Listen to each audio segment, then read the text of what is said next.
we keep surviving it, so it must be survivable. Like, there's people, I'm sure, that have gone through much worse than what we're having to go through every week. Like, surely?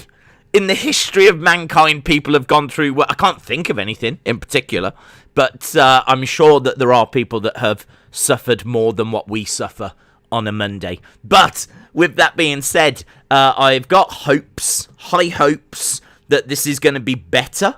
Not brilliant, but better. We've got 2 championship matches tonight. As well, you know, we're building towards WrestleMania Backlash. We don't know if Daniel Bryan might turn up on the show. Obviously, he has now gone from SmackDown. He's been moved to the alumni section on the WWE website, which is where all the legends go when they're not active superstars. So he's been moved to that section. So they're doing a decent job of getting the message out there that he's no longer on the SmackDown roster. So unless like it's all storyline and he's just going to pop back up on Friday and I don't know, like under a different name or under a mask or something like this, then there looks like there's a very good chance he's going to either Raw or NXT. I don't think that he's leaving WWE altogether, so I'm not expecting that. But yeah, there's an outside chance that he does rock up tonight. And in all fairness, I think that's kind of what Raw needs, actually. A little bit of new energy, a little bit of, some mystery, some new superstars, maybe some NXT call-ups. Like, kind of just needs a bit of freshening up. Already, the place is a bit stale. So it kind of feels like it needs a bit of new blood, in my opinion. So Daniel Bryan would be a really good start. Yes, I would prefer if he went to NXT. I think there's a lot of great matches down in NXT for him. We've been talking about that on previous watch-alongs. So I think there's loads of matches that he could have down in NXT. But I do think that this could be good for Raw. Let's put it that way. Death Strike. Shout out to you. Always nice to start a stream with Death Strike sending in a super chat. So, saying, hi, Days. Hi, buddy. I hope you are well. Hope you are... Look at this. We've only just started the Raw stream, and already I've been hit by a Death Strike, which does sum up these Raw streams quite nicely. So, shout out to you, buddy. Hope you are well. Shout out to everyone that's in the chat as well. Hope everyone is excited. I don't know what words to use. Yeah, let's go excited. Hope everyone's excited. Because, you know, it's been said many times, and I don't disagree. Just if it's that bad, then, you know, just don't watch it. If it really is that bad, then just don't watch the show. But we do all, I think, just cling on to hope, don't we? I think that's what's got us tuning in. Hope that it's going to be better. Joaquin said, Days, I had a vision. Like Roland's. Raw will be good. I like that. That's what we need. We need to put that positive energy out there. That's exactly what we need to be doing. Just get them positive vibes on the go. This is the week, guys. This is the week that this ship turns around. Raw has been a little bit like that ship that was stuck in the Suez Canal. Like, it's just been doing this for a few weeks where it just can't... You know, like in Austin Powers when he's in that little truck and he's like going backwards and forwards and he just can't like get... This is the week where it finally breaks free. This is the week where we start going and building towards WrestleMania Backlash. Days, I know we haven't seen much of Omos in the ring, but from what you have seen so far, do you think he's a future WWE champion? You can't judge it by what you saw in the ring. I mean, he was not in the ring all that long at WrestleMania, and from what we saw, he looked very protected. You know, it was a lot of him kind of posing, like standing there, and like I think there was a couple of power moves in there, a few people bouncing off him and whatnot, but it was all very, he's a giant, keep him protected, everyone doing lots of work around him. It's not like he was in there and he was calling the shots and, putting like all these sequences together. So from an in-ring, he's kind of where we thought. He's green. If he was not the size that he was, he would be in NXT, maybe not even on NXT. He is only where he is because of the size that he is, which is not a bad thing. He's cool. And he plays the Giant quite well. There's been some nice moments. Wasn't there like a guitar? Something in my mind where, was it Jackson Riker with a guitar? And I think Omos just booted it out of his hand. That's one of the coolest moments. I love that. So there's been a few little moments like that from Omos. But in-ring wise, we haven't seen anywhere near enough to be able to say, yeah, future world champion. I mean, the only thing I would say is we all know that Vince loves bigger guys. So it says that on his Tinder profile as well. But Omos obviously will do very well under Vince. It says that on his Tinder profile. Doesn't matter. But it's Omos is going to get pushed. The only thing is he going to go the way of Big Show and actually win a championship and Great Khali, or is he so rubbish that he'll actually go the way of, say, Giant Gonzalez, who stuck around for about 6 months and they just couldn't get anything more out of him? I've got a feeling that they're working hard with this guy. I think this guy's a bit more... he hasn't got the language barrier that Giant Gonzalez had. And obviously it's a different time now. Back when Giant Gonzalez was around, you didn't have the internet. He didn't speak much English. I think his English was quite poor. But now, you've got Omos who, obviously, is American, I believe. So his English is perfect. You've got the internet. You've got loads of feedback and training tools. And, there's loads of stuff that he can turn to improve. And so I think he's going to be around for a while. I think they're going to protect him for a while. And any WWE Championship run is way off in the future, right? I mean, honestly, you're probably talking like not even next year, probably 2023 at the earliest that you would even start thinking about him going to... I don't even see him turning on AJ this year. He is super green. So, I mean, to be honest, I only saw when he was going under the name of Jordan. I think you pronounce his surname Omagbean, but I don't quite know how you pronounce it because we never actually got it. We never saw him on NXT. So we've been aware of him for a long time. But to my knowledge, he only did a few house shows, and they were very protected house shows. Like battle royals or handicap matches and things like this, just to get over how big he was. I never actually saw any footage of him working like a lengthy one-on-one match. So, do you know what I mean? If you want to put the belt on him because he's big, then you can do that. But I don't expect much from him in the ring. But, I mean, look, we might get a better idea tonight because there's 2 championship matches tonight, and one of them includes Omos. So it will be AJ versus Omos. No, AJ and Omos versus The New Day. And we've got Nia and Shayna versus Lana and Naomi. I don't even know why I'm trying to remember it when I've got it all written down, but this is the world we live in. So good question, Hasib. I don't know that I answered it, but I tried to give you as much info as I had. We saw Aleister Black, but where is Aleister Blue? Says Miss Clown 1. Aleister Blue was when he was sitting in that room and no one was answering the door. He was Aleister Sad. He was Aleister Blue at that point. But now he can be himself, and now he's Aleister Black. Joaquin said, Days, when is Keith Lee returning? It's been so long.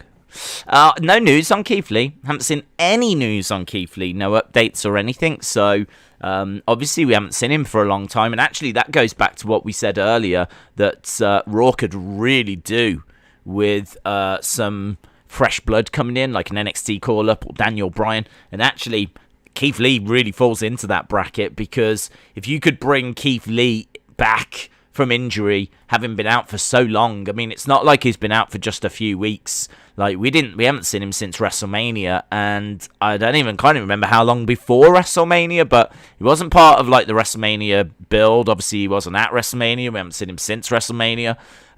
It's been a while now, you know. It's been a while. And obviously, he keeps missing out on big pay-per-views as well. Like, obviously, he wasn't at Royal Rumble, and he missed out on, was it Elimination Chamber? I think he missed out. He's missed out on, like, a lot of the pay-per-views this year.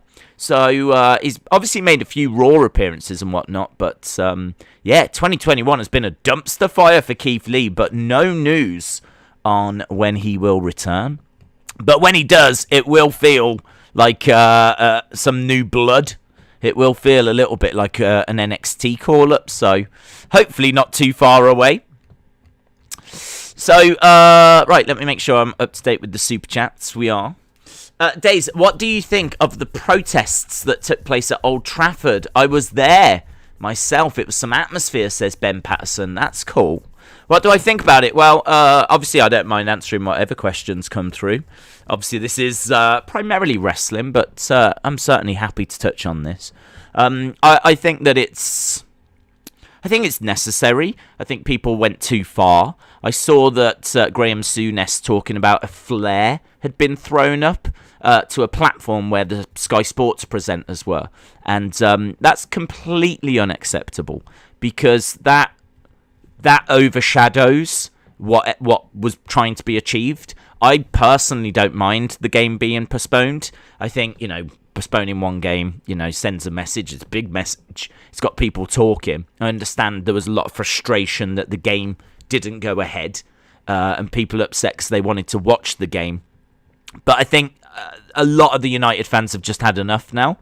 And they're trying to take the club back, basically. So I also have to be honest, I wouldn't mind if it happened again. It wouldn't bother me if another game got postponed, because I think you're going to have to do that to send a proper message. And I don't know where you draw the line. I don't know where you say, right, enough is enough. But it wouldn't bother me if another game got postponed. So I thought that all the fans that were protesting outside the ground were great. I thought they were peaceful. I thought they got their message across.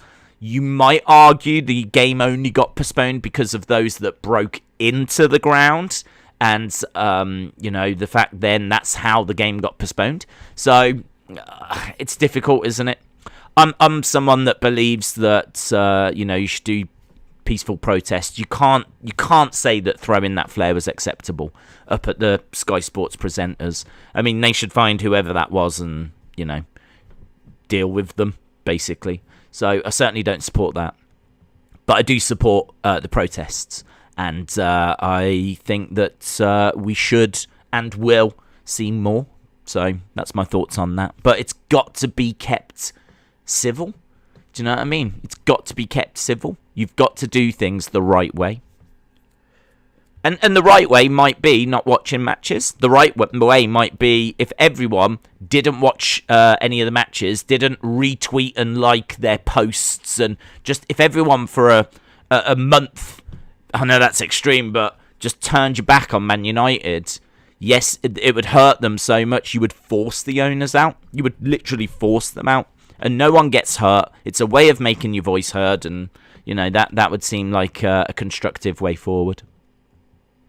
Harley said, Days, with what they have announced with Raw, I'm excited that we've got 2 title matches. Bobby versus Drew or Braun. Yep. Charlotte, Asuka and Rhea promo, and big rumours that Alexa will reveal Lily's identity, and it may be Nikki. Harley, shout out to you. Richie Oxford, shout out to you as well. Anna says, peaceful protests get people nowhere. These owners need to be hit where it hurts, and that is in the pockets. I like that. I was a little bit worried at the start of your comment there, Anna. As soon as you started talking, then I was like, oh my god, is she asking for them to riot? What's she going to ask for? Peaceful protests get us nowhere. We've got to riot. We've got to take to the streets. We've got to burn the cars. let's turn this down, shall we? I think we're bubbling over a little bit here. Yeah, no, I agree. Hit them where it hurts in the pockets. If that means not, buying the shirts, not going, paying the subscriptions, everyone subscribing from Sky Sports, or I don't know, however you can hurt them financially, I completely agree. Completely agree. Liverpool didn't want to play because Salah, Mane, and them needed food because they're doing Ramadan. I'm not sure that's true, because they were all there, weren't they? They were ready to go, but I think Gary Neville was saying that it was they couldn't ensure the safety of the Liverpool team, which I don't know. I don't know. I mean, I would hate for that to be the reason why it was cancelled. Graham, I don't want to stay too long on this because I understand that this is a wrestling channel, but this is one of the biggest things happening in the UK right now. One of the biggest games of the year got cancelled yesterday. For those of you that don't know, Man United versus Liverpool was cancelled. I'm sure you've heard. It's news that's gone around the world, and it got cancelled because of a massive protest. They broke into the ground. They were on the pitch. There was one kid. Did you see the kid that was on the goal? He was literally on top of the goal taking selfies or whatever. He was trying to get down, and someone booted the ball just as he was getting down. He ended up falling. So I saw that doing the rounds on social media. This kid that had been on the top of the goal falling off the top of it because someone booted the ball into the goal. There was people recreating famous goals on the pitch and scenes like you never see. You never see this kind of a thing. But the fans have had enough because they don't like the owners, and there's loads of stuff that's been going on. So, I want to make sure we're definitely getting the right messages out there that you cannot be overstepping that line where violence comes in or throwing a flare. I mean, that is appalling. So, I mean, that's completely unacceptable. People go way too far. You have a few drinks or whatever, you join that protest, and people took it way, way, way too far. Thankfully, as far as I know, no one got hurt in anything.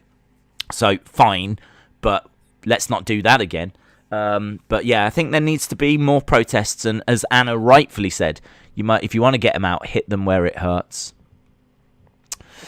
Now, should I... Hang on. I think Daniel could either accept Sheamus's open challenge or help Humberto Carrillo from a beatdown after he accepts it. Hang on. I think Daniel Bryan could accept a Sheamus open challenge. That would be cool, because they've got a great history. Or he could help Humberto Carrillo from a beatdown. Listen, I've got a problem with Daniel helping younger talent. It doesn't work. He's tried to help Drew Gulak, and it didn't work. Like, I can understand them trying to make Drew Gulak the new Daniel Bryan, and Daniel seeing something in Drew, and I think they knew each other for a long time anyway. I don't think, as soon as Drew Gulak got called up, that was the first time he'd met Daniel Bryan. I think they've got a bit of a history. I think he's known him for a while. So, he wanted to help him out. But, I mean, this has been a bit of a problem with Daniel's return. Since Daniel came back, he's worked with the likes of Otis. He's worked with the likes of Drew Gulak. He's done some work with some of this younger talent, trying to help them out. And it doesn't work. It doesn't get them over. I don't know why. I think it's because, Daniel's cool. He's got the yes chant. He digs deep, is the underdog, all that kind of stuff.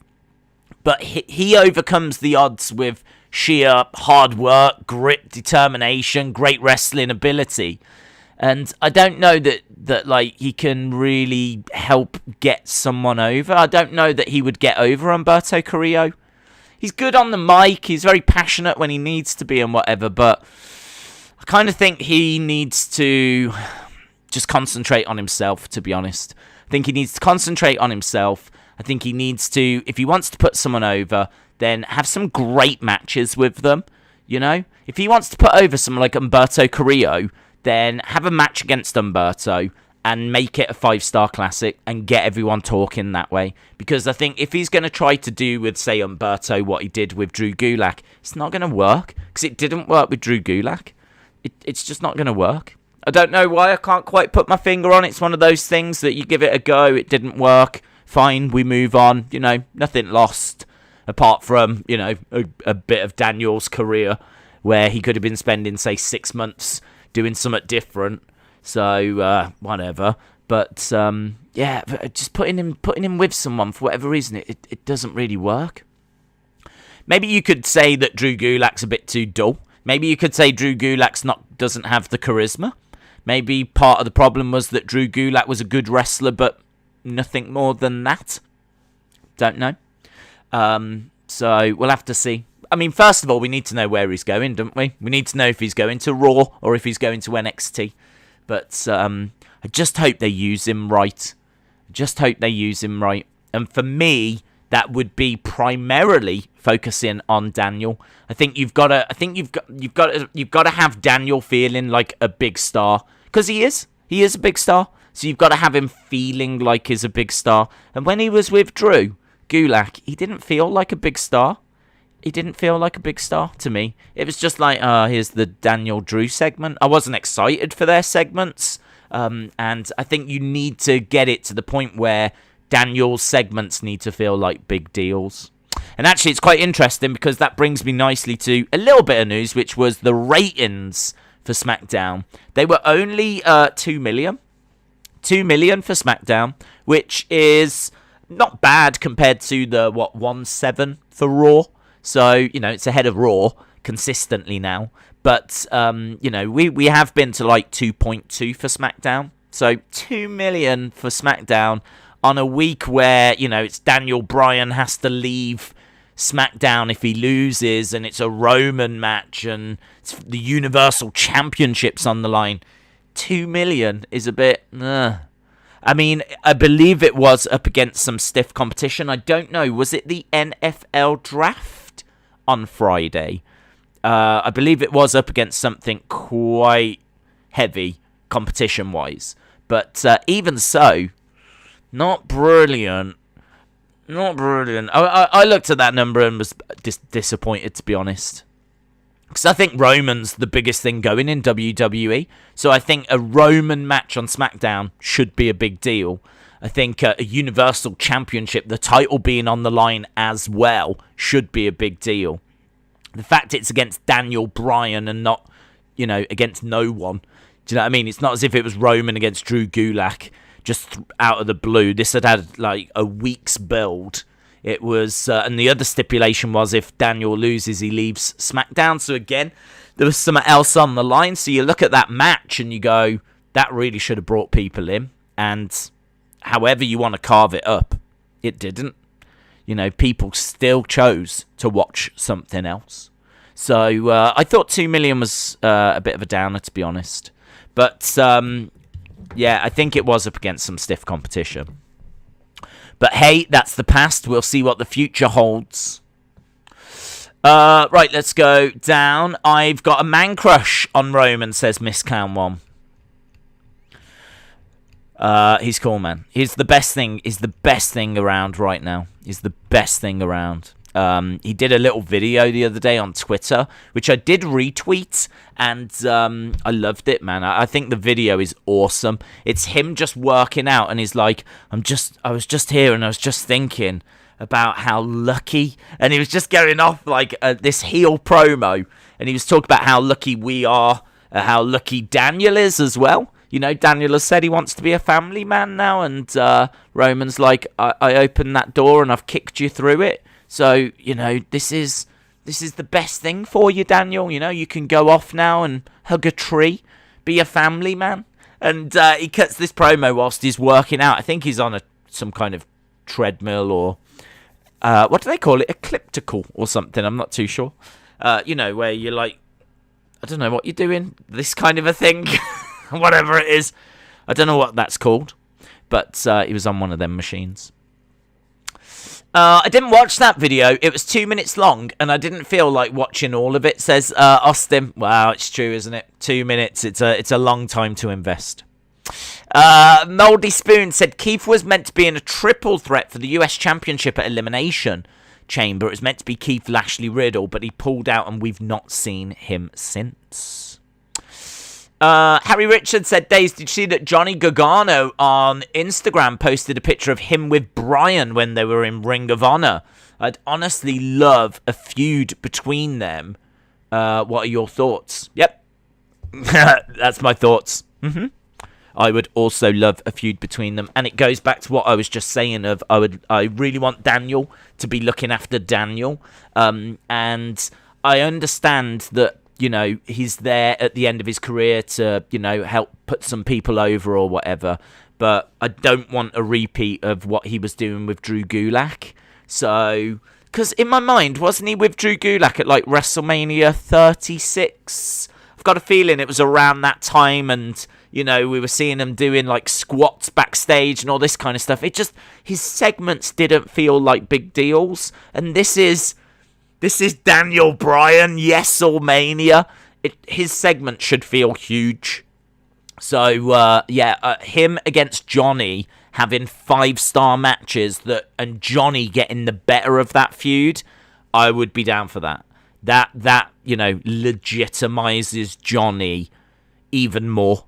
Do you know what I mean? Like, Johnny feels like a big deal anyway, because he's been in NXT for so long. He's had multiple 5-star matches. So Johnny feels like a big deal anyway. But he goes to another level if he gets, wins a feud against someone like Daniel Bryan. So, yeah, I'd love that. Peter asks, Days, WWE is looking to team with MLW. Yep, I've seen those reports. And I love it. MLW have got the Von Erichs, which is the sons of, you know, the Von Erich family, which is Texas Tornado, for example, was a Von Erich. And I'm sure people have heard of the Von Erichs, one of the biggest families to come out of Texas. And they were absolutely loved. But, there was a lot of kind of personal demons within the family. And there's a whole Dark Side of the Ring episode on the Von Erichs. And I would urge that if you've not seen that, check it out. Well, the kids are still going. The Von Erichs are still going. And they're in MLW. So they could use those guys. And obviously tell like some great stories about their family and whatever. And you could do some really interesting feuds. So they got the Von Erichs. They've obviously got Jacob Fatu, who's part of the Anoa'i family, which is the same family as Roman and the Usos. And obviously The Rock and Yokozuna and Rikishi and blah, blah, blah, blah, blah. So they could do some stories there. So Jacob Fatu. Apparently the reason they've not brought him in before is because he's got a bit of a criminal history. I don't quite know what he did, but they don't really want that PR. But I don't know, man. He's cool. I think he's still the MLW champion, and he's legit, man. So he is someone that could come in and feud with Roman. I don't think that we're going to see that, because I think that MLW will be working with NXT. I'm not sure that MLW are going to be doing anything on the main roster. I think it'll be NXT. So I'm not expecting anything between like Jacob Fatu and Roman Reigns, but that would be cool. So we've got that. We've got, who else is there? Hammerstone. Hammerstone's a big deal. He is, I think, have they got Tom Lawler as well? Filthy Tom Lawler, who used to be in UFC. He's legit. So Tom Lawler's legit. Hammerstone has been mentioned for years now as the next big thing. I mean, Hammerstone versus Karrion Kross, huge match. Two big guys going at it would be. I mean, that would be huge. Hammerstone would be a real threat to Karrion Kross as well. But you'd have to imagine that they would put over Karrion. But Hammerstone is legit. So, yeah, there's a lot of good matches that you can do by bringing in MLW. And also, I think one of the other reasons they're doing it is they don't want those stars being used by AEW, to be honest. I think part of it is the fact that they just don't want AEW to have access to these people.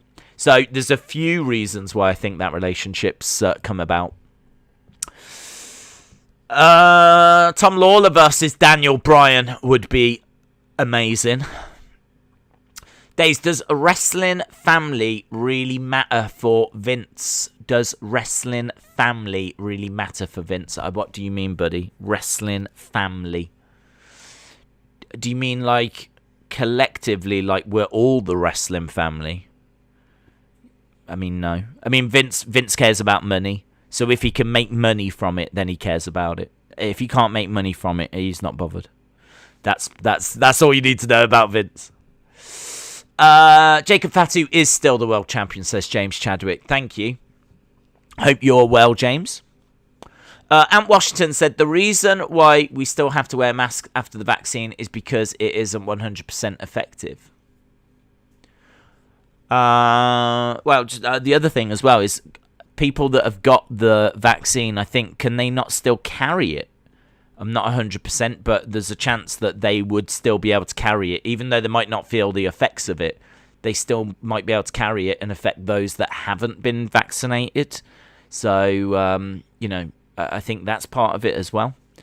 So make sure you're staying safe out there. The conversation is sort of moving away from COVID now, isn't it? Like, things are reopening here in the UK in particular. And even though we're not fully back to 100%, we've taken some big steps in recent weeks here in the UK, but hopefully people are still staying safe. Brad said Low Key used to be one of my faves. He's now in MLW. WWE kind of dropped the ball with him. They did, yeah. Be interesting to see what they how they use him. You're right, he's another good member of their roster. They've got quite a few, actually. Obviously, they've got a decent roster. They've got a show on. If you want to watch MLW, get a feel of it. It's, I believe, on YouTube every week, the hour before AEW. So, Wednesday at 7. And then I think AEW starts at 8. So, Wednesday at 7 p.m. Eastern on YouTube. Search MLW Wrestling. You should then be able to find it. We actually watched a few episodes of it, and I always enjoyed it, in all fairness. I always enjoyed it. The problem was that it doesn't have the biggest following, and people, obviously, rightfully, want to talk about WWE, AEW, what's coming up on Dynamite. So it was always difficult to, like, give your attention to a show.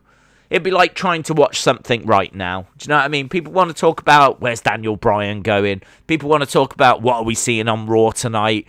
People want to talk about things that have happened at the weekend. And this is a quiet week. You know, I mean, there's not tons of news at the moment. But, trying to watch a show during this first hour would be tricky. So that's the only reason that we've not done it, to be honest. I wish it was after AEW. That would be better for us. That would work better if it was after AEW rather than before. But a bit like the One kind of championship. But I've always liked what I've seen from it. I've always enjoyed it. So I'm very excited. I think they're a legit company that do some really good stuff. Daniel says, how would you book Blood and Guts in terms of what faction wins, who pins, blah, blah, blah? I like Blood and Guts. I'm excited for that. That's Wednesday, isn't it? On AEW. So, Pinnacle versus Inner Circle. Decent build. We've got to this match a bit quick. I've seen a lot of people saying that, and I would agree. But, it still feels huge. It still feels like one of the biggest things that's happening in wrestling. So, whatever. I'm down for it. I think Pinnacle have to win because we were talking about this in the stream not long ago, and I agree with the chat. The chat was saying Pinnacle has got to win because it will legitimize them. It will make them feel like a legitimate faction. And I agree, they need to feel like a legitimate faction. So, I think Pinnacle should win. I don't know that they do win, but they should win. And I think that I would have... Is Hammerstone in the match? I don't know if Hammerstone's competing or not. If not Hammerstone, what am I on? Wardlow. I'm thinking big guys. Wardlow. I think Wardlow should get the final pin. I kind of feel that Wardlow is the one that should stand tall because I really feel like Wardlow is someone that can legit go on to become a world champion. MJF can, but I kind of feel like it feels like MJF is going to anyway. Like, I feel like it's inevitable that MJF will be AEW champion one day. I don't know that he needs to be standing tall, the final man at the end or whatever. But in fact, I don't quite know the rules. I don't know if it's elimination or not. But either way, do whatever you can to make Wardlow feel like a massive, massive deal. Because I do think that Wardlow is someone that kind of stands to the side. He's a little bit like the enforcer in that group. You've got some great legitimate wrestlers that can do a lot of the hard work. It's a little bit like AJ and Omos. AJ does the hard work, but it's Omos that stands tall at the end. And I kind of feel like you could copy that for the Pinnacle. Have MJF doing some of his heel work. Have the Revival doing some of their great wrestling. Sean Spears, give him a few moments. But honestly, the person that I would be looking to really push would be Wardlow. If he's in the match, I'm guessing that he is. If not, then probably give it MJF. I kind of feel like Sean Spears, you know, give him some nice moments, whatever, but I wouldn't go crazy with pushing Sean Spears. I think we've got to be realistic in saying I really don't see him being a future AEW champion. So I wouldn't be giving him any big moments. I think the Revival are a tag team, so you wouldn't give them big moments, because why would you do that? Why would you put one over when they're a tag team? You've kind of got to put them both over. So just have them both having some nice moments. And then it comes down to MJF or Wardlow. And MJF already feels like a big deal. So you might as well pull the trigger on Wardlow and make him feel like a big deal. So that's my thoughts on it. But yeah, I definitely have the Pinnacle going over. Because I think they've only just started. And I think Inner Circle are always going to feel big because they've got Jericho. They're never going to feel small time, are they? They're never going to feel like they don't matter because they've got Jericho. Right, let's go down to the next comments. I think Wardlow is in the match, says James. Yeah, I really would. I'm not saying pull the trigger on him in the sense of let's start moving him towards the championship. No. I'm just saying that I like the idea that when you need him, he gets the job done. And I think that's an important message to get out there. When he's in the match, he gets the job done. Do you know what I mean? Like, that allows MJF to run out, to shoot his mouth off. MJF can say what he wants on the microphone. Because, look who's behind. Look who's behind. It's Wardlow. Don't mess around with MJF because it's Wardlow. I said before, you know, little brothers at school. I had loads of that. I don't know why, but there was loads of like kids that would go around shooting their mouths off. And, you know, they were friends with older kids at school, or they had a lot of the time it was older brothers. That they had, and you know, if you couldn't do anything to them. If you touched them, just go and tell their older brothers, and then wouldn't want to be you. So, and that's MJF shooting off his mouth. He can do it in the ring. He can compete in the ring, but he doesn't shoot his mouth off because he's the greatest wrestler. It's because he's got a lot of people that watch his back, primarily Wardlow. And I think in order to tell that story, you've got to put Wardlow over. So that's my thought process anyway. Hasib said, Days, WWE are taking all my favourite superstars and they're putting them in tag teams. First AJ, now Randy. I've had enough. Well, Hasib, why don't you just become a tag team fan? There you go. Problem solved. Just start getting into the tag division. Start being a cheerleader for tag team wrestling. All your favourites are there anyway. I think this is... I understand what you're saying. I think that it's a little bit of a shame that someone like AJ is been moved to the side. You know, AJ is being asked to really build up Omos this year and make him feel like a massive star. And it's working. I think it's doing all right. It's doing better than Daniel and Drew Gulak, for example. So I think it's all right. But yeah, I must admit, I do miss AJ matches, just AJ solo matches. AJ versus whoever at a pay-per-view is always going to be a great match. And now we've lost that. We're sacrificing that to get Omos over. So I don't disagree. Do you like the team of Emma and Dana? Oh, what, from back in the day? I must admit at the time I didn't. I wasn't a massive fan of it, but at the time I kind of felt like it was something that both of them needed. Emma had been to the main roster and then got took back to NXT. Do you remember she came up and she was doing the she was doing the dancing like this, and I always thought that was quite fun. I was always joining along. She was doing the dancing with Santino, and then that didn't work or whatever, and they took her back to NXT, and she became like this darker version of herself, quite moody. She had the gloves that only came to here. I think she still wears them actually, and the shades, and she got this new persona. And she was hanging around Dana Brooke, wasn't she? And that's kind of, one of the earliest Dana Brooke kind of partnerships, if you will, was her and Emma down in NXT. And I think, didn't they do like a match against Asuka at TakeOver London? I'm sure it was like Asuka versus Emma, and Dana might have been in the corner. Properly having to go through the memory banks here. But I'm sure it was around that time. And I wasn't really crazy about it because I liked Emma, and I kind of felt she had a lot to offer on her own, and it kind of felt a little bit like the AJ Omos situation, where it's like you've got someone that I like and you're putting them with someone just to get this other person over. And it didn't really work. I mean, Dana never felt like a big deal, to be honest. She had a few matches where you're like, okay, they're really trying to push her, but she never felt like a massive deal. So I wasn't crazy about it, but, I'd rather take that than not have Emma around at all. And she's not around at all now, is she? Like, they let her go ages ago. And I think that's a shame. Because I do think when you want to talk about the history of women's wrestling in WWE, there's a few matches and women that you need to talk about.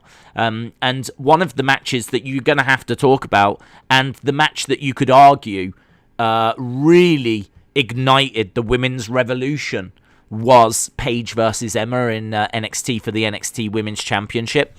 Because NXT having a women's championship meant there was an NXT women's division, and because there was an NXT women's division and a championship, and that meant they were going to get regular TV time and matches for a championship, and the championship was booked as a legit championship, not a divas championship, not bra and panties or any nonsense, proper wrestling, proper matches for a belt. Because of that, that's what eventually ended up becoming what we've got now with Sasha, Bayley, Charlotte, Asuka. You could argue that that's where it began, really. Because they took it seriously in NXT, it became a serious deal on the main roster. And, to crown the first NXT Women's Champion was a match, a tournament, and the final was Paige versus Emma. So you could say that Paige versus Emma is one of the most important matches in WWE, in WWE history, honestly. I think if you're going to go through a timeline of most important matches, I think, yes, you would include Paige versus Emma, or I certainly would, because I think from that came everything you've got now with, as we said, Asuka, Alexa, Charlotte, Sasha, Bayley. All of them came through NXT, and, many of them held the belt. And that all started with Paige versus Emma. So to see Emma just gone was a real blow, to be honest. And obviously Paige can't compete anymore, and that's a blow as well. So such a shame. Right, let's try and go down to our latest. I just want to make sure we're not missing any super chats or anything like that. And we're all up to speed with them. Good, we are. Scroll down to the latest. Wardlow was the one who powerbombed Jericho when they debuted through the table. And then you have the fact Wardlow pointed out Jericho had started stuttering in his promo when he got into Wardlow's name. That was good. Yeah, that was good. I actually thought that when Wardlow spoke during that little promo, he came across very well. Very well. Jim Gore, shout out to you, bud. Says, now I want a bra and panties match between Nia and Tamina. You might be the only one. I'm not going to lie. I don't know. There's too many people in the chat right now that are chanting yes, yes, yes along to that suggestion. I might be wrong.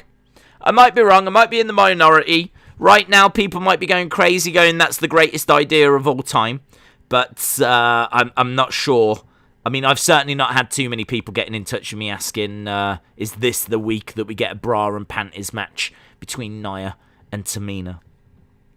I do just want to take a second just to send this tweet letting people know that we are live, because I've still not done it, and I probably should have done it about 40-odd minutes ago.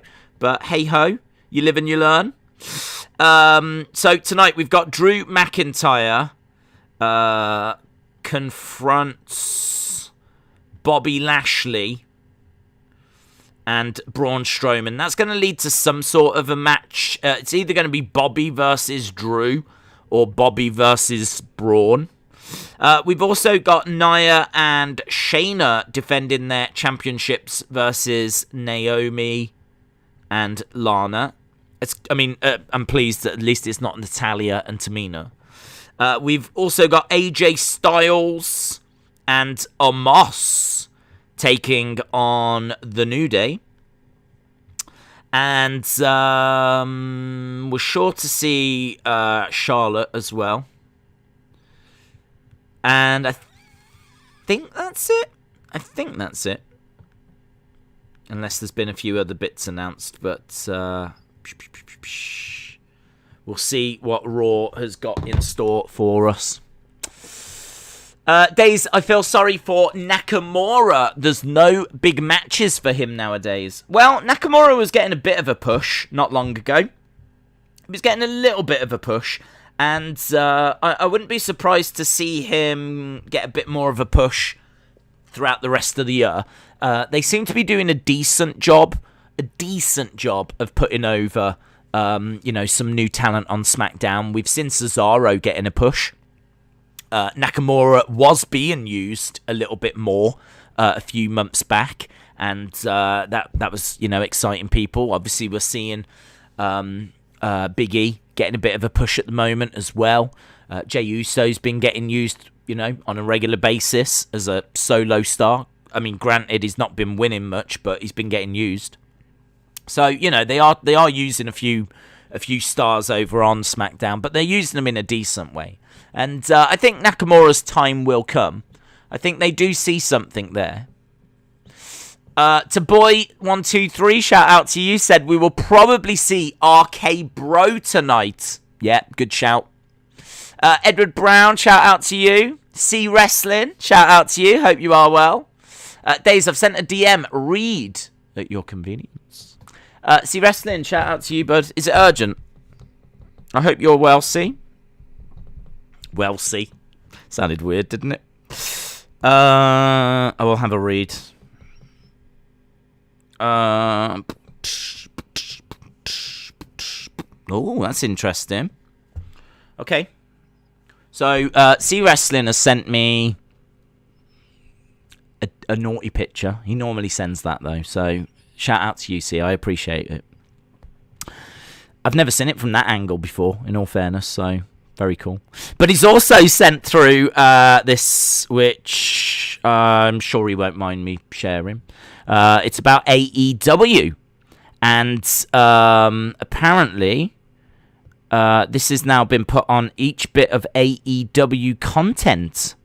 It says, this video is AEW intellectual property. It is intended for only the private use of our audience. No part of this show may be reproduced, broadcast, or exhibited in any form or by any means without the consent of AEW. It is also prohibited for users to generate revenue from the broadcast or exhibition by the user of any AEW content, including media scrums or other editorial materials without the consent of AEW.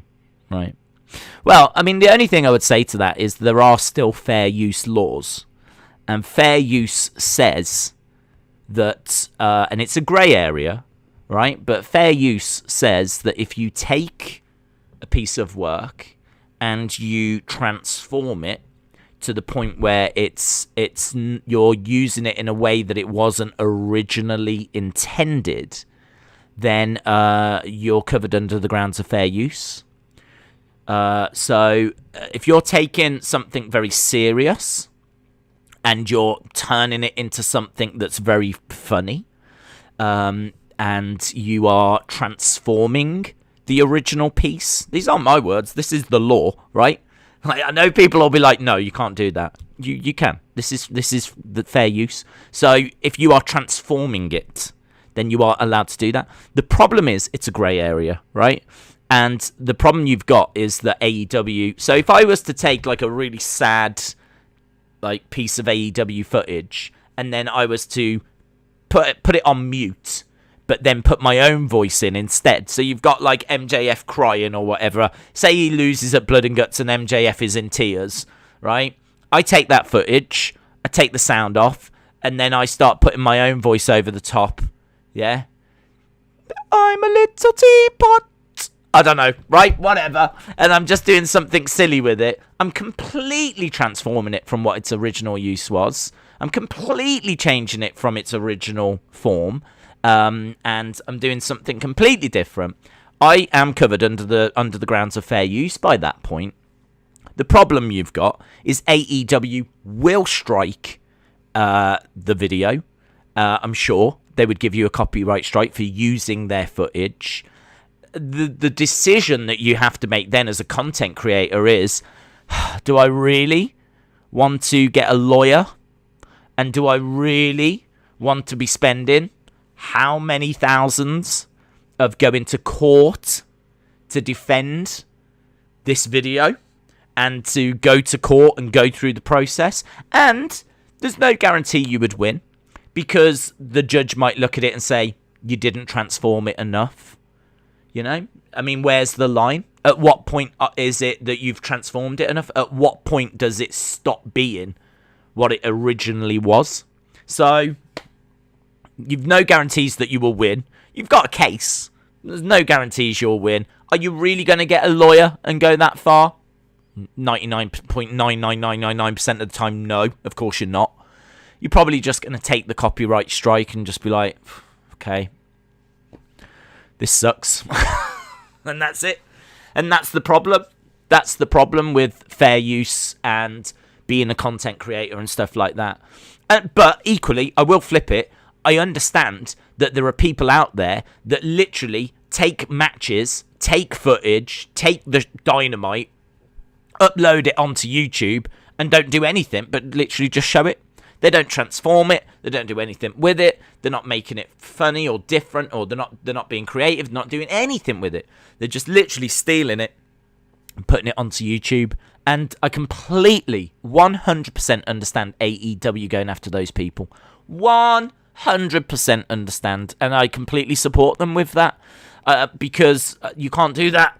You can't do that. There's TV companies that spend a lot of money getting the rights to this footage, and for people to just like screen record and chuck it up onto YouTube and whatever, that's illegal. That's illegal. I mean, the bottom line is that is illegal, and I can understand AEW wanting to go after those people, protecting themselves against those people, and protecting their business. Completely understand that. What we saw, though, was content creators that were only using images and only using, like, things along those lines. I mean, like, Botchamania? Do you know what I mean? Botchamania takes footage and transforms it because it makes it very comical. Do you know what I mean? Like, it takes things and changes its meaning. Like, when you're watching Botchamania, you are laughing at things that weren't meant to happen, that went wrong. But obviously they weren't intended to happen, and you're not meant to laugh at them. But, the way that they take the clips and, they put little graphics on and whatever, they twist it. Now, do they change it enough? I don't know. That's for them to argue, isn't it? That's for them to have to defend themselves in court if ever it went that far.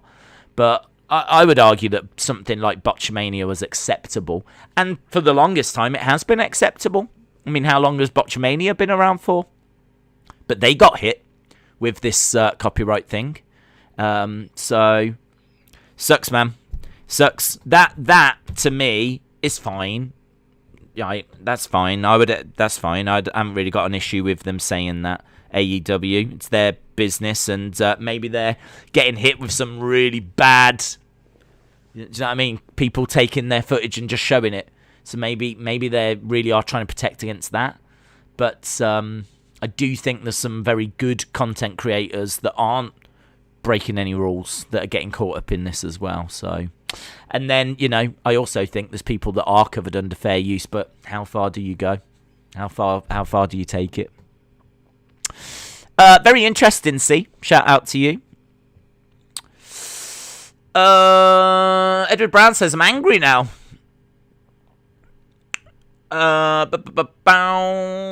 Thoughts on Roman's new music? Okay. Roman's new music. I really like the start. I think the first 20-odd seconds where it's like, it's like this big choir, and it's like, whoa, some epic's happening. I mean, I've seen a lot of people going, it hits hard. And I would agree, the first 20 seconds hit hard with the, feels like some epic's happening. And then after 20 seconds, it just breaks into, like, the music. And the music, I don't think is that good.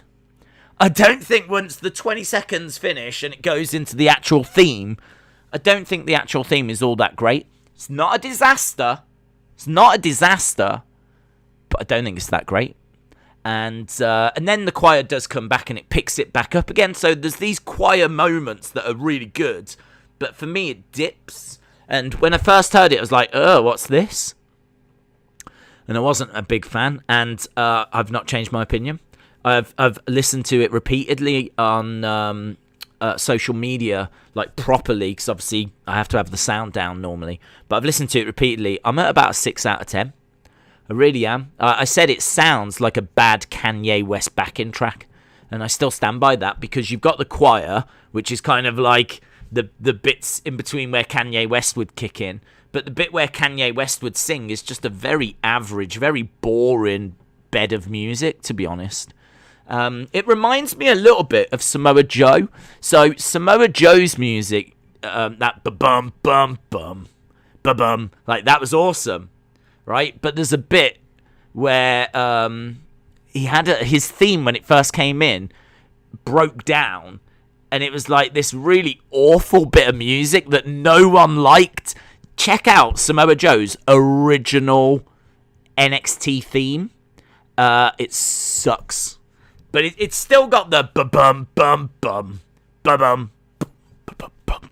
It's still got that, but it breaks down into something really horrible, really rubbish. And they had to tweak it and change it. And the Roman theme feels a little bit like that. They've got this really good choir bit, and then it just breaks down into this bit I don't like. So I would like them to tweak it. They're not going to. A lot of people, I'd say a lot more people seem to be into it than against it. A lot more seem to be into it than against it. But I'm at about a 6 out of 10. I'm certainly not losing my mind over it. But I do like the choir bit. I do want to be clear on that. I do like that bit. I'm not saying it's like complete trash, 1 out of 10, 2 out of 10. There's bits in it that I do like. But I'm not losing my mind over it. I'm certainly no 8 out of 10s, 9 out of 10s, 10 out of 10s. They can do better. And the big question is, can Raw do better? Because we are at Raw right now. Raw has begunneth. Right.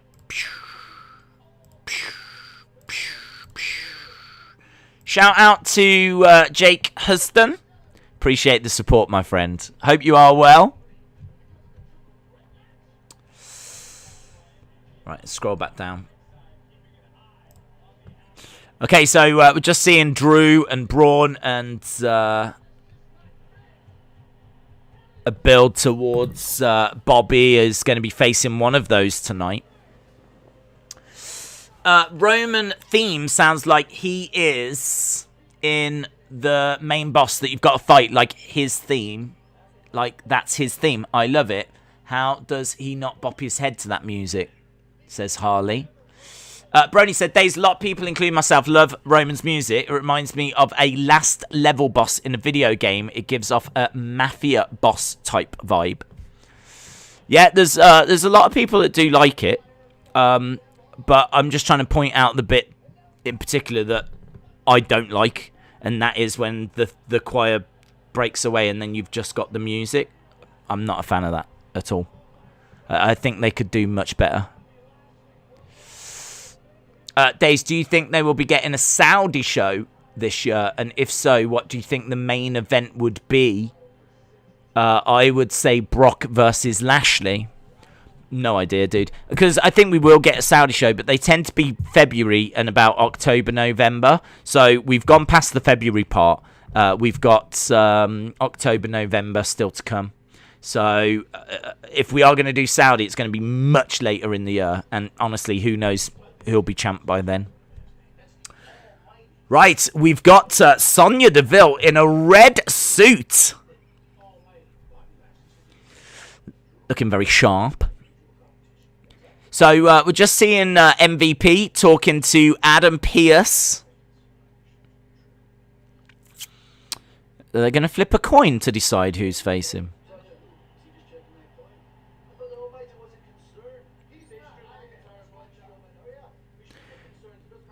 Okay, so we've got Drew and Braun.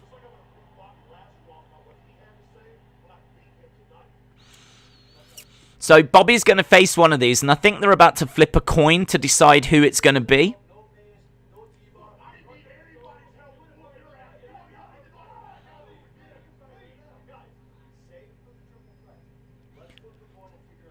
Okay, so Adam Pearce says, save this for the triple threat. Let's flip the coin.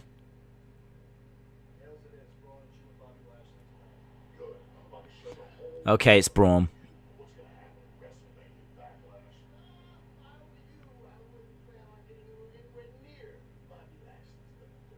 Okay, it's going to be Braun versus Bobby tonight. Big Boy Dally, shout out to you.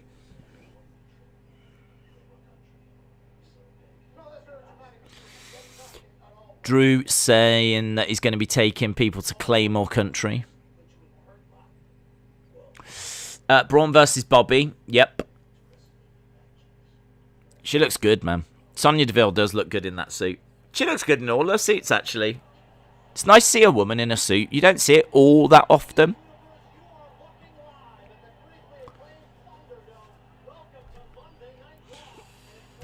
Okay. Braun is sounding like Hulk Hogan, brother, says John. Days, Omos and AJ are defending tonight. They are. It's simply scripted dialogue. Yeah, there wasn't really much there, to be honest, in that little open.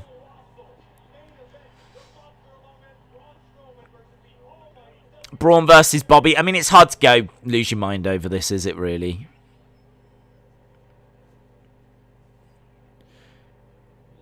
What are we starting with?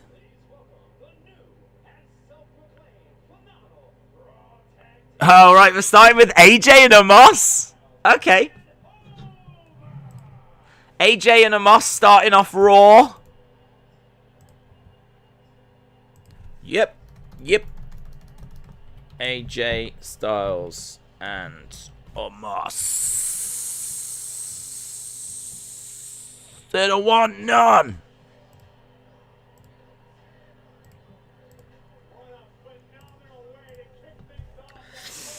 Right, here's AJ. Omos is in... is he in civilian attire? He's got his brown jacket on. I mean, in all fairness, He doesn't really wrestle in anything that special, does he? I seem to remember he looked a little bit like Great Khali, in the sense of I think he just wears black trousers and that's it.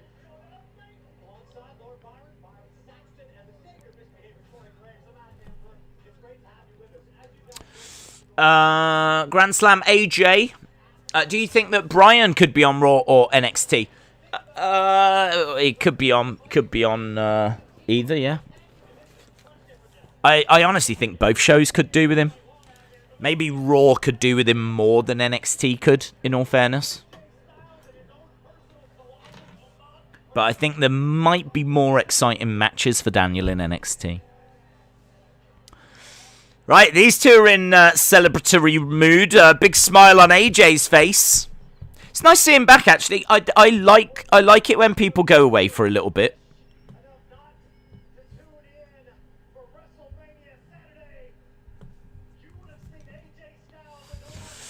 I want to see the Viking Raiders take those titles, says Big Boy Deli. That'd be good. That'd be a good little match, that would.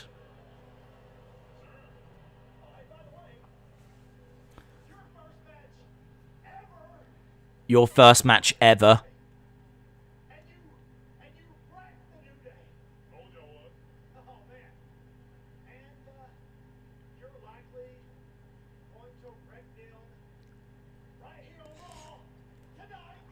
You're likely going to wreck them here on Raw tonight.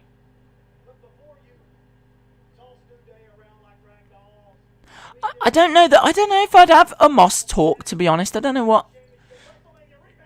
It's weird to hear him just say the odd word.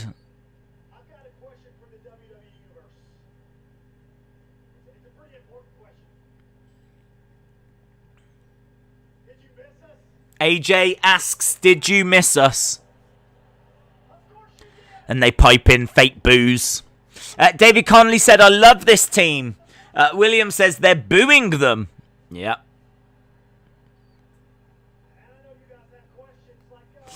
Viking Raiders don't want none, says Deception Hunter. BBB Yipsy said, good evening, Days. I hope you had a great weekend. Did you check out that Hacker Dance song by the Sound Critters? I didn't, unfortunately, no. I didn't, but I believe you. I believe you that it would work. Slocky said, I'm glad we've got 2 more tag teams added to Raw because it would make the tag team scene fresh. I agree with that. Omos is better. No emotion, no smiling. I agree. Yeah, him smiling and talking and chipping in with the odd thing. I don't know. It doesn't make him feel all that dangerous.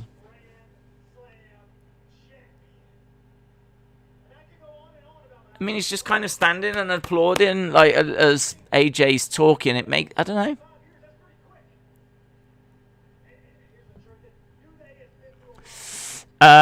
Grand Slam champ. Days, have you heard Andrade Kenny? I did, yes. That's going to be awesome. I said on Twitter, I really hope Zelina Vega walks Andrade out. Here's the New Day. So, to be honest, this promo wasn't really going anywhere for me. It's nice to have them back. But here's Kofi, here's Xavier.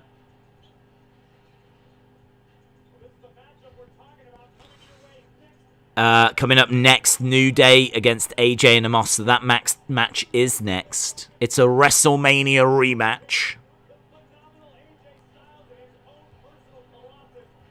Right, we're going to hear from Kofi. What do you think of Christian Cage as AEW champ? I love it. I'd be totally down for that. I really like Christian because I've said many, many times, I would have him in a suit and I would have him not engaging in any nonsense. Don't be in a faction. Don't turn heel, then face again. Don't be on being the elite. Just be suited, smart, straight down the middle. Be a champion of integrity and honor, and because there isn't really anyone like that. Maybe Cody is like that a little. Cody wears suits and, you know, tries to do the right thing and is a man of honor and integrity, but he can't compete for the AEW championship. Whereas I feel like that could be something Christian could really do. mean, John Moxley's a madman. You got Kenny Omega acting a bit silly with Don Callis. I kind of feel like there is a place for Christian.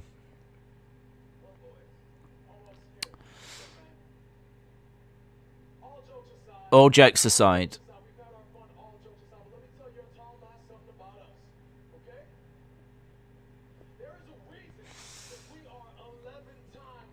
Okay, so Kofi saying there's a reason why we are 11-time champions.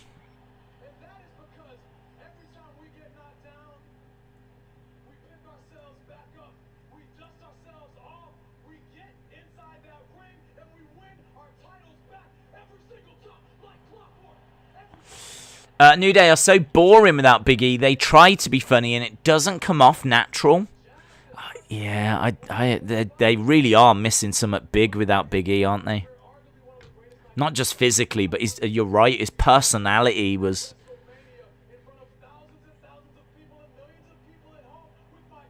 You know, he was always doing something fun in the background. Bouncing with his legs spread in the corner and... Yeah, they definitely miss him.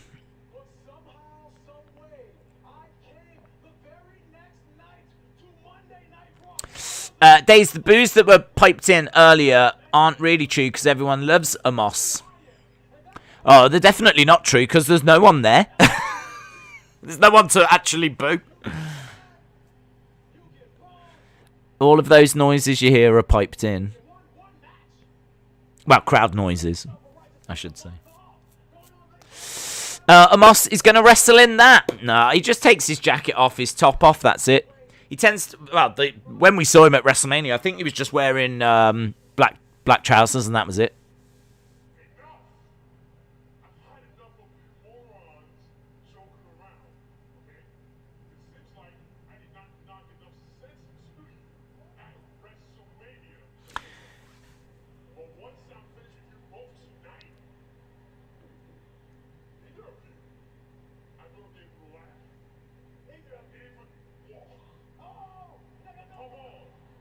Yeah, he can't cut a promo, can he? The thing with Omos is really, he should have been stood there, and if I was booking Omos, he wouldn't have said a word during this segment. He would have just stood there. He would have looked terrifying, right? He would have looked mean. He would have looked moody. Yeah, I would have booked him that way. And then as Kofi was talking, have him interrupt and say, enough. And like, really just keep it really simple. I don't understand why they have him, like, smiling and he just acts like normal. He's just a normal guy. But he's not a normal guy. He's freaking huge. So, I'd have him act like he's huge. Brony said, Omos has got to stop talking. Ant said, this is boring so far. Yeah, I've got to agree. It's not been a great start. I mean, having AJ and Omos come out is great. It's great to see them. Nothing has been achieved there. Nothing has been achieved. I'm no more excited for this match than I was before. All we've done is just waste 15 minutes, really. Nothing has been said. Like, I would love to know what they want to go on to do. I'd love to know where they've been. I don't know where they've been. I would love to know what they want to do and achieve. I haven't got a clue. All I know is that they're going to beat New Day tonight. And do you know what? They probably are. So, yeah, first 15 minutes haven't really achieved anything. Other than, like, once again, reassuring me that Omos really should not talk. Not at the moment. There's zero storyline here, says Jeffrey. New Day feel like old news. Let's break them up and have them feud with each other. That would be more interesting, says John. David Conley says, Nate Diaz, fire, fire, fire. Yeah, I just saw that ad, actually, for UFC 262. Very excited for that. Tatiana Wrestling said, Omos sounds like a deep voice filter. Michael, shout out to you. Hope you are well. Dom15 said, I like that promo. EJ said, Kofi's promo was worth watching at least. Lewis said, WWE is obsessed with breaking up tag teams, but they keep together some of the more boring ones. Honestly, it can feel like they don't want me to watch. Joaquin Uribe said, Days, my vision was wrong. It's going to be next week. Well, hang on. Let's not bail yet. The show might still be all right. We'll wait and see. Yipsy said, WWE's best comedy team would be R-Truth with Matt Riddle. R-Truth and Matt Riddle could do some really fun stuff together. The only thing is, though, that sometimes the best comedy can come when you put a comedic person with a straight person, someone that's just very serious. And maybe that's what they're going for, think Killian Dane and Drake Maverick. They're kind of copying that with Riddle and Randy Orton. Obviously, the difference being Riddle can really go in the ring, and he's going to hold his end up when he gets tagged in.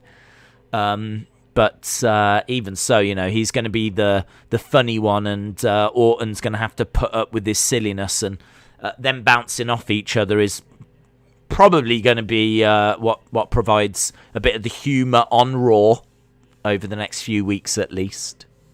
The Broserweights. Yeah, the Broserweights. Shout out to you, Ephraim. David said, it's hard to watch Raw without live crowds and Zoom screen in the back. I do think that not having a crowd really hurts the show.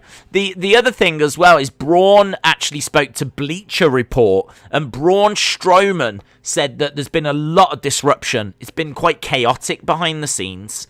Finn Balor on NXT. So it looks like Finn Balor's going to be back tomorrow on NXT. That should be good. See what's next in line for Finn. Did expect him to potentially get called back up, but looks like he's not going to. Omos is actually wearing a black vest top.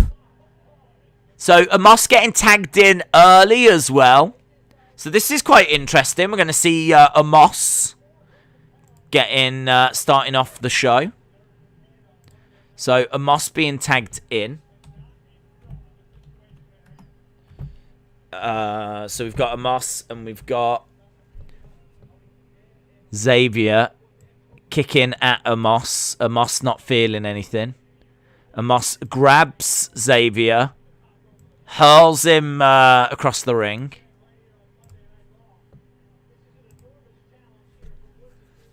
Xavier grabbing a hold of the leg of Omos. Big strike to the back. So, I mean, look, so far we've seen a throw and that.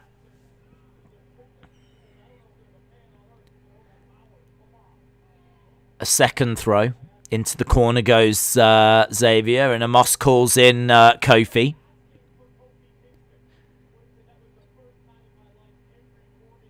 I mean, Omos looks awesome standing in the ring.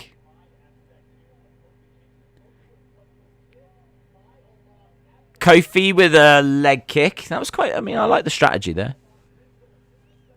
Trying to get in some leg kicks, take away the base of the big man, but not getting anywhere. He goes to kick again. Goes for another kick, but gets caught. Spun around, pushed down by Omos. It's very basic stuff so far.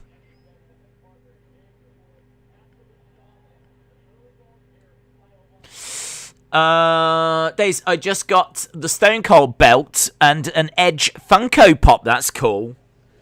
That's cool. What Stone Cold belt? Which one? Let me know. L.I. Baker. Clothesline, double clothesline. AJ going crazy on the outside of the ring. With no crowd, it looks like they're using other wrestlers to get reactions, and they're getting AJ's reaction to Omos.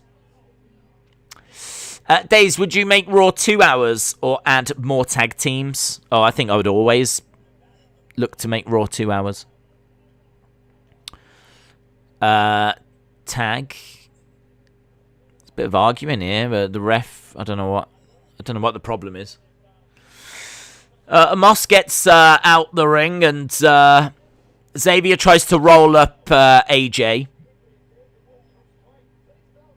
So AJ goes to the outside. Right, New Day are starting to come back into this now. They're using fake crowd noises. Yes. It's a shame Big Show isn't in WWE. He could teach Omos. Same with Taker. Well, I know Big Show was very disappointed with how his career was booked. Because in all fairness, they didn't really book Big Show as well as he could have been booked. Big Show too many times was used in comedy spots, and there were so many times that he was beaten, and there were so many times that he should have been protected more. He should have done less comedy. He shouldn't have turned heel and face a million times. Like, they should have kept him heel, protected him, had him win a lot more than he did. Not necessarily more championships, but just have him victorious more, less comedy, and treated him like a proper giant. But they didn't, you know what I mean? They got as much out of him as they could by having people beat him, go over him. Like, they were then having to, like, turn him face, turn him heel, messing around with him. And it's honestly, at the end, I mean, he didn't feel like a giant at all towards the end, did he? So, I don't know. They haven't got a great history of booking giants, to be honest. I mean, Giant Gonzalez was only around for about 6 months. Great Khali. I don't think people look back on him all that fondly. It means a lot to the people of India, but I don't know that he was booked brilliantly. I don't know. I've got a feeling that Omos is just going to be booked. I think you look at Omos, and I think you could book him really well, quite easily. Just have him quite silent, have him do a few moves, keep him protected, have AJ do most of the work. But they're really trying to show a bit of personality with Omos, and I don't know if that's the right way forward, to be honest. Days, did you hear Kofi's good promo? He was passionate and serious. I mean, I heard it, but it didn't really do anything for me. I don't know. It didn't do anything for me. I think in regards to, like, good promos, I always think, like, Edge and, people like that. In fairness, he hasn't got a great deal to work with, has he? There's not much that he could really do to start off the show here. And as I said, nothing that was said during those promos got me more excited for this match than I was before. So, not the best of starts for me. McLean said, do you think Charlotte was more overpushed than Roman? To be honest, I don't mind Charlotte being pushed, because I do think she's a great wrestler, and I think that she can give great matches. And, whenever it's a Charlotte match, to me it always feels like a big deal. The problem is that she was getting too many championship wins. Part of the problem is that the Raw and SmackDown women's titles are classed as world titles. It's not that many women. So it's quite easy to get multiple Raw or SmackDown championship reigns. And so Charlotte already finds herself being a, 10, 11-time champion. And, like, all of a sudden it's like Ric Flair, the greatest of all time, was 16-time world champion. And in the space of, 5-6 years, Charlotte's already at 10 or 11. It's like, that bothers me more. Because I don't think that I think there should be one women's championship, and you can count that as the world championship. But, she's, like, already 10 or 11-time champion. It's crazy. But do I think she's been over-pushed? Probably, because, people don't like her. And a lot of people say that she has, but I do think she is one of the best wrestlers they've got. And I think she can really put on a good match. She had the best match for me at WrestleMania 36 against Rhea Ripley, for example. And then we saw Rhea Ripley Asuka, and that match wasn't as good. So I do think that Charlotte is a very, very good wrestler. So I can understand them pushing her. Days, will you take off your hat? I want to see you without the hat. Nope. Austin said, is there a match happening on Raw or is it commercial? We were just at commercial. We've literally 30 seconds ago just come back. We've got AJ and Omos taking on the New Day. New Day are in control after we saw Omos take the early advantage. Austin says 13 title reigns in less than 6 years is just too much. Is it 13 title reigns now? Yeah.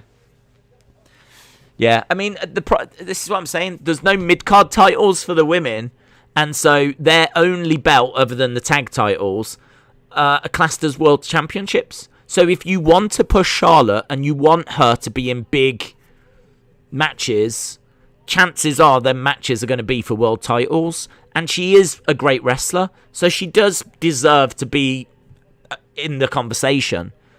But yeah, the problem is now she's a 13-time world champion. It's ridiculous. That is now they're having to go like last year. Should we have a go after the NXT title? Because like, what are you going to do with her? Because there's no mid title, there's no mid card title for her to go off and do instead. So yeah, it's a problem, and one that still hasn't been fixed, to be honest. She's gonna break Daddy's title run, says William. Omos will be great with Apollo. Yeah, he would have been cool with Apollo, wouldn't he? He would have been cool with Apollo. You're absolutely right. You were absolutely right. He would have been cool. Because then he could have been this silent, like, commander. And he would have been really serious. And that would have worked. It would have made Apollo feel legit. And it could have kept AJ as a solo star. You're right. That would have worked really well. AJ has managed to get back over to the corner. Omos tags in. Xavier charges over, but runs into Omos, who knocks down Kofi. Throws him down. Picks up Kofi. Backbreaker. I think that's the biggest move we've seen from him so far, the backbreaker. Another one. So, Omos in control at the moment against the New Day. Charlotte Flair's my favourite wrestler of all time. Back elbow by Omos.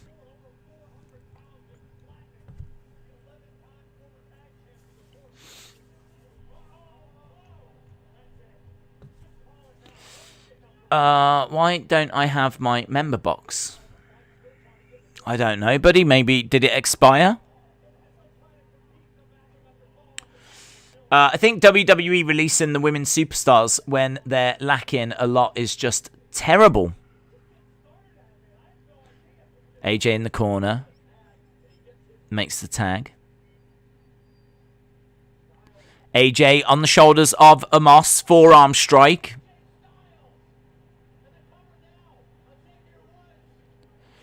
AJ gets the pin, and that's the end of our first match. So we're half an hour into Raw.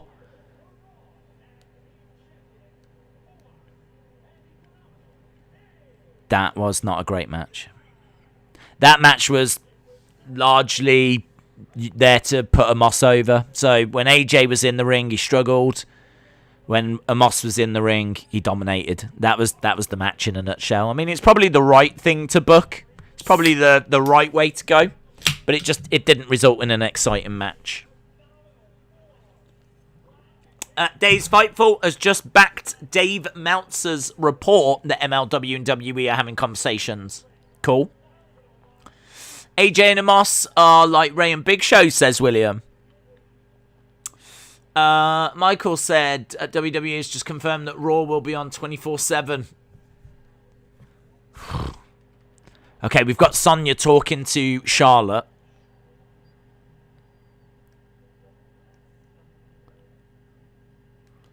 Okay. We're getting a little bit more. You're overstepping the boundaries.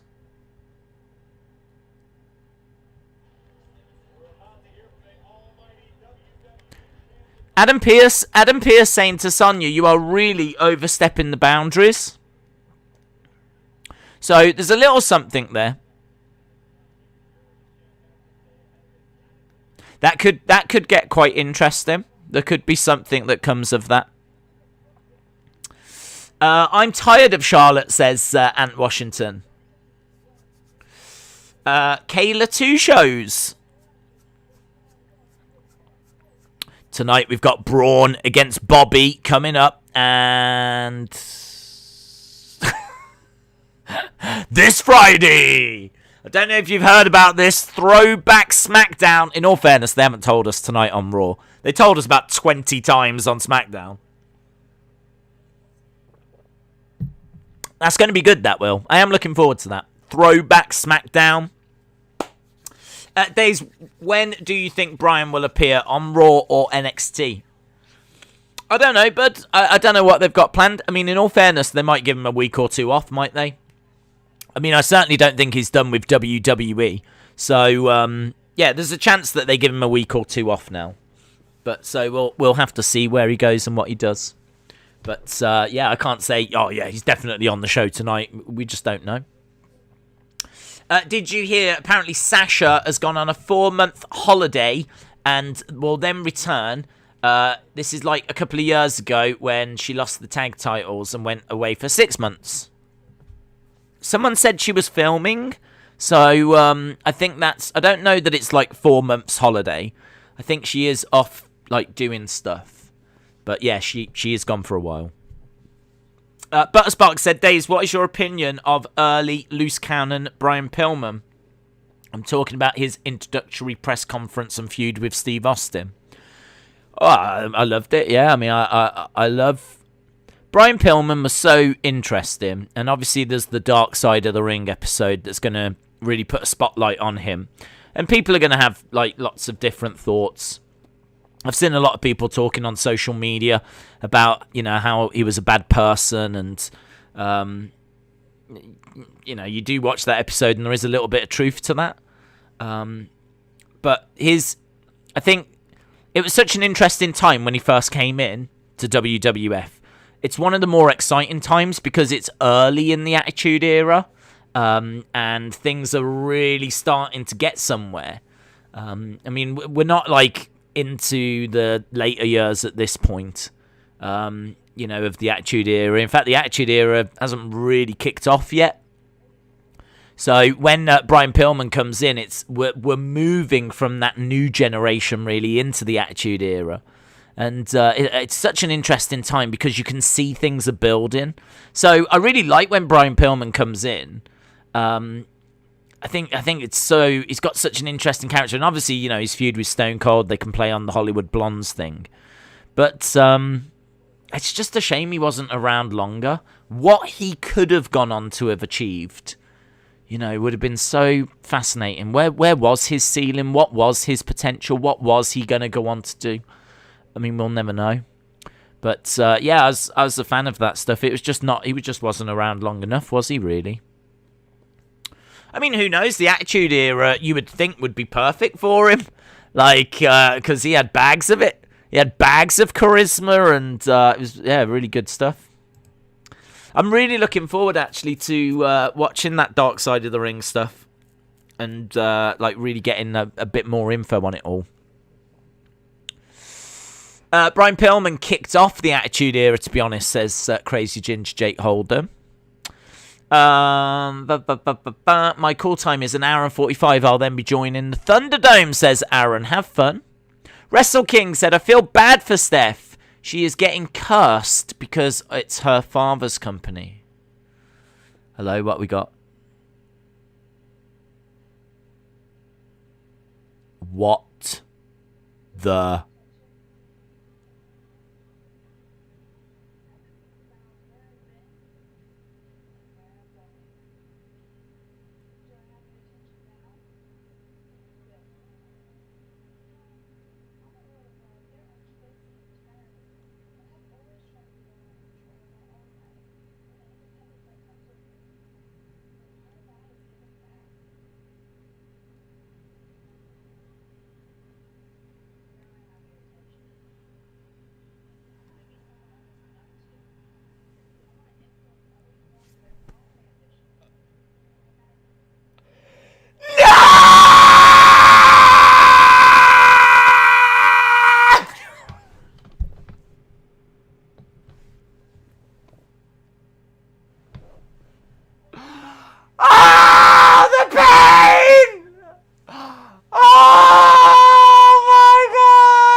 had such high hopes, guys.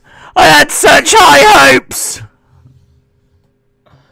And I thought this was the week we were going to turn it around. We're not turning it around. Oh, there's actual tears. There's actual tears. Why have they done this? Why do they hate us? Why do they hate me? Oh. God damn. Let's put Pat McAfee on SmackDown and Eva Marie on Raw. Ah. That was Eva Marie, by the way. So, what is it? The evolution is on the way. Great. Great. Thank you.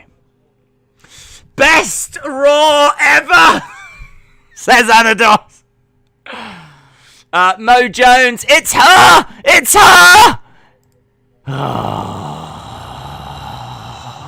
Oh, Vince McMahon. How dare you? Well, look. I don't know what to say. There's nothing I can say. We knew that there was a chance that she was coming. We knew there was a chance that she was on the way. There'd been rumours for a long time. I mean, I actually thought she was going to NXT. I honestly thought she was going to NXT. I thought she was going to NXT, and I thought she was going to work with some of the talent down there, and I thought that's what they were going to do, and I thought they were going to do something there. I never expected her to go to Raw. I never expected her to go to Raw.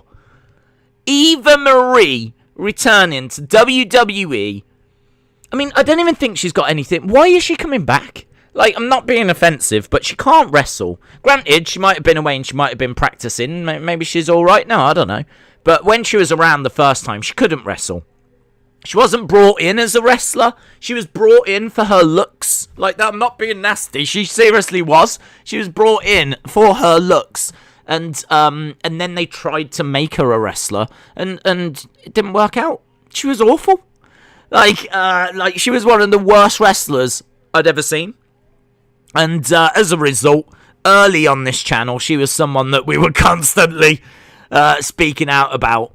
And yeah, man, I'm not that excited to see her return. I do understand though, wasn't she on Big Brother or something? She got a bit of a buzz, and then the rumours were that they were looking to bring her back. But that was like forever ago. I don't understand why now, and why Raw, and why have we got more tomatoes? Why have we got more tomatoes?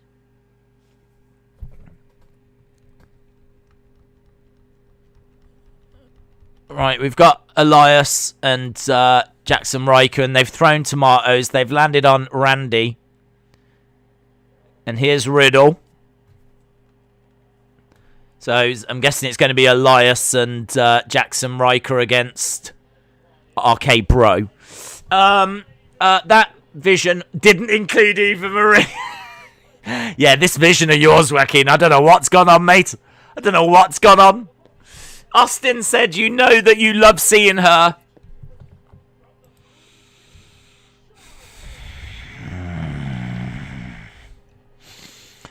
Yeah.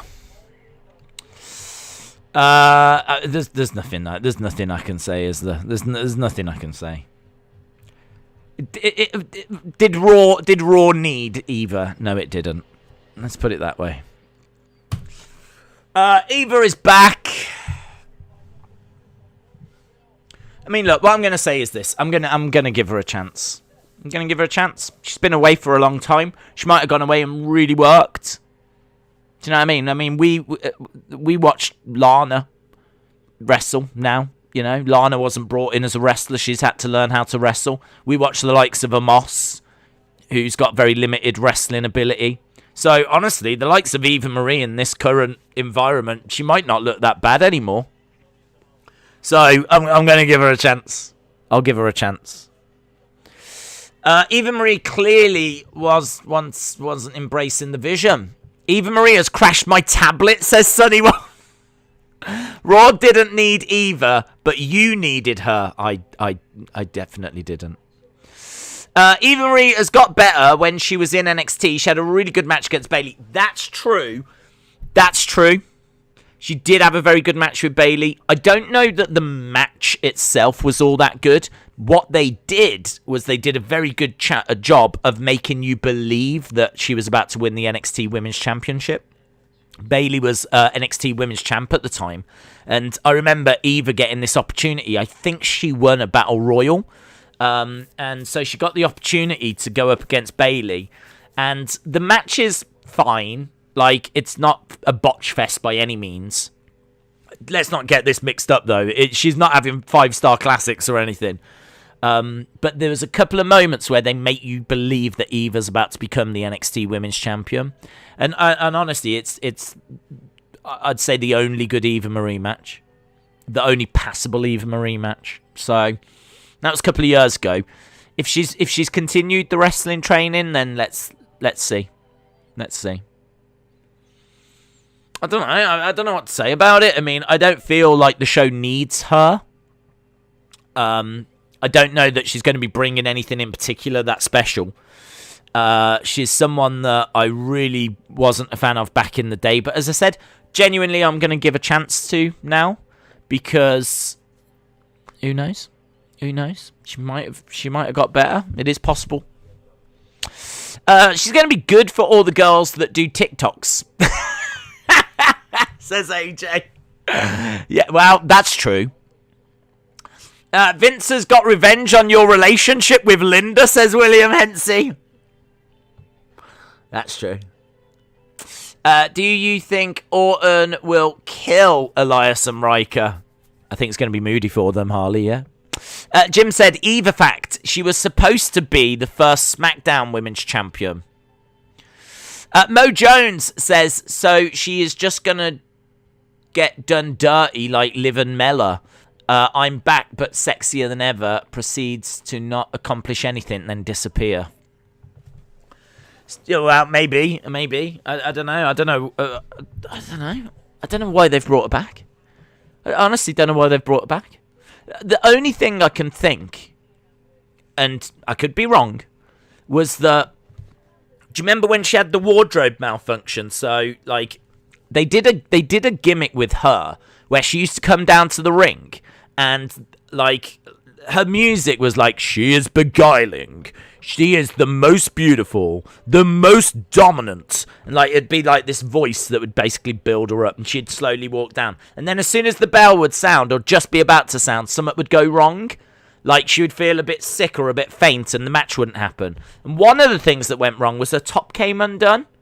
And they had to quickly put a towel over her. And that video did, as you can imagine, crazy views. You don't see anything, but it did crazy views. And I'm wondering if WWE are going to look to do more of that. That is literally the only thing I can think.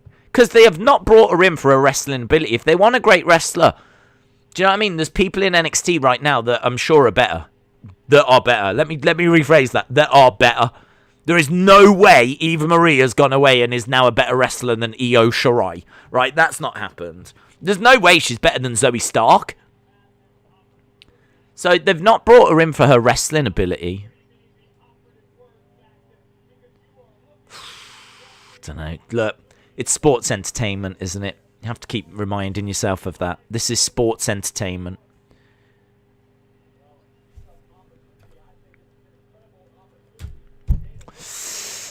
Maybe Alexa's creepy friend Lily will eat Eva. These two used to hang out with each other. Some nasty lag. Nasty lag. Hopefully we're back. Yeah, bad lag. Bad lag.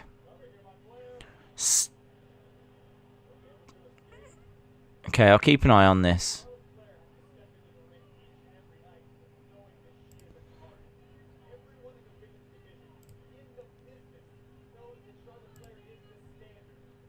Yeah, bad lag. Bad lag. I just saw. Don't know why. Hopefully it's okay now. We're back, yes. Even I tell you what, even my computer's giving up on the show so far.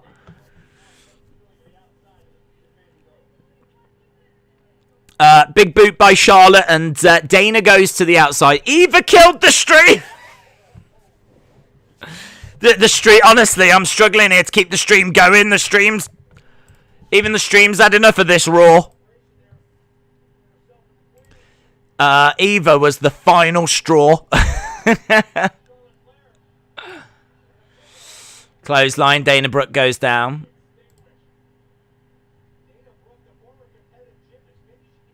So Dana over in the corner. Dazzle by Nature said, Days, how's it going? It's good to see Eva back. I still remember the days that she would retweet a few times me. I was like, oh, well, there we go. At least someone's happy. What's up, Days? I'm watching from work. How are you doing? I'm all right, buddy. Yeah, I'm all right. We're hanging in there. We're trying to survive. It's another Monday where we're trying to survive. And they have brought out the big guns this week. It kind of feels a little bit like WWE are trying to break me. It kind of feels like WWE are trying to like break our spirits. I don't know why. I don't know what we've done. I don't know what I've done. I feel like I've done something to upset them, and I'd like to publicly apologise for anything I've done to upset Vince McMahon, because it's getting to the point now where things are going a bit too far. I mean, to honestly bring Eva Marie back and put her on Raw, it's pretty moody, isn't it? There's a line, and we've definitely crossed that line. 1, 2 count for Dana. But I'm pleased that Dazzle by Nature is excited. Wrestle with Andy said Eva 316. Harley said, Days, can you believe it's almost been 5 years since Charlotte and Brooke? What? That was 5 years ago. Was it really? I can't. I really do struggle to believe that. Here we go. Figure 8. Figure 8 is in, and Dana's tapping. Dana Brooke taps. So Dana Brooke taps. We've had a little bit of a lag issue. Oh, hello. Mandy's jumped in. Mandy going against the ropes.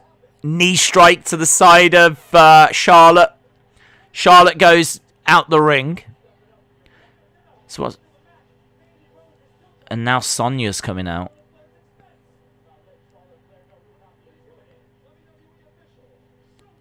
Okay, so Sonya's coming down. Sonya in that red suit looks awesome, man.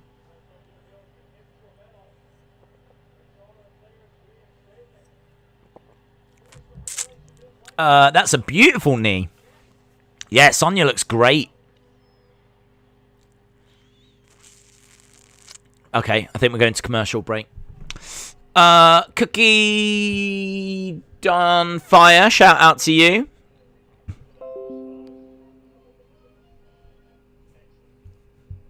Yeah, the internet keeps dropping. I don't know why.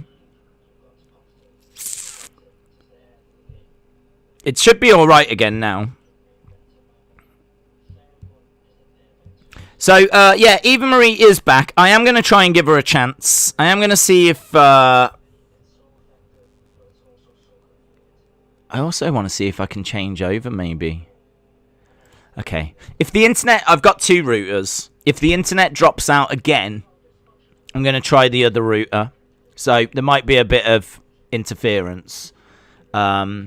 This will get us through, by the way. If anyone's concerned that we're going to crash or go down, I don't think so.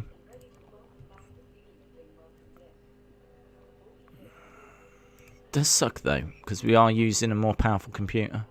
Dazzle by Nature said, I sound like Corey Graves the way you say I am happy Eva's back. You are? I'm pleased for you. I'm pleased that someone's excited. Yeah, so hang on. I'm a bit distracted because obviously we've got internet issues. But I'm going to give her a chance. I think that there's an outside chance that she might have got better, because I really don't think she could get worse. And I said before, there's other things going on in WWE anyway now. So we're at the point whereby she might not even be the worst wrestler on the roster. She absolutely was back in the day. Stuttering Steves says, I honestly think Raw just needs to join with Fox. At least SmackDown can give us a good show. Days, you need to put Eva in your background. Yeah, I mean, if you know anything about me and this channel, you'll know that is unlikely. Harley said, Days, Charlotte and Brooke was 2016. It was towards the end of 2016, but it has been almost 5 years. That is stunning. I honestly can't believe that. Honestly can't believe that. Is Sonya coming back to wrestle? Says Eric. Well, I don't know. I think she's sort of playing a... she might wrestle eventually, but I don't even know why she isn't. But she is probably going to be playing this authority role for a while. I finished my homework. Tell me, how good is the show?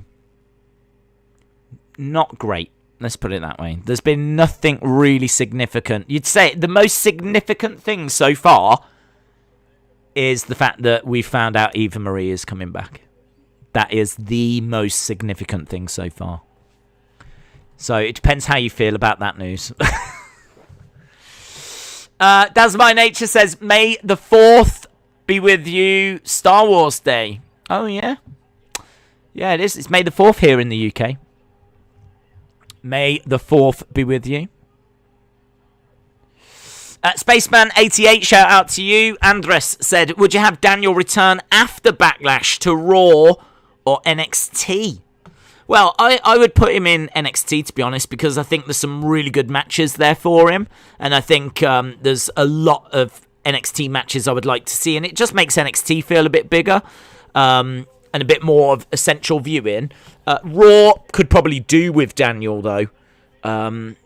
But yeah, I think I'd move him to NXT. I think there's some really fun matchups you could do in NXT. I hate when the Wi-Fi lags. Yes. It's really weird. It just completely drops out, and I don't know what's affecting that.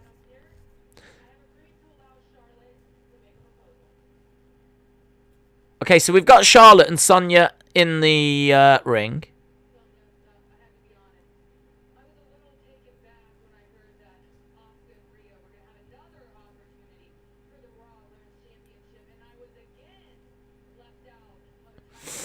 My girl Eva is coming soon, says Donald.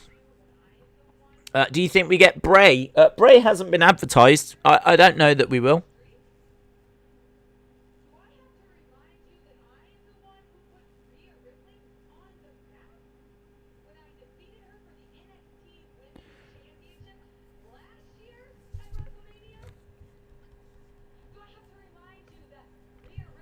Charlotte is saying that she's a bit disappointed that she's not getting an opportunity for the Women's Championship.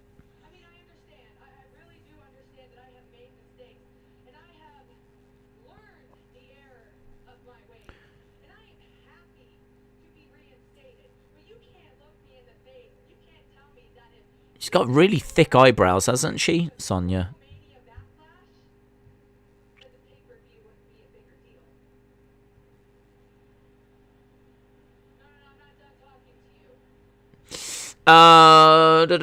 What kind of net are you using? Try Chrome.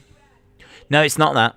It's not nothing to do with that. It's the actual, my connection to the Wi-Fi keeps dropping out.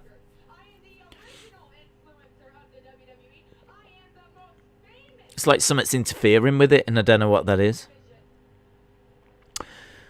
It's probably the Eva Marie news. I do agree.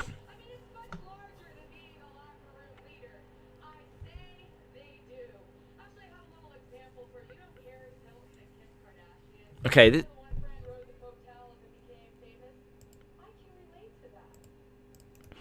Attack her, Alexa. Alexa, come on. Did I hear Tessa is signing for AEW? I haven't heard that. I did wonder if Tessa might show at that AAA show, though. Because I think she's in Mexico. AAA's in Mexico. That's the show where it's going to be Andrade versus Kenny. I did wonder if we might see a Tessa there. So, Dazzle by Nature, I can't say I have heard that news. Let him in, said Charlotte is just annoying me now.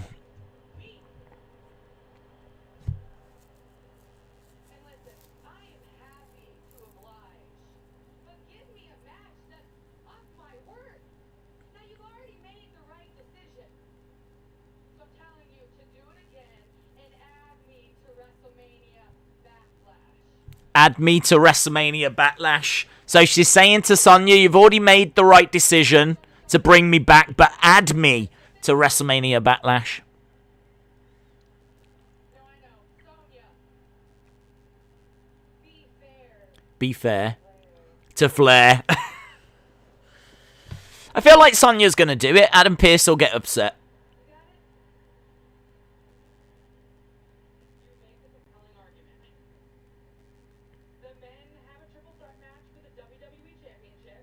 The men have got a triple threat match. Which is why, Charlotte, I'm going to add you to the Rhea Ripley versus Asuka. Okay, so she's done it. Sonya has added Charlotte Flair.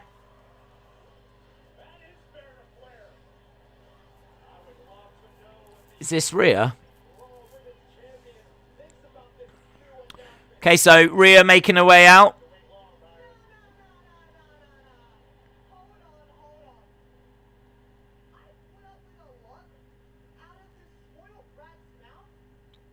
Okay, so Rhea's not happy about this news.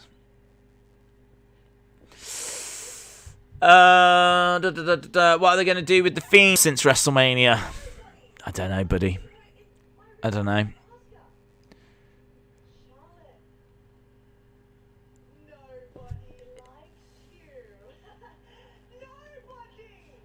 Rhea says, Charlotte, nobody likes you.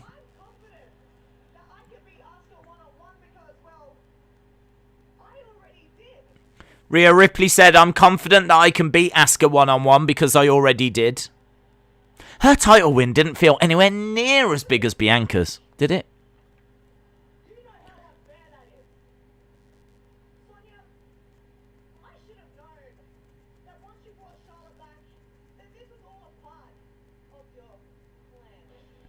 Do you know what? She's a good promo, Rhea Ripley. I know that might not have set the world on fire, what she said there, but this is like what, the third, fourth time we're seeing her on Raw. Like, she's so comfortable with talking.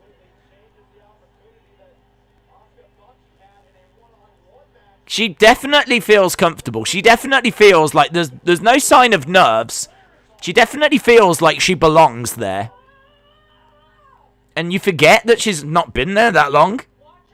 I mean, literally weeks.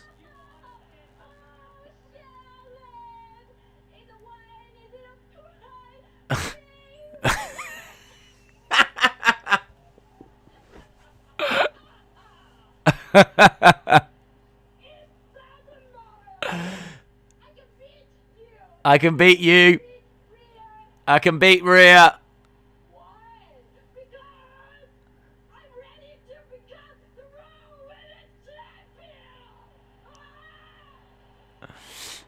Asuka bringing some energy.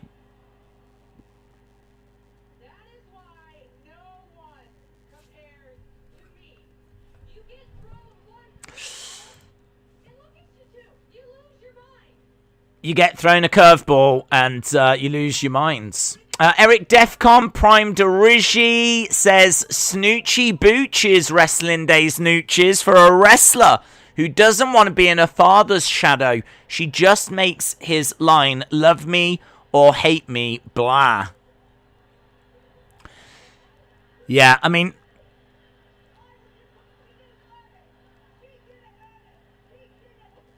Rhea Ripley getting right in the face of Sonya Deville there, and this is broken down. So I think we knew this was going to a triple threat anyway. So it's not like the biggest surprise in the world. But, yeah, it's another example of Charlotte being pushed, and people are obviously going to hate that. But I think WWE want you to hate that. I mean, she's a heel. And look at the smile on her face. And it's Asuka's music that's playing.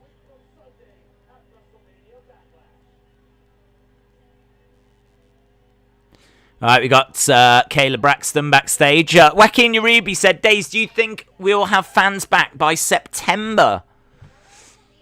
I don't know, buddy. It depends how it all goes. I mean, it's getting better, isn't it? Things are reopening. Hey, here's Umberto. Every time my computer does an update, I get problems with internet disconnecting. Oh, maybe it's something like that then. Maybe I need to do an update or something. I don't know. I don't think so. I'm sure it should automatically update. So, I don't know. Hopefully, whatever it was is gone now. But just be aware, if it does go down, I've got a second router and I'll just jump over onto that one. So, we should be fine. Touch wood. Where's the super chat lady? I need to bring her back, don't I? Yeah, I'm not going to bring her back tonight. I'll bring her back for tomorrow.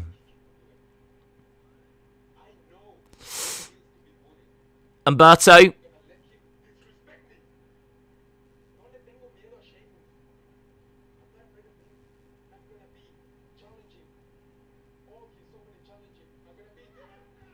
Sheamus attacking Umberto from behind.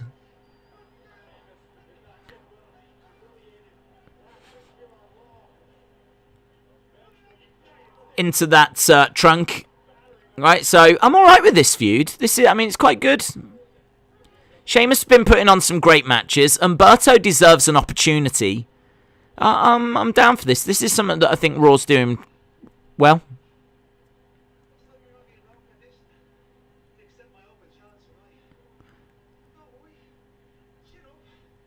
Looks like you're not in a condition to accept my open challenge tonight. So that might be a decent way of saying that it'll have to be someone different. Right, we've got Miz. I wonder if it will be Umberto or if they will go a different direction.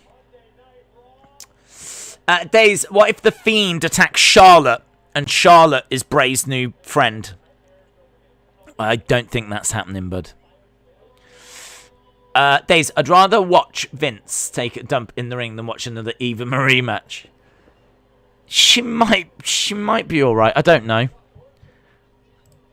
I mean, there'd been rumours of her return for quite a while, so I can only imagine she's been training. Right. Morrison making his way down. With Miz in his corner, but I don't know what this match is. I don't think they announced anything, did they?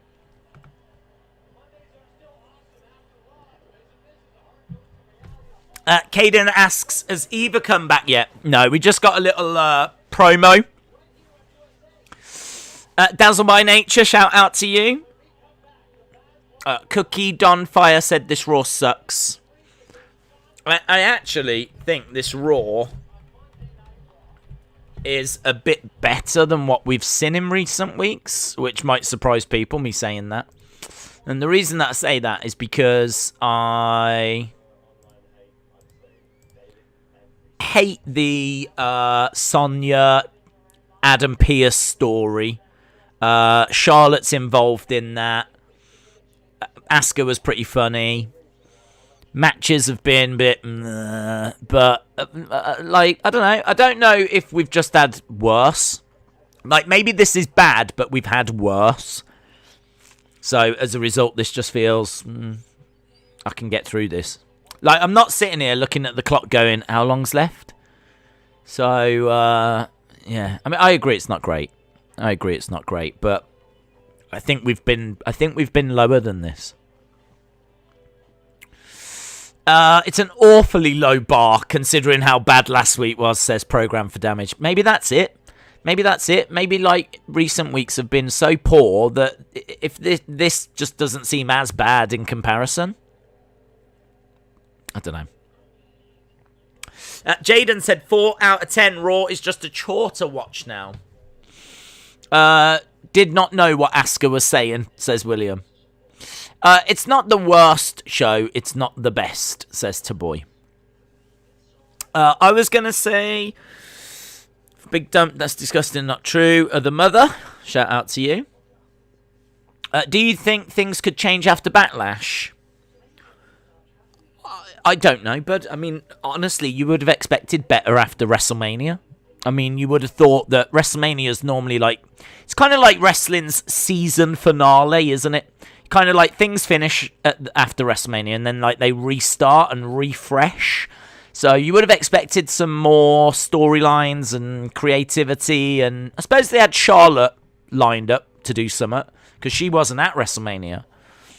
So they knew they were going to do something with her. So we've had like all this Charlotte stuff play out, but hasn't been a great deal of other stuff, to be honest. So I don't know. I don't know that they're waiting to get past WrestleMania Backlash. I don't know if they've got anything lined up, to be honest. We'll see. We'll get somewhere with this stuff, I'm sure. And I really do think when we get crowds back, then, you know, that's going to make such a difference. But we just don't know when that is. Dazzle by Nature said, I had to rejoin. I just noticed I looked different. Green is better. Green is better. Ask Kermit. Shout out to you, Dazzle by Nature. William Hensey said, it's so bad that it is worse. And now we've hit rock bottom. Maybe Otis assuming that now we have hope Raw has to get better. Right. Yeah. I don't know. I don't know that I've hit rock bottom, in all fairness. I mean, I've never given a show 0. That would be rock bottom. And that would just have to be nothing good and actually things that are just that offend me. I mean, that would be 0. It would be there was nothing redeeming on the show, and actually there's even things that wound me up. That would be a 0. We've never got to that stage. There's always been something that we can say Raw had. So I don't know. This I can only be honest. My gut feeling is this isn't great. This isn't even good. But at this point, you might say it's actually average for Raw. You might say that this is pretty much what I expected.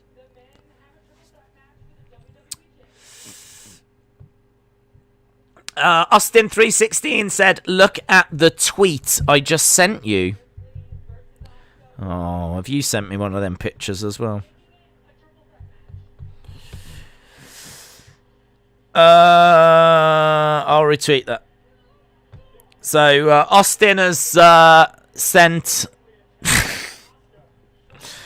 has tagged in... oh, man. Everyone's tagging me in this as well. My notifications have blown up because WWE have sent a message out. The evolution is upon us. Do not tag me in that. I know. I'm fully aware. For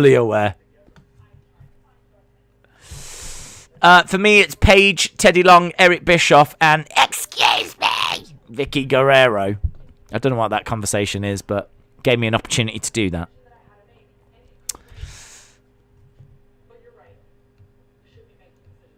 Okay, Sonia says, right, we should be making decisions together.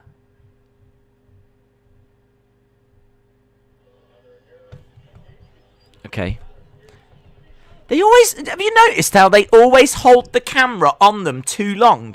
Like, Sonia will say, we should be making decisions together.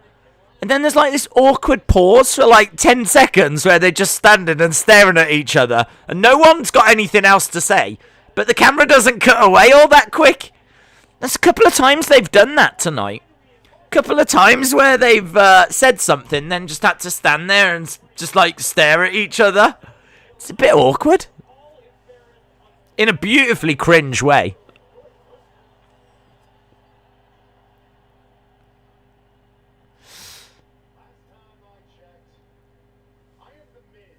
Right, we've got Miz and Morrison in the ring. Morrison about to take on Damian Priest. We're about 15 minutes away from the halftime scores.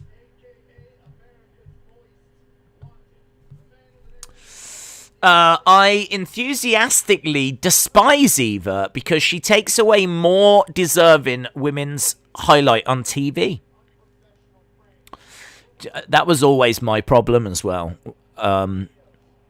Was that you had someone brought in for their looks that couldn't wrestle, and then you've got very good wrestlers that just have to sit on the sidelines that can't get onto TV. But I'm going to repeat what I said, and that is I'm going to give her a chance and see, is she different now? Is she improved now? You know what this show needs? More tomatoes! Says Brad. Brony said, I think Sonya might get fired from that GM spot and become a wrestler again. Hopefully she does, because her as a biased GM just doesn't work that well for me. Austin said, should I tag you in all of Eva's tweets? No, I'm good, thank you. I'm good. Days, the camera linger was for the background. Camera linger was for the background. They've done it a few times, bud. It's not that last one wasn't the first time they've done it. They did it earlier in the show where I think Sonya had to stand there and just raise her eyebrows or do something because she was a bit awkward. So yeah, there's a couple of occasions they've done that.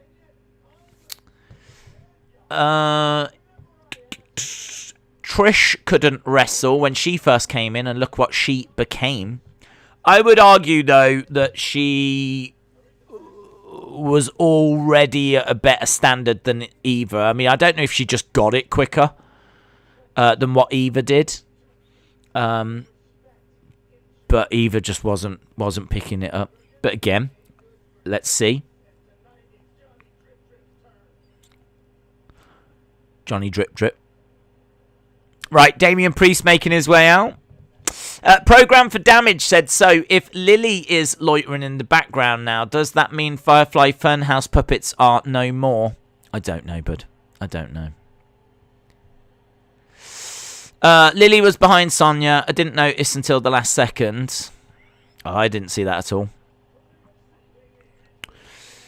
I think the reason why Raw is so bad is because of the coronavirus. Do you agree with that? I definitely think that's playing a big part, yes. I definitely think that's playing a big part. I think that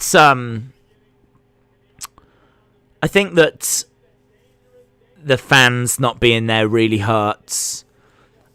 Obviously, if you have fans there and you give them this, it's still not gonna make a massive difference. But you would hope that there'd be less disruption. I do think the coronavirus has resulted in a lot of changes of plans, and I think that hurts the show. And obviously, you know, where someone gets a cold now, that's a problem.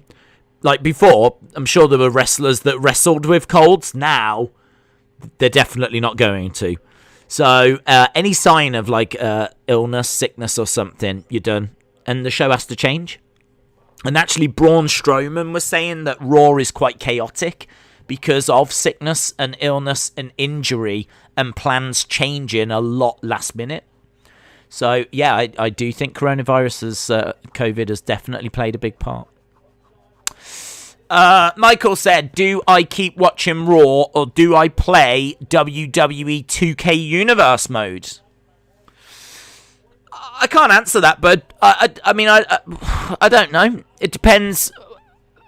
It depends what you're looking forward to seeing. I mean, I can't guarantee that we're going to get any better than this. Vape Ross Vape said Eva has changed her name to Louis Thez. That'd be quite fun. Louise Thez. If Becky was to show up, ratings would go up. It would help. definitely.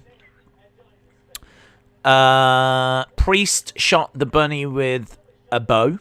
Oh, you got your thing back, Laurie? Shout out to you. WWE does too many triple threat matches. I'm tired of that, says BBB Yipsy. Let's go, Johnny Drip Drip, says Syndrome. Days, who is your favourite GM in history? Gorilla Monsoon was good.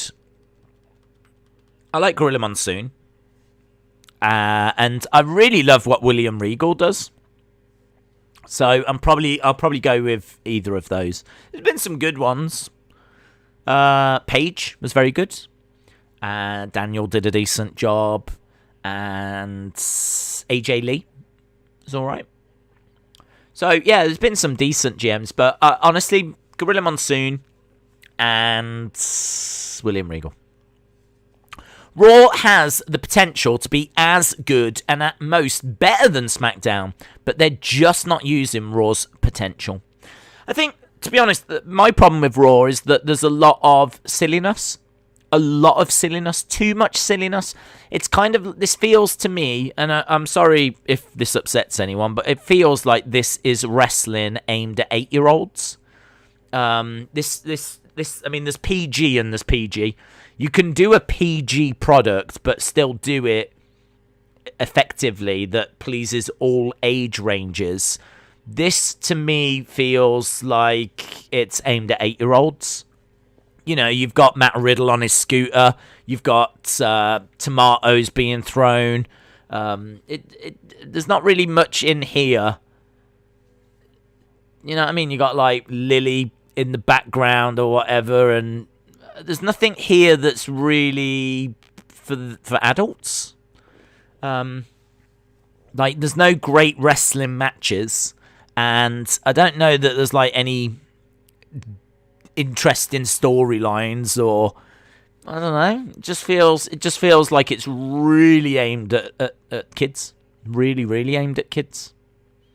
Maybe SmackDown aims at a different, like SmackDown maybe works a bit better for us because that has got an interesting story with Roman. I don't think they do as much, anywhere near as much silly stuff.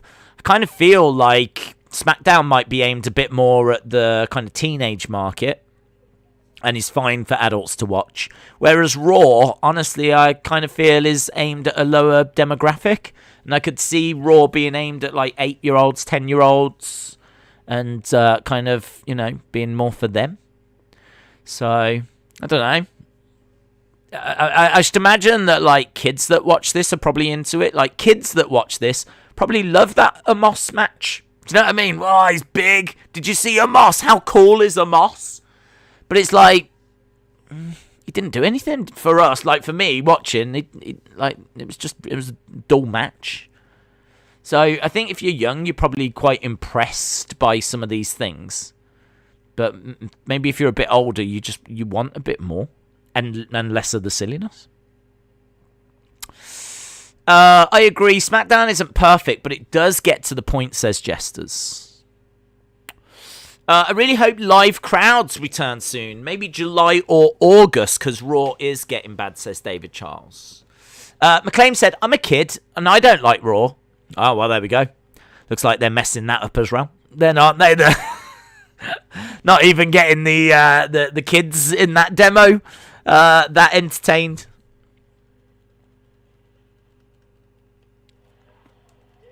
Right, Damian Priest, John Morrison. I'm a teenager. Raw is unbearable. Yeah, I would say that's below your demographic. I would say this is below teenager level. Brandon Reviews says, this is the time. SmackDown is better than Raw. Shake my head. Yeah, it is. It absolutely is. I think it's shorter. I think it's easier to watch. They tend to have better matches. They have, obviously, a really strong story at the moment with Roman that's really driving that whole show. Obviously, they've had Edge on there as well, and he's a big star. They had Bianca. That was one of the best moments at WrestleMania. I mean, the two main events at WrestleMania were both SmackDown matches. And it was the right thing. I agreed with it.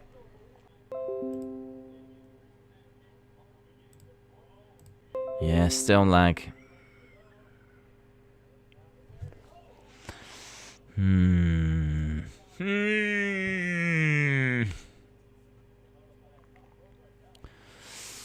Big strike by Damian Priest. Big boot drives Morrison back. Priest charging over. Back elbow by Priest. Priest picking up Morrison. Morrison lands on his feet. Against the ropes goes Priest. Big clothesline. Morrison goes down. Shoulder up by Morrison. Days, I think The Way is an example of PG comedy done right. Yes, I do agree, Robin. Yeah, I think they do some good stuff. But sometimes maybe, like, I didn't like Indy getting involved in that match the other day when it was Austin versus Bronson.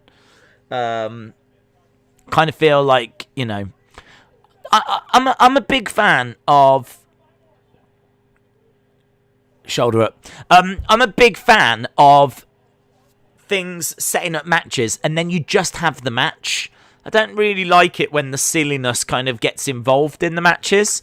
I suppose I can take it once in a blue moon, but it's so often. So often. Someone on the outside interferes or distracts or, you know, it's just a big part of wrestling. It always has been. But I always liked NXT. I've said this before. NXT always used to have clean finishes. It was one of the things that really stood out to me about NXT when I first started watching. Because on Raw and SmackDown, you'll see outside interference all the time. But in NXT, you didn't. It just wasn't a thing. Damian Priest does get the win.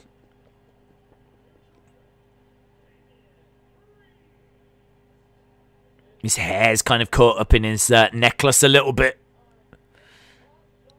I can't tell what was it. I can't tell what's happened to his necklace. Oh, was it his hair that had looped over? I thought it was a necklace. So yeah, I do agree. I think that the way is very funny. Good PG comedy. Days, I literally can't wait to see Nate Diaz back. Yeah, it's going to be good, isn't it? Chixus, I'm looking forward to that. Should be a good fight. UFC 262. Stone Cold was sometimes funny. He was. I don't mind comedy in wrestling. There's some people out there that don't think it's got any place at all. But I like it. I think that I honestly don't mind comedy in wrestling. But I would just try and keep it away from the ring. Mansoor? What's going on?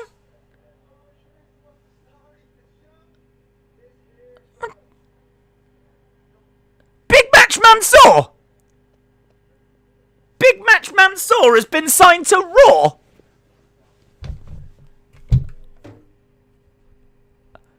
The whole internet right now is going, huh?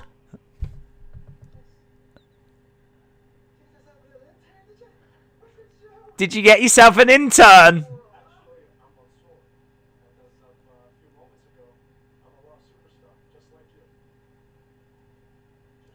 Are we meant to not know who he is? Is that the deal? Like, do you reckon this is for casual fans?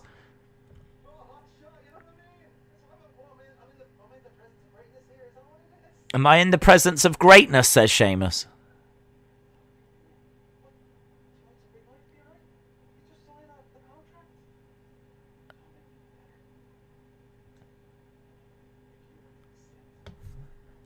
Okay, wow, yeah, I don't think anyone was expecting that.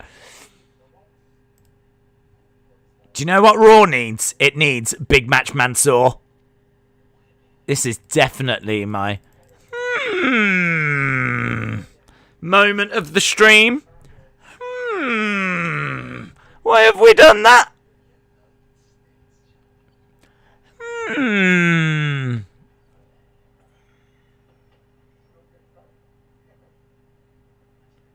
I love the idea that Raw's struggling, and you know, a lot of the feedback hasn't been that positive. Ratings are very stagnant at like 1.7 million, which is pretty much the lowest ever. And so they fixed it by bringing in Eva Marie and Mansoor. Wild, isn't it? Big match, Mansoor. Mansoor is undefeated, I believe. Mansoor is 60-0 on main event and 205 live. Robert said, this is what Raw needed. Joaquin said, wow, this is such a signing. Mansoor is 48-0 on main event. Eva's got my attention, says LB. Austin says Mansoor is greater than Volta.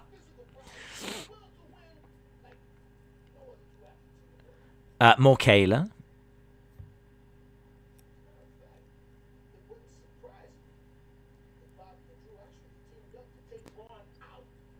Are we? Have they done that, do you reckon, to make the Saudi shows feel bigger? Have they done this for that, do you think? Is Mansoor at a point now where they think, yeah, we can use him on Raw, we could do something with him?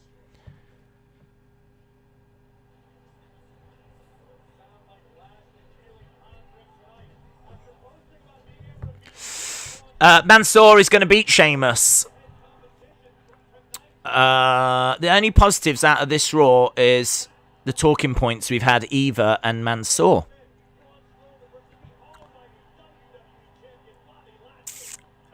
Kids are still developing. Developing equals stupid. This Raw hasn't been the best, but okay. Right. Get in your halftime scores. Halftime scores.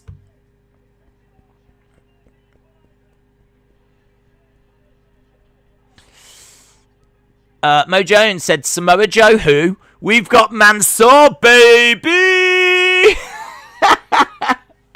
That's what it's all about. Big match, Mansoor. Vape Ross Vape said, I want to see Eva, and I've got a Mansoor. Travis says 6. Cerebral Assassin says 5.5. William says 8. Efren the Beast says 4. Brandon says 4. Heel Santa says 10. Syndrome says 6. Ant Washington says 6. James Patterson says -1. Laurie says 5. 10 out of 10. 10 out of 10. 5 for Eva. 5 for Mansoor, says Anadors. 6 out of 10. Eva and Mansoor has helped this show. At what point did you think you'd write that sentence? Just reading that out loud has blown my mind. I'm going to give this Raw 6 out of 10. I think Eva Marie and Mansoor have really helped this week. Jeffrey, 5. Cole Irwin, 6. Robert, 5. Black Dino, 8. Robert, 4. The Truth, 2. Taboy, 5. Blue Shirt, -10. J14, 5. Draven Dresden says 4.25, but Daisy's reaction to Eva was an 8. A bit more lag. I really don't want to mess with it because I can't guarantee that I'll make it any better. It seems to be like we get 10, 15 minutes and then we get a little lag. 10, 15 minutes, get a little lag. Which I understand is a bit annoying. But I don't really want to mess with it.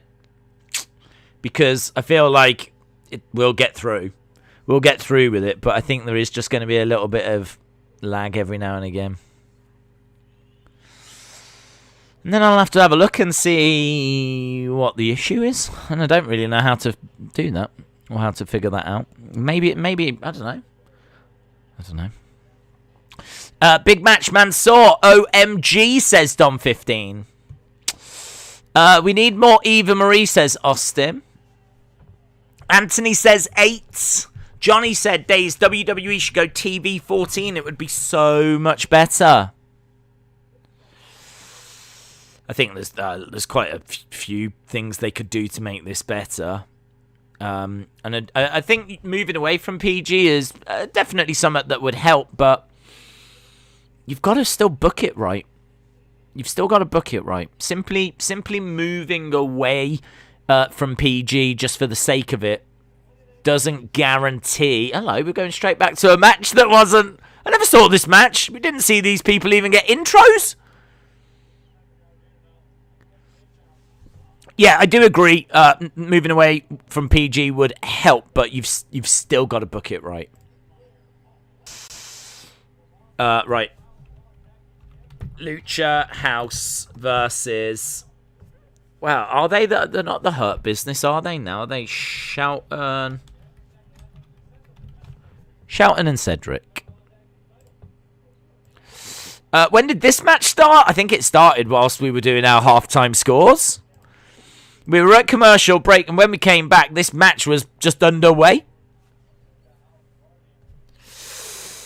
Days, can today's Raw have a high ratings tonight? Can today's Raw have high ratings? I don't think so. I don't know why it would. Did Charlotte get rid of her implants? I don't know. I didn't notice.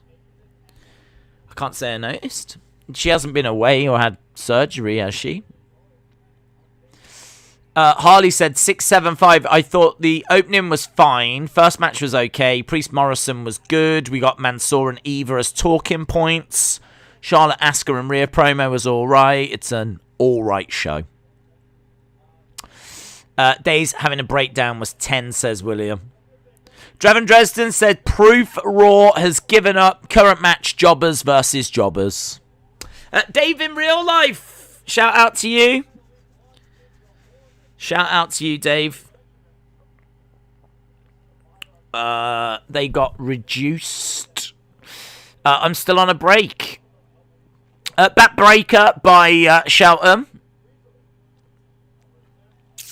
on Grand Metalik.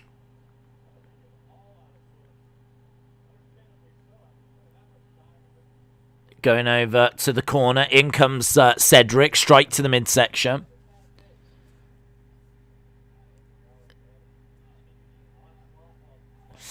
I don't like your Fiend picture, and it looks creepy. Who are you going to take out of Sheamus? What is it going to be? Sheamus versus Mansoor? Or is that what we're getting? Well, I think people are going to want this streak, aren't they, of Mansoor to continue. So, I don't know. I mean, to be honest, I wouldn't take the title off Sheamus just yet, but maybe that's what they're going to do. Maybe they're going to have Mansoor win.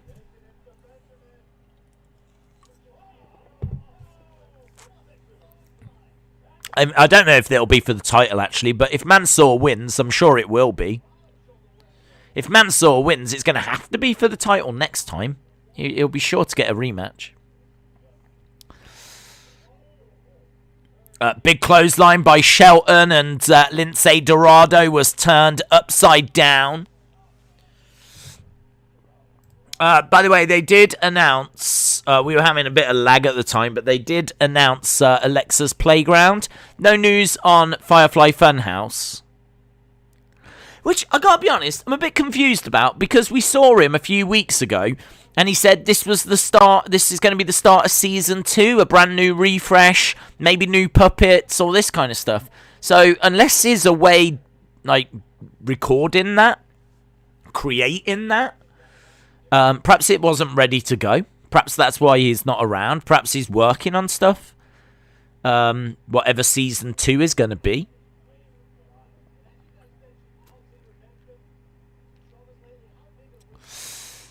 Eva better be back in WWE 2K games. Days, if WWE go TV 14, they cannot pull an Attitude Era. They cannot treat women like they did in the 90s. They have to go edgy, but not ridiculously edgy. Yeah, I mean, if they go TV 14, you can still have... Well, I mean, what they can do with TV 14 is you can still have women's wrestlers. That's not going to stop you from having women that you could have in scantily clad attire. You just wouldn't do that with your female talent, would you? Look at UFC, for example. UFC have got women's fighters, but they still have ring girls that still parade around with the... I mean, what job do they serve? Do we need them to know that it's round one?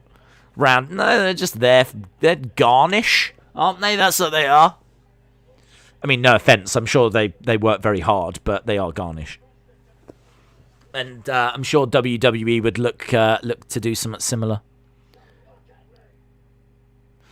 Cedric getting a bit upset here.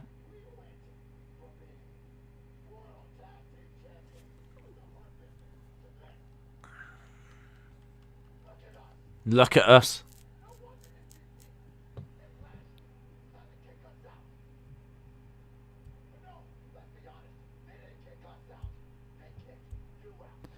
Let's be honest, they didn't kick us out, they kicked you out. You were the weak link in the Hurt Business. You probably was.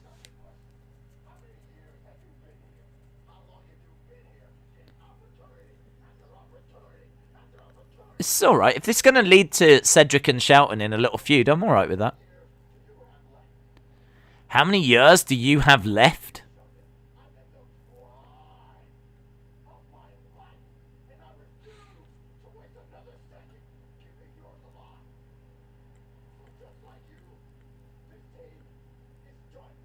Just like you, this team is done. That's alright.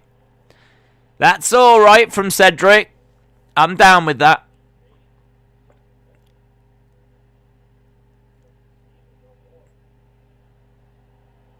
So, Cedric walking away from Shelton. So, no more Cedric and Shelton. Right, we're backstage. We've got Angel Garza. He's got a rose. There's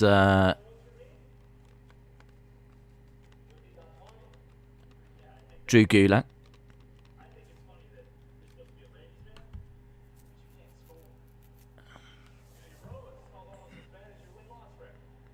That rose smells almost as bad as your win-loss record.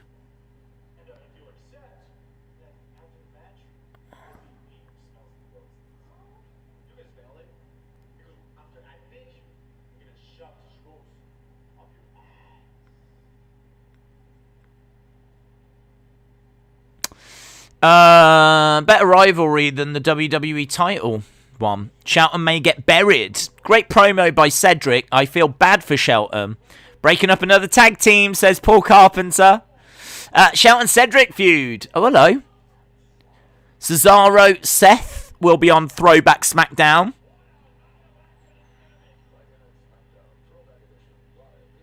Okay. Boring. Shelton had better beat Cedric.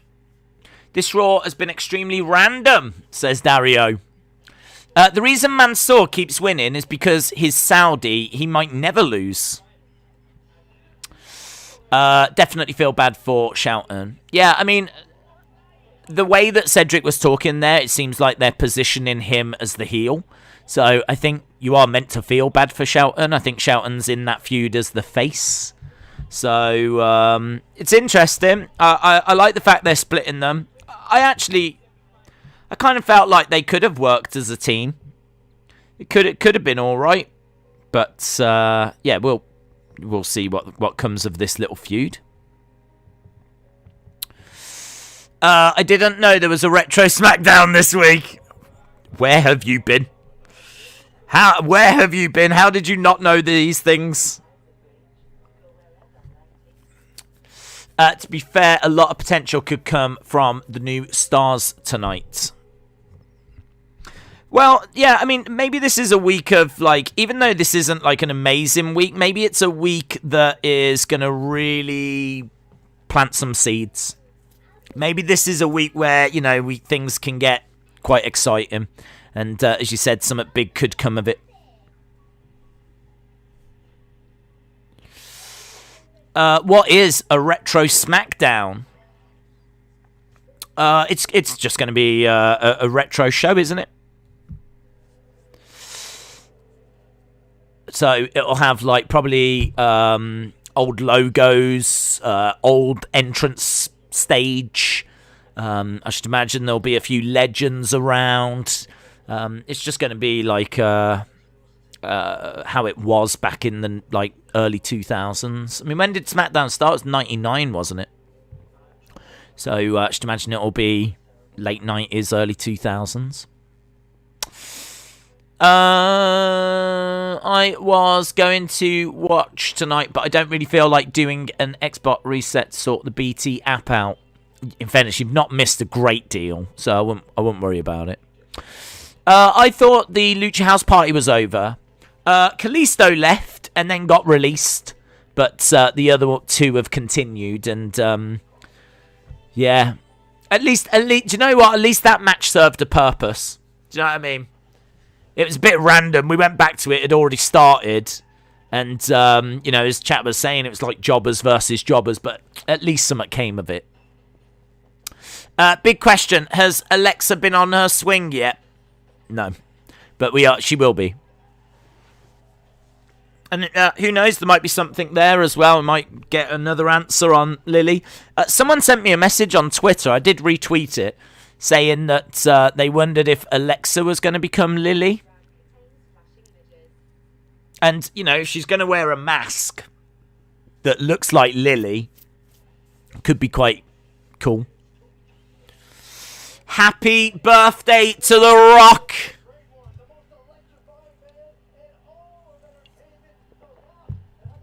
And Young Rock is it's going to be a second season of it, apparently.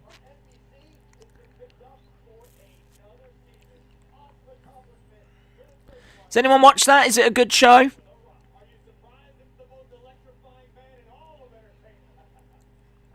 Hey, there's Shelton backstage. Can the Fiend attack her on a swing? He could. I doubt he will.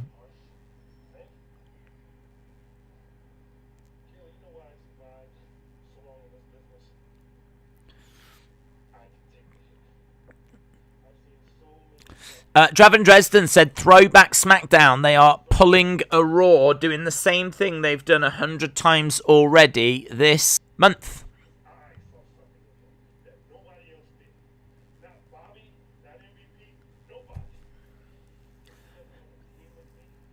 If he doesn't want to team with me, if he doesn't want to take the hits with me, he's a grown man.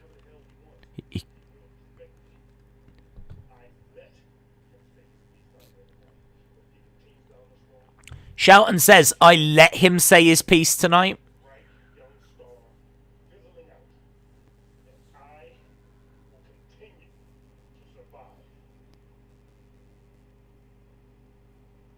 I will continue to survive. Right. Angel Garza.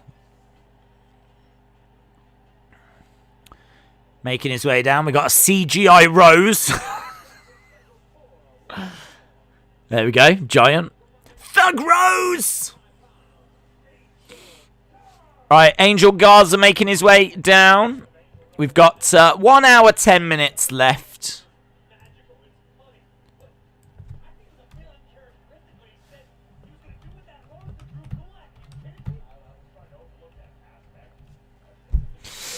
Lag again. I don't think so. The CGI Rose is ugly. It's a weird thing. Of all the things to criticise, that is a weird one. I don't like the outfit. Don't like the rose. Let's go. Gulak says Lone Star Friend. What is the best Rock match of all time? Maybe Hogan. I mean, obviously he had great feud with Austin, but I think Hogan was something very, very special, wasn't it? Trousers have been whipped off. Big drop kick by Garza.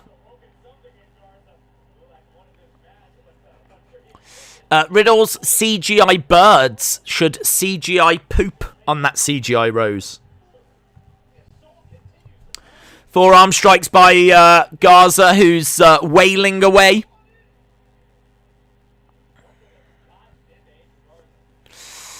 Did you miss the return of Eva Marie?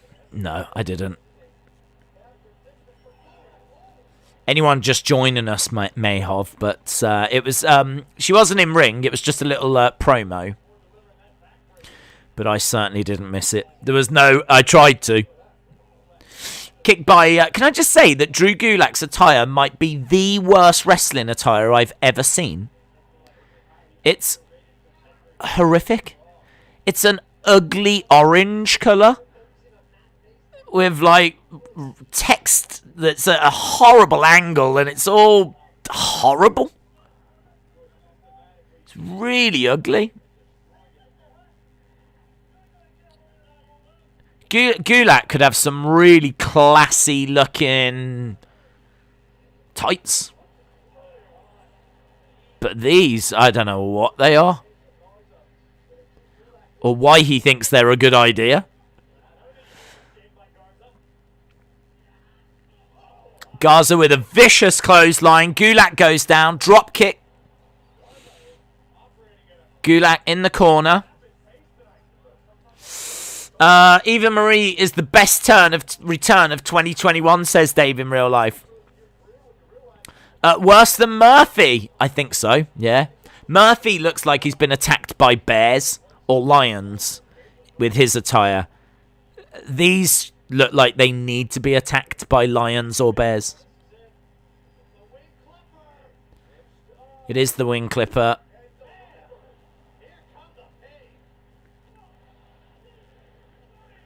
There we go. Angel Garza wins. Quite comfortably. This isn't great for Gulak, is it?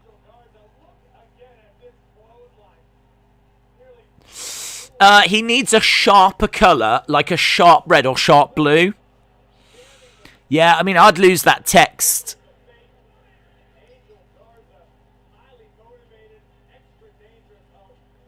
And, yeah, I'd just change it all, to be honest.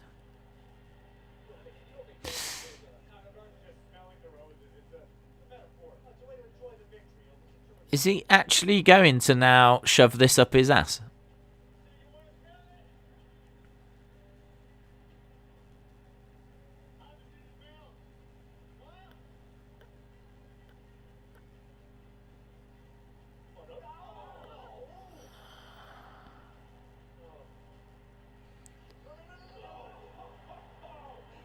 Okay.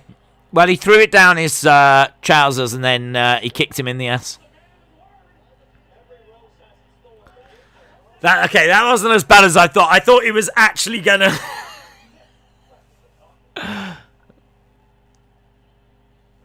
Whew. Although, that would help them grow. Hey, here's the Viking Raiders. The Viking Bros.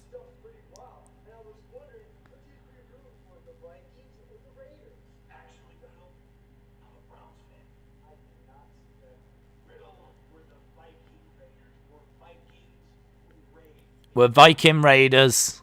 We're Vikings that raid.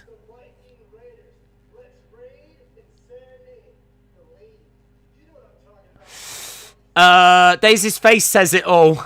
This show.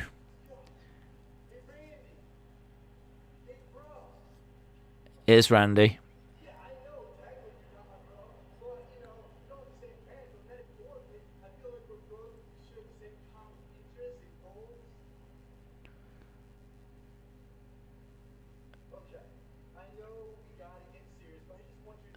Riddle says, okay, I know that we've got to get serious. We're still undefeated.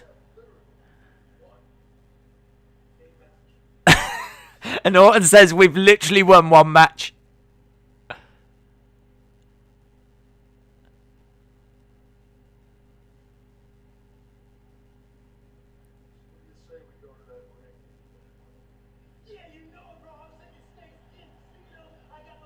He really wants these snakeskin Speedos, doesn't he?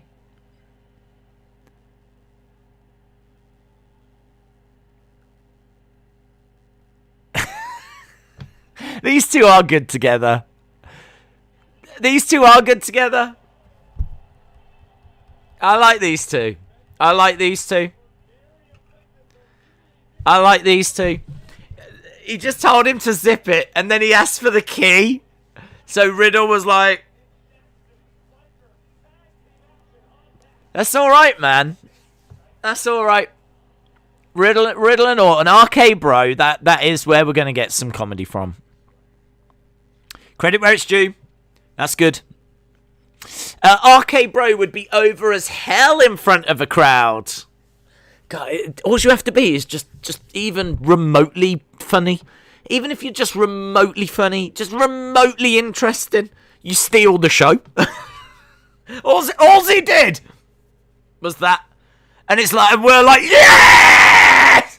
This is the best thing!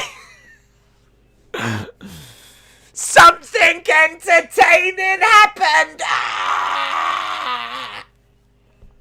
Amazing. Scenes! Scenes! We've got scenes! Something entertaining happened on the show! Something we enjoyed! Roderick said, where is the fight with Lana and Naomi versus Nia and Shayna? It's on the way. I don't think Randy Orton likes Riddle. I want to watch that fight. Raw has given us 3 Gs, Garza, Gulak, and Griddle. Days, since tomorrow is May 4th, what is your favourite Star Wars movie? I've not seen them all. At Christmas, I actually wanted to go back and rewatch them. Because I wanted to watch the first 3, and because I haven't seen any of the new ones, so I'm the wrong person to ask. But I really wanted to watch them all again because I'd love to know the story. I kind of got a good idea. I know the first 3, and I sort of know the next 3, the late 90s, early 2000s. But I need to rewatch them all. I haven't got a clue what happens in the new ones. So, I'm the wrong person to ask.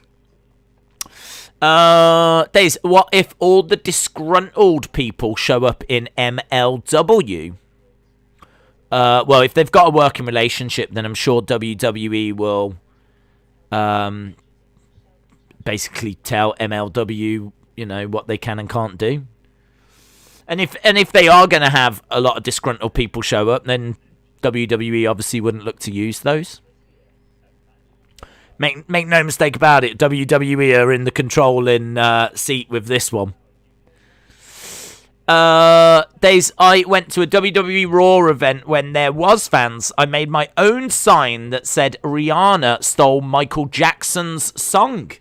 Didn't you know Rihanna uses Michael Jackson's music effects? Well, I'm really pleased that you're here to put the spotlight on that. That is one of the biggest conspiracies that needs to be exposed. The truth needs to be heard on this. For far too long, people have said Rihanna, what an artist. She's never stole anything or taken any effects from anyone in the history of music. But now you're here to prove us all wrong. And to expose those lies. So, Varlan, I'm pleased that you went to Raw with such a sign, and hopefully you'll be able to go to many more in the future. Because it's appalling that Rihanna does that.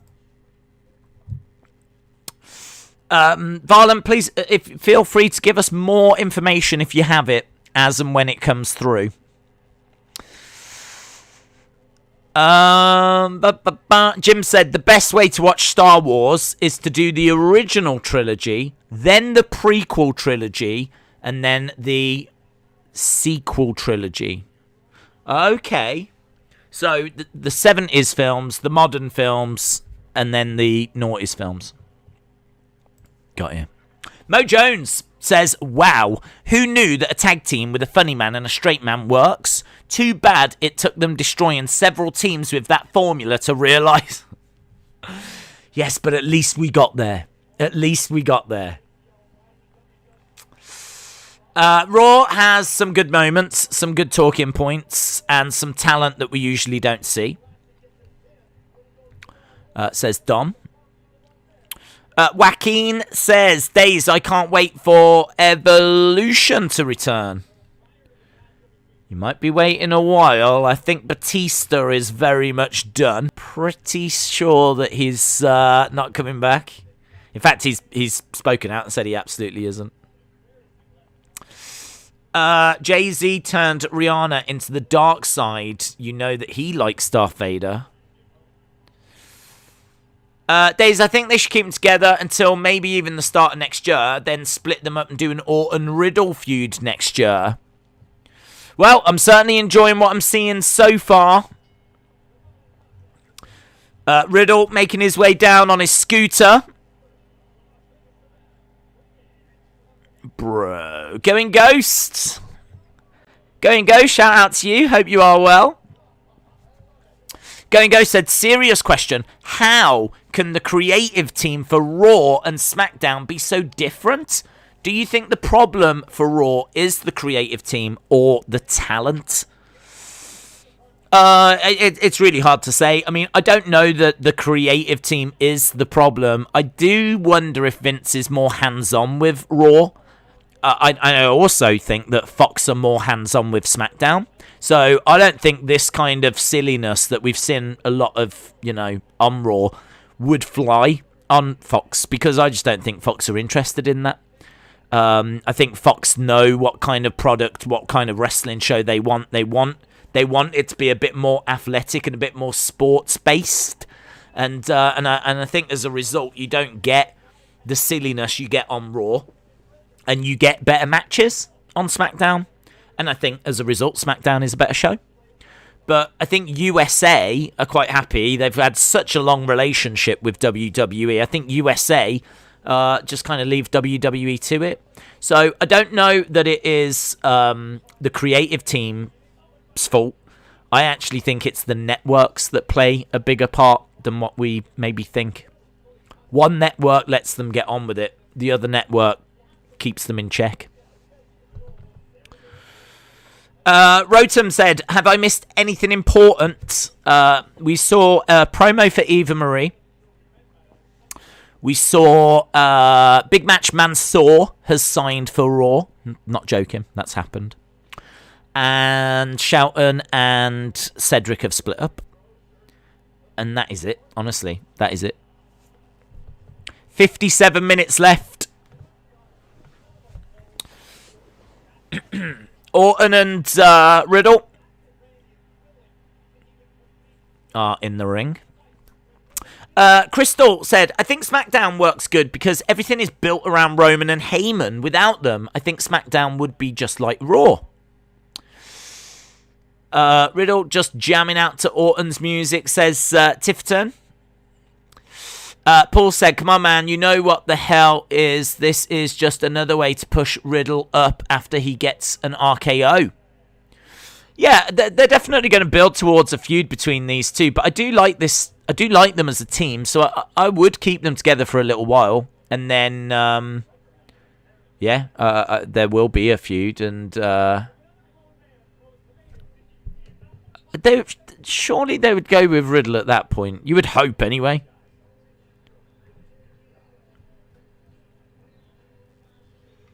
Okay, so it is Jackson Riker and Elias. Draven Dresden said, I wonder if it bothers or amuses Randy and sees some fiend masks staring back at him. He won't give a flip. He does not care. Why does he care about the person that he beat at WrestleMania?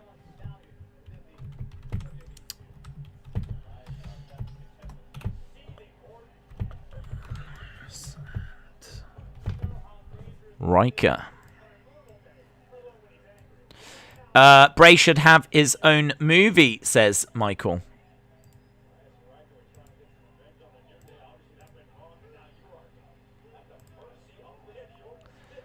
Randy isn't being punished. He's just the king of putting over new talent, says EJ. I DM'd you some photos on Twitter, said John Cena Gamer. Shout out to you. Randy isn't... Okay, we read that. Fiend has changed Orton. Hashtag RK Bro.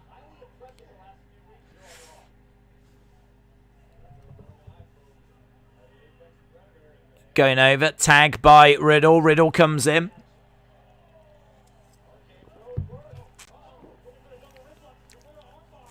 He is going for a Kimura, but can't quite get it on Jackson Riker. So Riddle in there with Riker.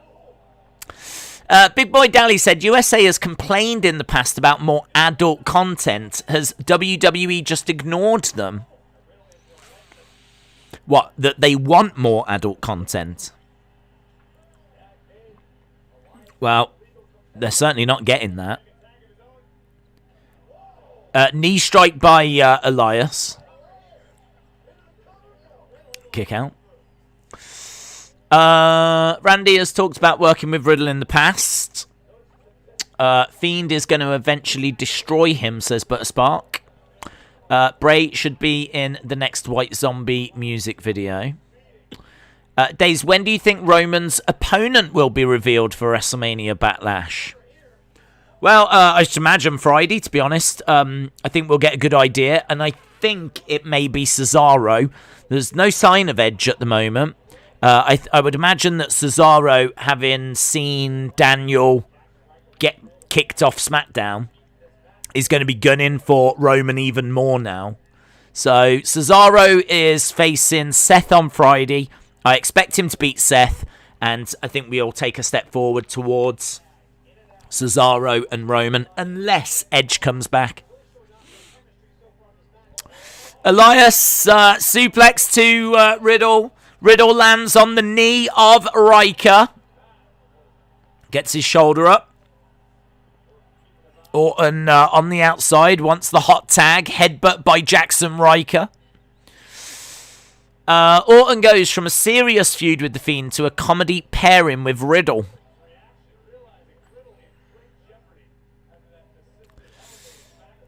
Who will win in a match? Keith Lee versus Big E.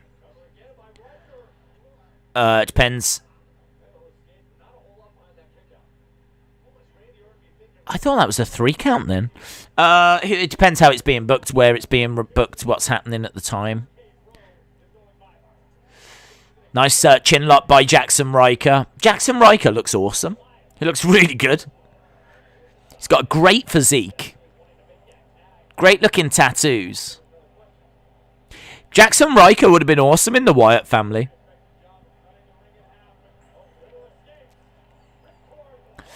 Nice knee strike by Riddle. Roman versus Cena is planned for the SummerSlam kickoff show.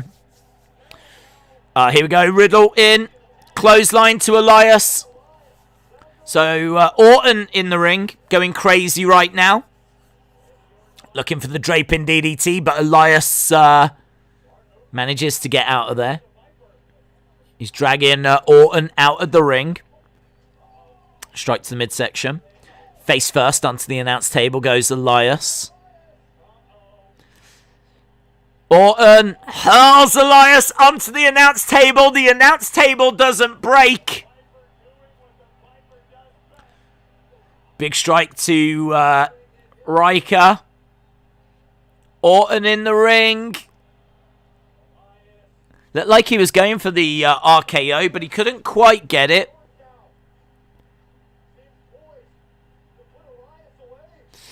I hope they let Strowman win the championship at WrestleMania Backlash, says Backwoods Gamer. Tag. Riddle coming in. Draping DDT by Orton. Floating bro from Riddle. RKO to Riker. Floating bro. 1, 2, 3. There we go.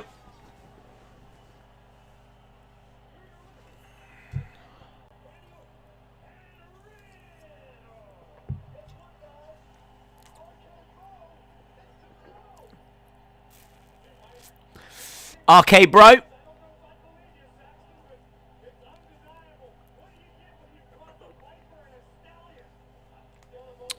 I feel like Elias got punished for getting too over. A while back, he was more over than the rest of the roster. Yeah, RK Bro win. Okay, we're backstage with Kayla Braxton. Drew McIntyre. UFA, you haven't missed much, my friend.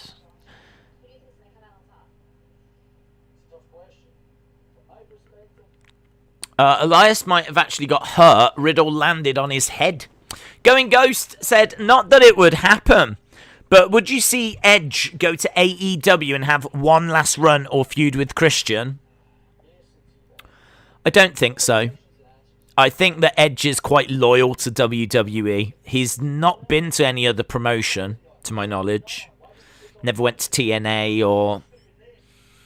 can't remember him ever wrestling anywhere else. So, I think I think he's quite loyal to WWE. I think they'd look after him. I think they have looked after him. He grew up a WWE fan. He's come back. He's main event at WrestleMania. He's won Royal Rumbles. I think he knows that it would be disrespectful to go to AEW. It's different for Christian because he doesn't get the same opportunities.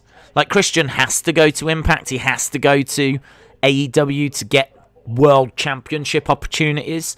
He's not going to get them in WWE. So Christian going makes a bit more sense than Edge going. So I just can't see it. But never say never. But it will never happen.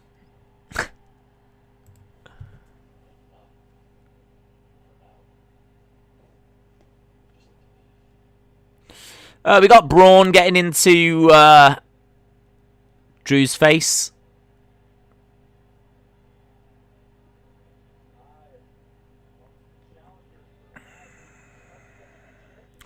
Right, Sheamus. I forgot about this. Sheamus and Big Match Mansoor. Here we go.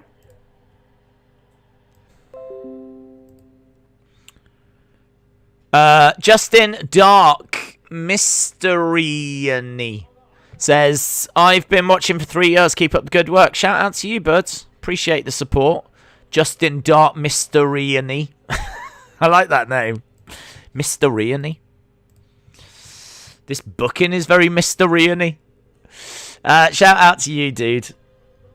Yeah, Sheamus has made his way down to the ring. Big shout out to Justin Dark Mystery-y. Who is Mansoor? Big Match Mansoor.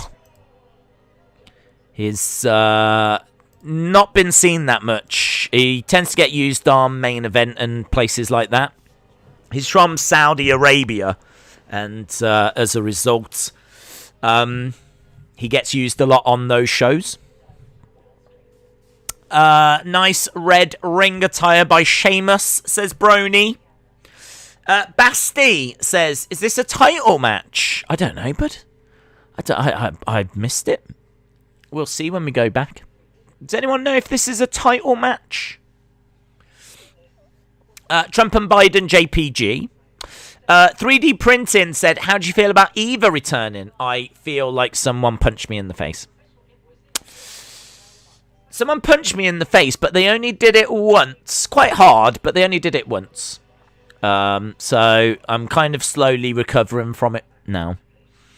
But I think the fact that there'd been rumours that she was... Do you remember when Garza was doing the Rose thing at first?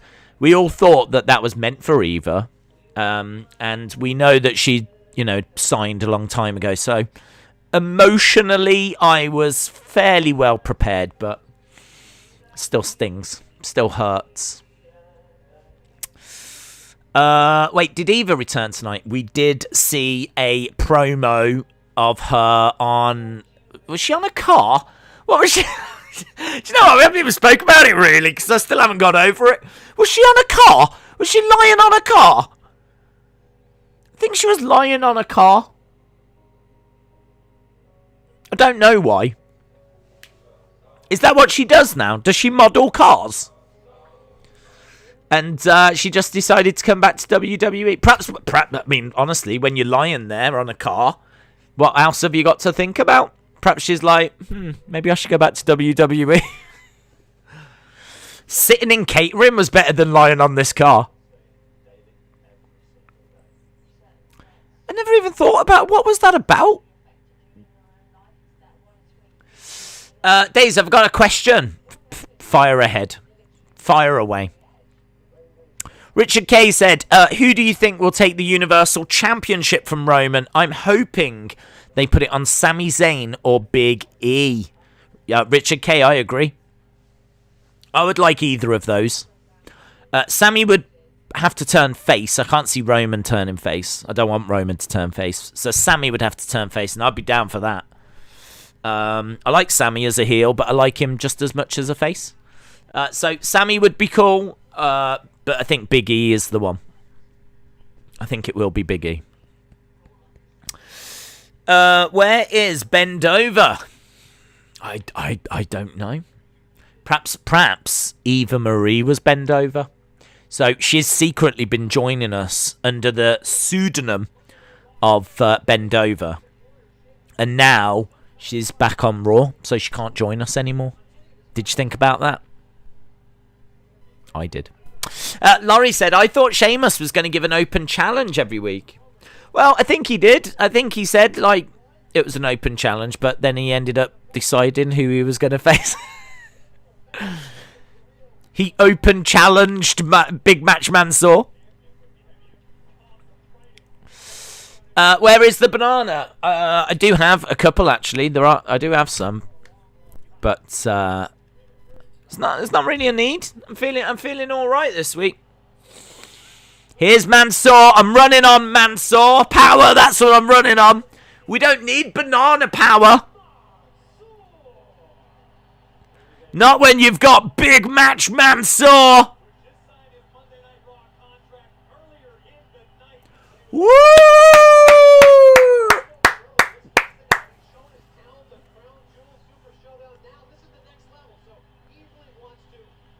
Mansoor, he's got nice hair.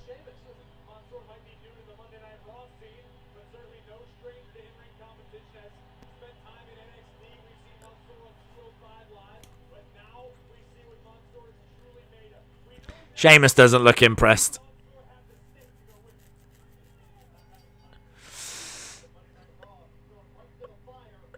Nice takedown, takeover by Sheamus.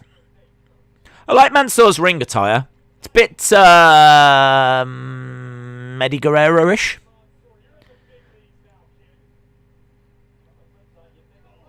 Nice shoulder tackle. Mansoor goes down. Against the ropes goes Sheamus. Mansoor jumps onto the shoulders, gets carried over to the corner. Mansoor is the GOAT. Slapped by Sheamus. Forearm strike by Mansoor. Roll up by Mansoor. Sheamus not interested. Doesn't even get a 1 there, Mansoor. Single leg drop kick. Sheamus goes down. I like that roll. Again, doesn't even get a 1 count. Double wrist lock. I don't know why, but I kind of want Chavo or Primo back. Come on, Mansoor, says Robin. David said, I really don't see Mansoor losing. Yeah, I think Mansoor could win this. I don't think it's for the title. Sheamus has been issuing open challenges, but they've never been for the title. So I don't think this one is.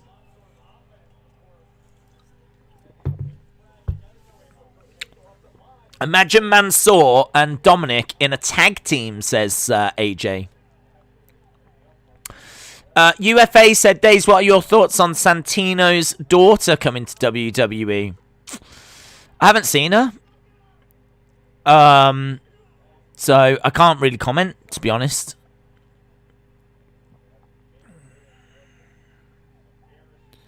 Sheamus laying in some big clubbing blows.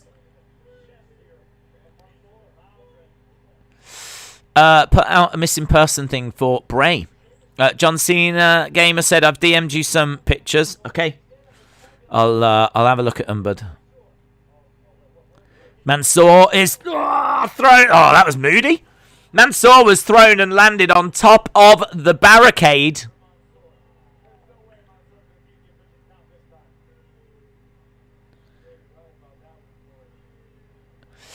No, Bliss. She's sleeping on the swing. Anthony, shout out to you.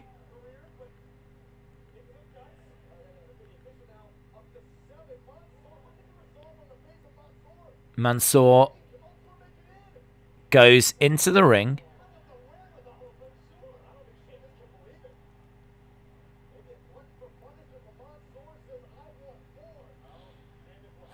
Back elbow by Mansoor, and again. He's having to dig quite deep here. That was moody, man, when he got thrown onto that barricade. Picked up. Mansoor lands on his feet, goes back into the corner. Sheamus comes over.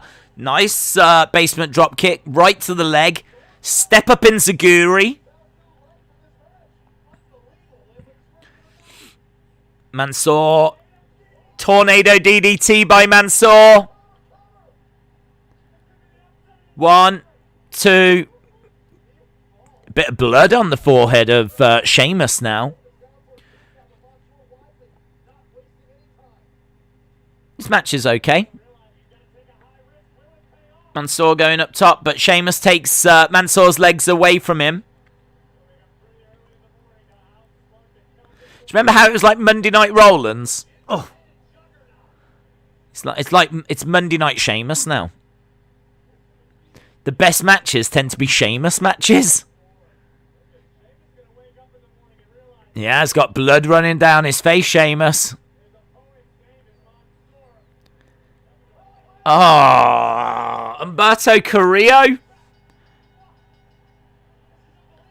So does Mansoor lose? Mansoor loses by DQ. The streak is over. So Mansoor has lost. Because of Humberto Carrillo.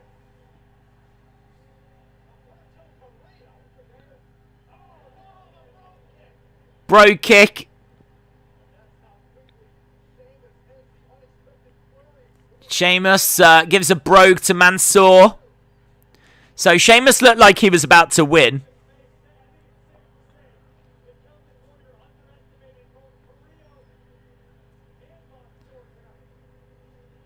Well, there we go. Sheamus wins. The streak is over.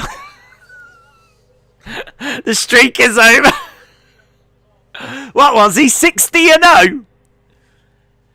60-0, 40, I don't know. Done. Thanks, Humberto. Mansoor lost his first match by DQ. And the streak is over. To be honest, I don't even know if anyone knew the streak was a thing. I don't. Honestly. A DQ does not qualify as a lost record. Of course it does. If you lose a match by DQ, you still lose the match. Days, did you see where WWE executives said people text in all night, are there competition at AEW? No, I didn't. I didn't see them say that, but I have heard them say that everything is competition. So I know that they're not just focused on the likes of AEW. Mansoor won by DQ. How would Mansoor win by DQ when it was Sheamus that was being beaten up? If Humberto had come in and was starting to beat up on Mansoor, then he would win by DQ. But Humberto jumped in and started beating up Sheamus, so surely it's Sheamus that wins by disqualification. In the eyes of the ref, Humberto is working with Mansoor and has jumped in to beat up Sheamus. The Saudi streak still lives, says Andrew. I'm excited to see what Alexa does. Days, fun fact, Elias is from my hometown, says Michael. Jeff Hardy's father passed away. Yes, that was very sad from a few weeks ago, that was now. Sheamus is the BMF of WWE. I just want Bray, says Austin. Finally, I've been waiting for Alexa for the past 2.5 hours, says Grant. Brony, in my opinion, Alexa the last 2 weeks hasn't been cringe. I don't know. You think childish? Let's hope for Nikki Cross. The streak shouldn't be over.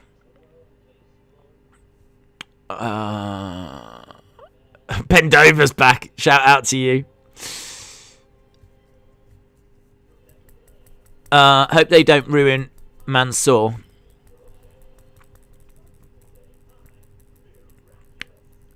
I met Corey Graves' mom at a fish fry. Okay.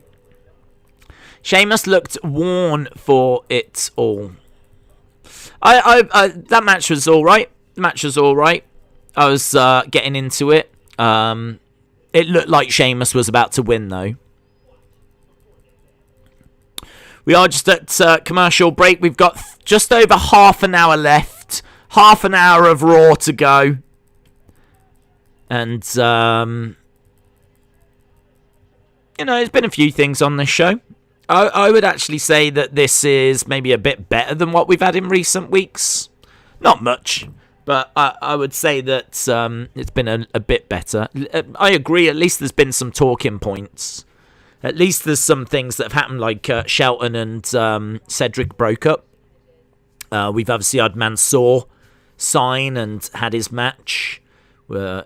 Eva, as much as I hate it, but Eva. Right, Alexa.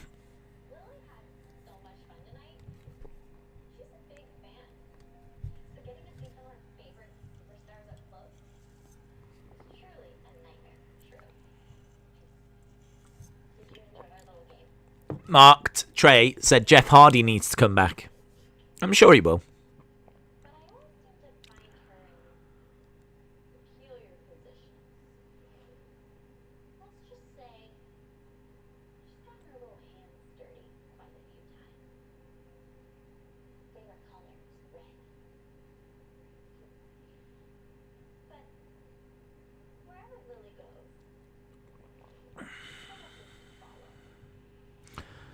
Eva Marie is your favourite wrestler? Oh, definitely.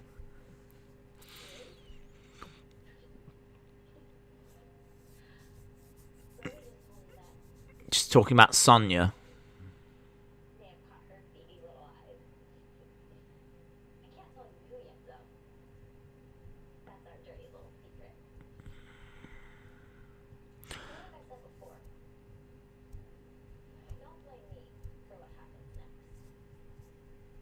Without a doubt, most beautiful woman in the world.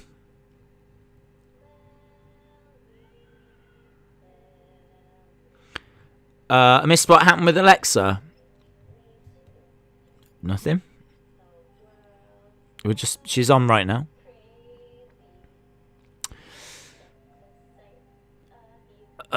What do you like better, Bliss's thing or Bailey's Ding Dong Show? Bailey by a million miles. I find this dull. I don't find this even interesting.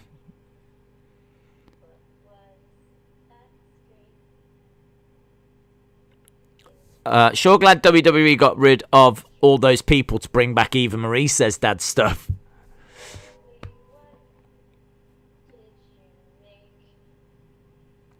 I think Mansoor should hit Eva with a shopping cart. Okay. I still want a Lily doll, says Johnny.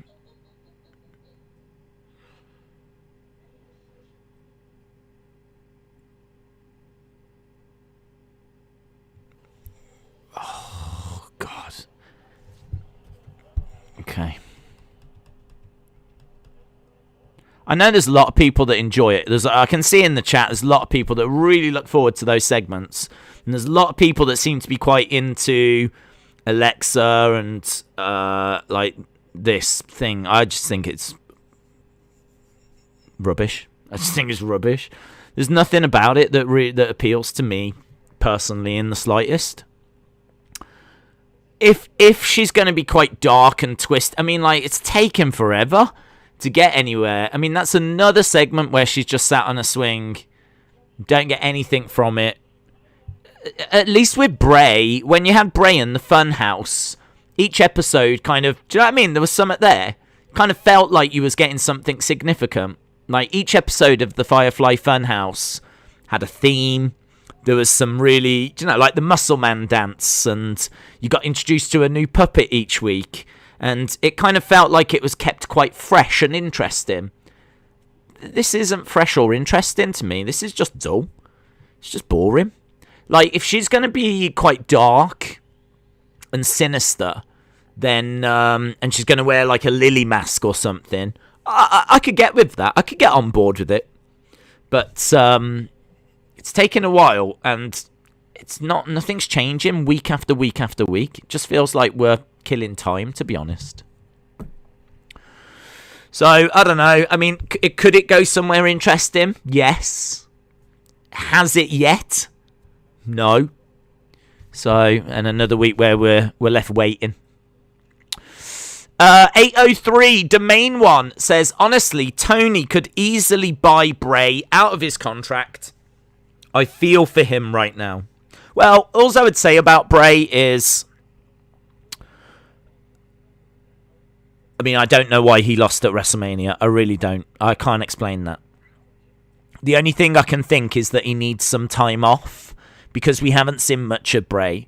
So perhaps they wanted to give Bray the time off and give Bray, you know, some time away.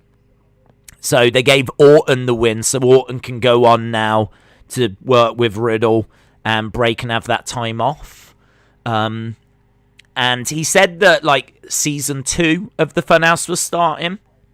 So as we said earlier, maybe he is off filming that. Maybe he's putting ideas together for that and creating new puppets for that. And perhaps they've got, like, the next part of his story currently being planned out. So, I don't know. It could be that they are working on things, which is why you're not seeing him. And again, you know, I'm sure Fiend fans, when he does come back, will be excited to see him when he returns. So the fact you're not seeing him week after week after week is not a bad thing, but definitely should have seen more of him. I mean, you just haven't seen that much of him this year, in all fairness. I don't know if he's got an injury problem or anything. I honestly don't know. He was out. I mean, when he got burnt, and he was out for a long time, he came back and he worked a short program at WrestleMania, short match at WrestleMania, and then he's pretty much gone again. But he's not said that he's done or he's leaving. He said that they're going to start season 2 of the Funhouse, haven't they? So, I don't know, if he was injured, that would have been his way of saying goodbye, or I need to go away for a while. He hasn't said any of that. So, I'm just as confused as you lot, to be honest. But Spark said, I just know I want a figure of the new Fiend we saw at WrestleMania 37. Joaquin said, Raw is bad. It's making me work at a gas station. Okay, we're caught up to date with Super Chats. So, yeah, I don't know where Bray is. I honestly don't know. And, but I do think that he will return. He's not suggested or said anything, to say that he won't. Right, how long we got? 25 minutes. And we are now going over to a tag match. Austin said, my hope is that Bray will do old Funhouse episodes again, and that is why he's off right now. Could be. Could be. Nia and Shayna versus Lana and Naomi.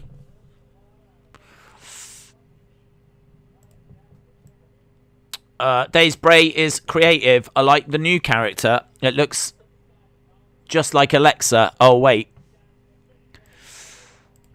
Oh, hello. I'm missing the start of this match. I didn't realise that they'd already come down. Right, we are underway then with this women's tag match. Is this our main? No, it's not our main event, is it? We've still got Bobby and Braun to come. Lana climbing up top. Crossbody by Lana. Bray is also a father, so we can't forget that. And he lost one of his closest friends not long ago, and I'm sure that hit him hard. That's a good point. That's a good point, Jacob. I bet that passing did hit him hard, and you are right. He is a new father, so perhaps he's had a bit of time away for that. But in all fairness, he's missed a lot of this year. A lot of this year. So I do wonder if there's a little bit more to it. But those are obviously big factors. You are right. Drop kick by Naomi to Nia. 3 title matches. Will we get the split of Baszler and Jax tonight? Kick to the midsection.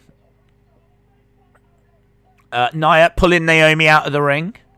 803 Domain 1 said, I wonder if Bray owns the character rights. I really wouldn't think so.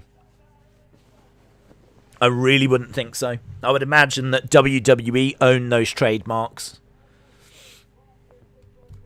I don't think they're going to want to allow The Fiend going off to other promotions.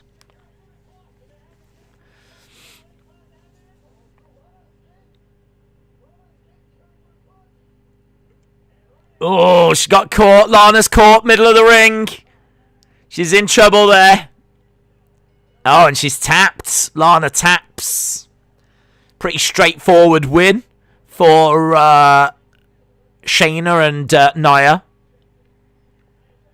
So, Nia outside the ring with Simpanold.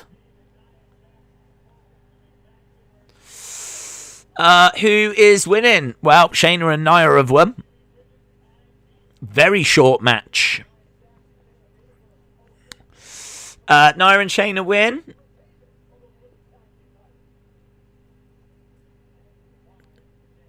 So, Shayna chokes out Lana.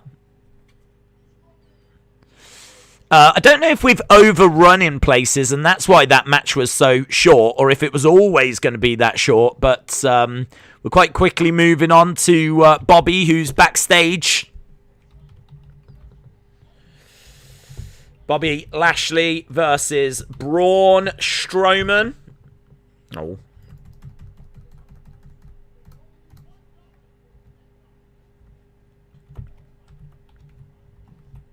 Braun Strowman. There we go. Shayna is better than Nia, says David. John Cena Gamer said, I loved the Alexa Bliss segment.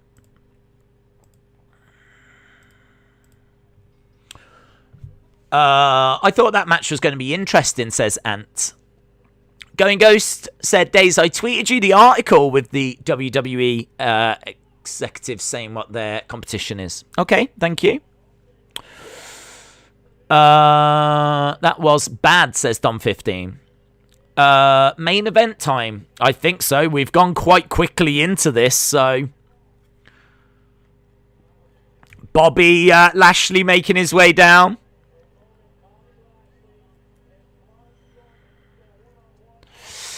Days, are you going to take the risk for AEW on Wednesday? It's been getting really bad recently with the strikes. Honestly, I still don't know. I mean, we don't stream anything. I don't really see how they can stop us. I mean, what can they have us for? We don't show any footage. We don't play any audio. What are they going to claim? My face, my opinions. What are they gonna claim? They're saying that their footage is for their private use only. That's absolutely fine. I ain't touched their footage. So I really can't see what they can have us for. So I am leaning towards doing it, yes. I'm leaning towards doing it.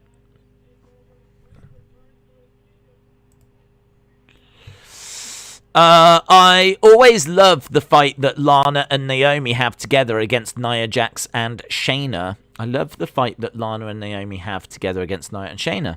Roderick, shout out to you. 2 family members fired and his best friend passed away. I say let Bray be Bray. I'm picking Strowman, says Butterspark. Bonkers says, why are we hearing from MVP all the time? We don't need to. It's BS. AEW doesn't like people being negative about them, says James.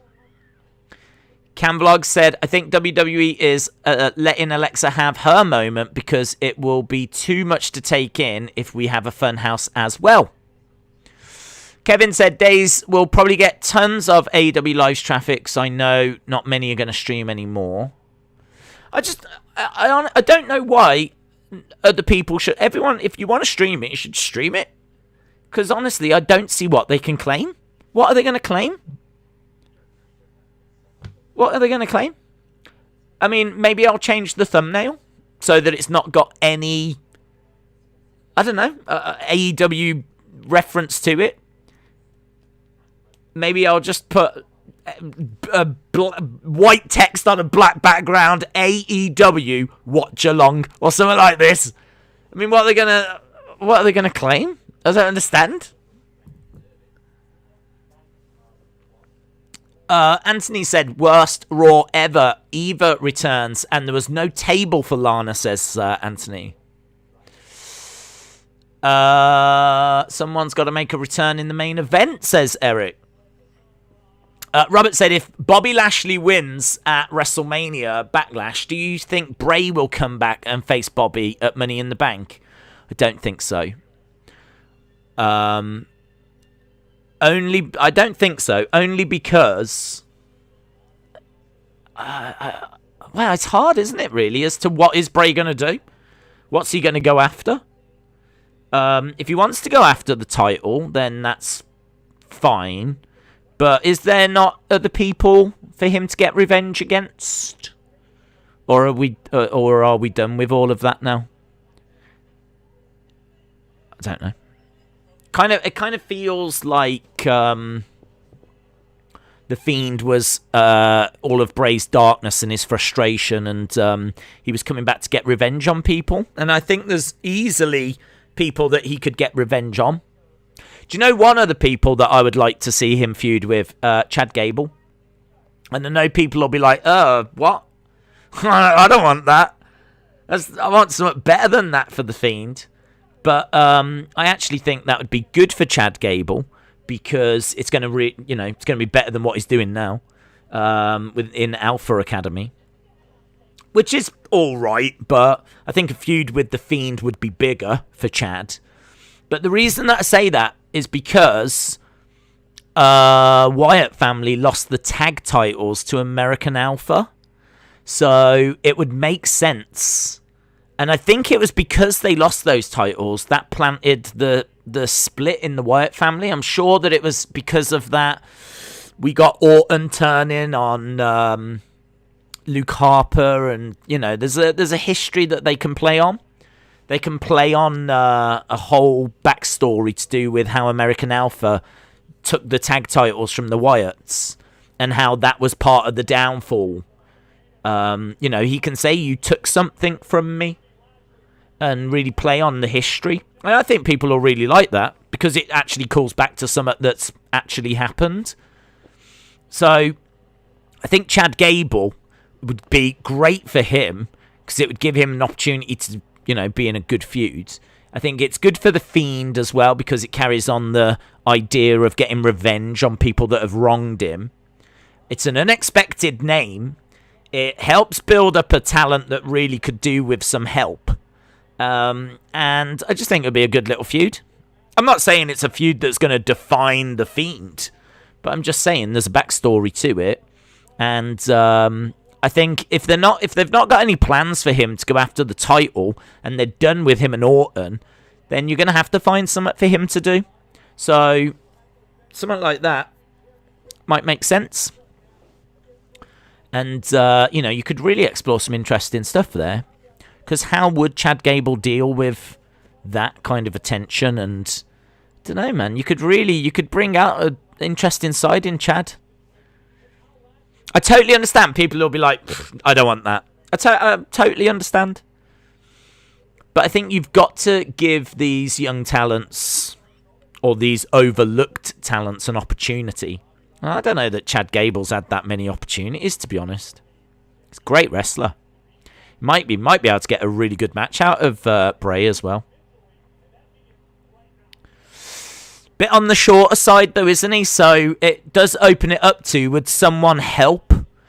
You know, could it be a way of just getting Jason Jordan a little bit involved? Could you imagine that? Jason Jordan out of nowhere getting involved. Obviously, he can't, like, wrestle, but could he jump Bray from behind or something? You know, there might be things that you could do. You could definitely make it interesting.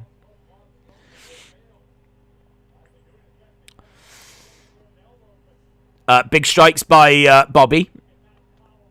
Forearm strike by Bobby as well. Against the ropes goes Bobby. We are underway. We've got 14 minutes. 14 minutes left of the show. Days, do you think Lily is going to help you get rid of red? Apparently, red is her favourite colour. Someone has caught her eye. And she was in the background of Sonya, so Sonya was wearing a red suit. You'd have to think that Sonya's potentially the person that Lily has got her eye on.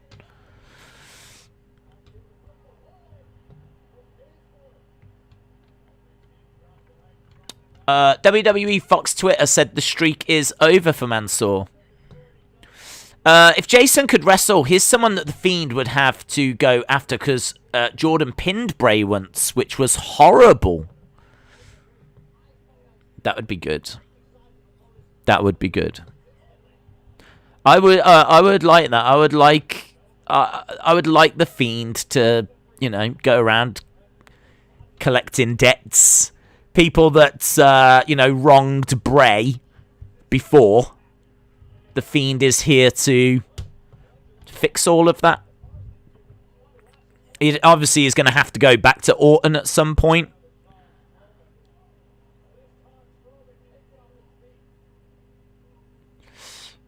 Braun down. And Bobby in control at the moment.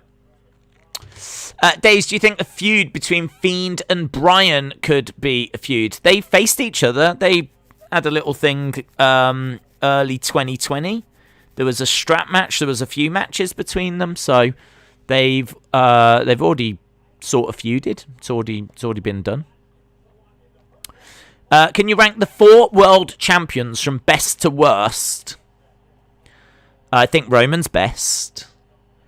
4 world champions. Are you talking like the women? Because NXT's not counted as a world champion. So I'm guessing you mean the 2 women and the 2 men. Roman top. Then Bobby. Then Bianca. Then Rhea.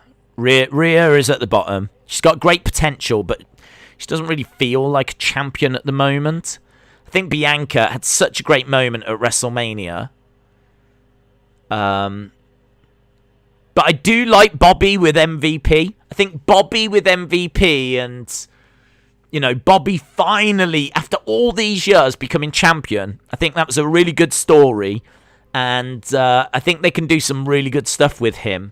So I'd say Roman top, then Bobby, then Bianca, then Rhea. Best to worst. You know, maybe Bobby and Bianca might switch depending on what feuds are going on at the time. But Bianca hasn't got a great deal going on right now. She's got a match with Bayley coming up, but it's kind of been thrown together. I don't even know how Bayley got that opportunity, to be honest. But so yeah, I'll say Bobby just ahead of Bianca right now. But they could change. But no doubt Roman top. Days, there was going to be a WWE women's show by Vince. But he said women don't make too much money for the company. What's your thoughts? I'm a big fan of women's wrestling. But I do understand that apparently Evolution was one of the worst pay-per-views, like, bought pay-per-views ever. People just weren't engaged in Evolution in that pay-per-view, that historic pay-per-view.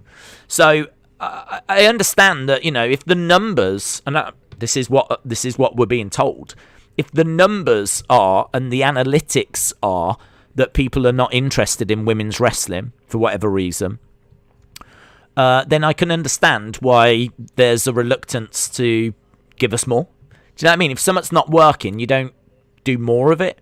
The only thing is, it does feel like the women need an opportunity to show that it can work.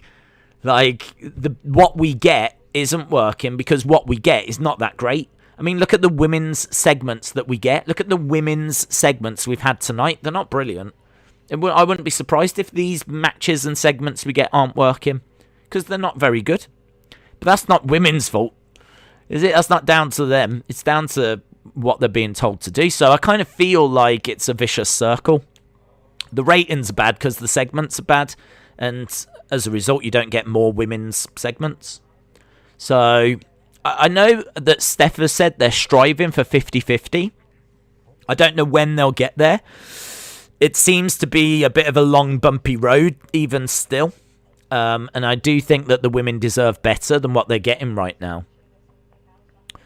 But it's difficult to know what the answer is. I don't disagree that having their own brand might not be the worst thing.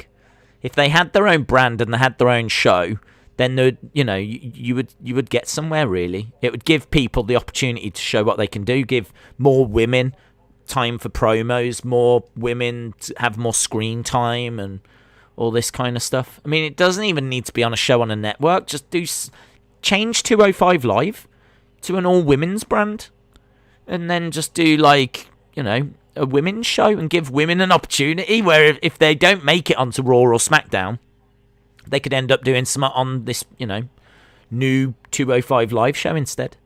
So, yeah, I can kind of see it from both sides. It's a vicious circle. Women should get more opportunities, but I understand that the numbers suggest fans aren't that taken with what they get so far. Richard K says, who would you bring into WWE from a rival company? I like Nick Aldis from NWA, Moose from Impact, Jay Lethal from Ring of Honor, Jungle Boy from AEW. He's got great potential, could be a big star. Yeah, I mean, I like your picks. NWA, I'd probably look at Nick Aldis. I like Pope. He's been putting on some really good matches in NWA. But yeah, Nick Aldis would be my pick there. Impact, I like... is Ace Austin still there? And Eddie Edwards? Those guys have always impressed. So I like those. I like Jordan Grace as well. She's always impressed me. So either of those. Jay Lethal from Ring of Honor I'd go with. I think Jay Lethal should have been in WWE ages ago. So I'd agree with Jay Lethal. And AEW, yeah. Thunder Rosa, Britt Baker, Jungle Boy, Darby Allin, MJF, Kenny. It's quite a few. It's quite a few from AEW that I'd look to bring in. I must admit, though, there's not really anyone I'm crazy about bringing in. There's no one that I'm here that I'm like, oh, I wish they were in WWE. I don't know, I'm just a bit... I think it's because if they were in WWE, I've got no confidence they'd be booked right. So, as a result, do you know what I mean? It's just like, meh. If they could come in for one match and that match was going to be like a main event of a pay-per-view and you knew it was going to be good, then maybe I'd get a bit more, yeah, let's go Kenny. Or let's go Naito. Or Switchblade. Imagine Switchblade Jay White coming in from New Japan. So, or maybe bring in the likes of Tanahashi, absolute legend over in New Japan, bring him in for one match. So, good question. I'd want better booking. Days, they have striked channels that don't show content. Unfortunately, they better not strike you. Well, they must strike them for a reason. They can't just strike them if they don't have any of their content on. Because how it would work is, if they say AEW were to strike this video right now, I can just file a counter saying no. It's got none of your footage in. So, no, you're wrong. Remove your strike. I can file that counter. The next step, though, is court. If they stand by their guns and say, like, no, we're adamant, then it would go to court. So, very, very quickly, it can go legal. And get out of control. But you'd have to do that, wouldn't you? You'd have to do that, otherwise, like, they could strike any video they wanted. They have to prove that there's footage in there. They actually have to say exactly at what point they're claiming. So they have to tell you the minutes they're claiming. They have to say from minute this to minute this. You used our footage without our permission. So they have to say exactly. So if you're telling me people have got strikes and they haven't used any footage, I'd be very interested to find out what was actually claimed. What were they claiming? Because if that's true, if what you've been told is true, then what was claimed? Because they can't just claim a video and say you've used our footage and not say what or where. They have to tell you what and where.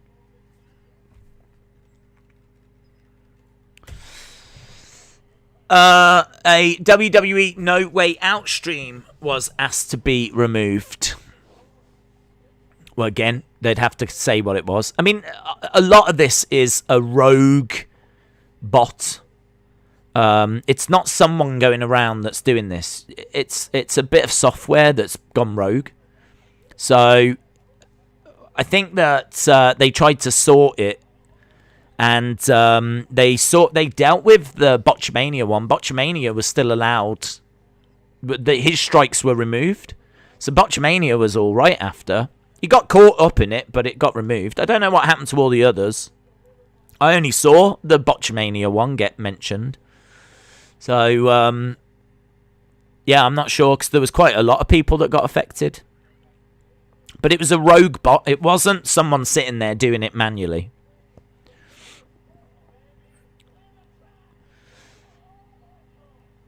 Braun collides into Drew, who was sat at ringside.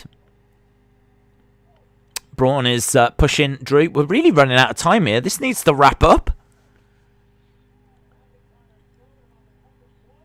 McIntyre on the edge of the ring.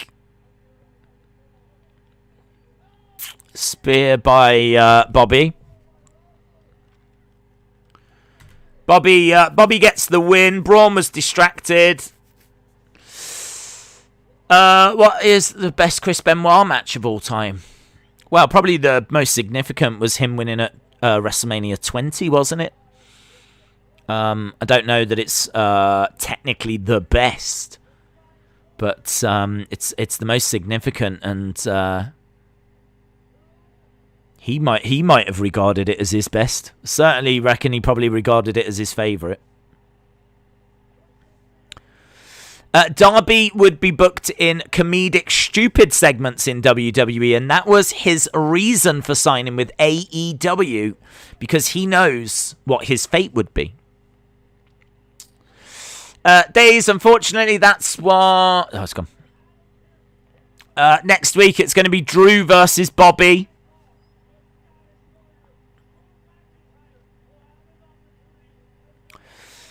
Lone Star Friend, shout out to you. That main event was poor. Poor. And that is the end of the show. That is the end of the show. 0 out of 10 for Mansoor losing, says Tim.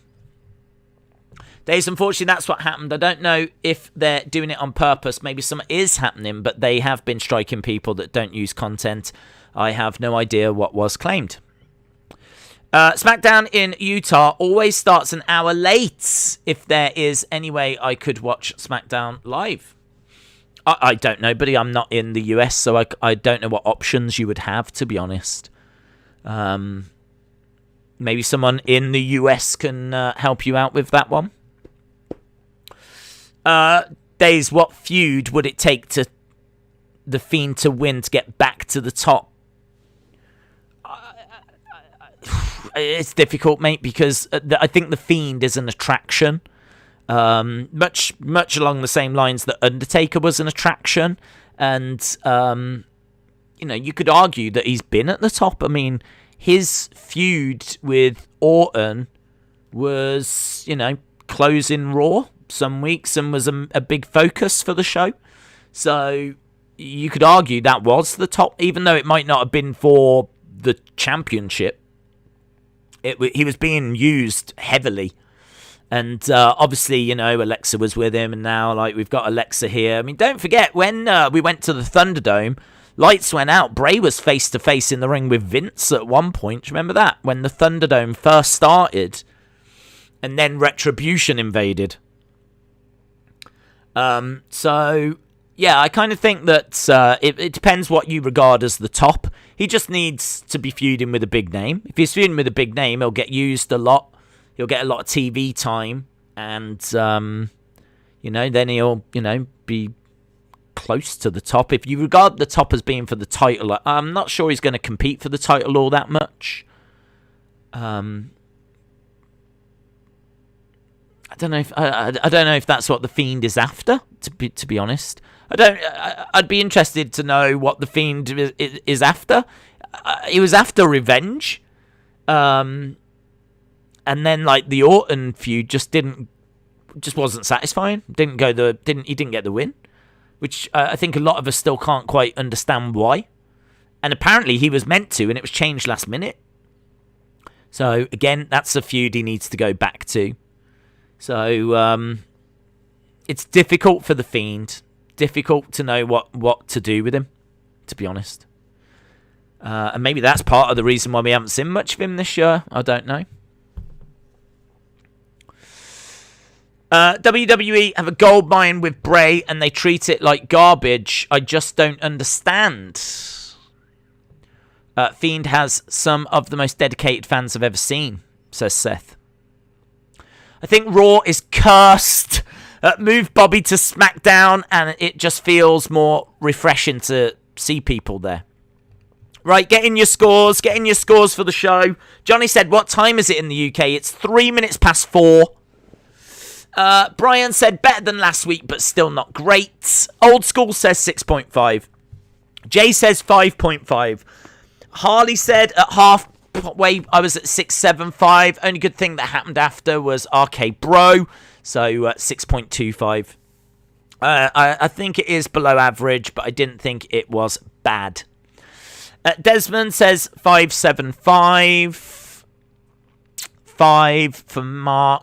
6 for Ricky. 7 for Dylan. 1 for Jimmy. 5.5 for Brony. 4.65 says Basti. 6.5 says Ant. 6.5 says Let Him In. 5 says Grant Roses Up the Booty. 7 says Capsman. Johnny says 9. 6.5 says Ant Washington. 4 says E-Coats. 7 says Robin. 5 says Retribution.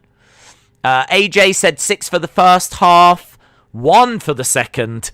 So 7 altogether. 6.5 says Old School. 6 says Sunny. Damien said 5. It was absolutely rawful. Old School says 6.25. Bakir says 7. UFA says 6. 803 Domain 1 says, honestly, I can't wait until the draft. We need it. Going Ghost says 575. Bonkers says 618. Kevin says 6. I'm done with Raw. It's not good for my health, says Hasib.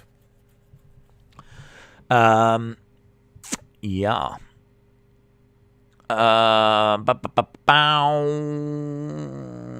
Draft won't change bad book. It seems like people really have had another tough week this week.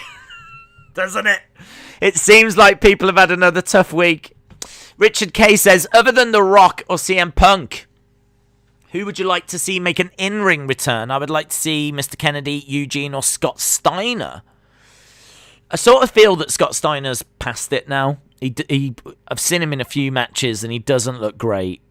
Eugene, I can't say I'm crazy for that, and I don't even know if it would be allowed in this modern era.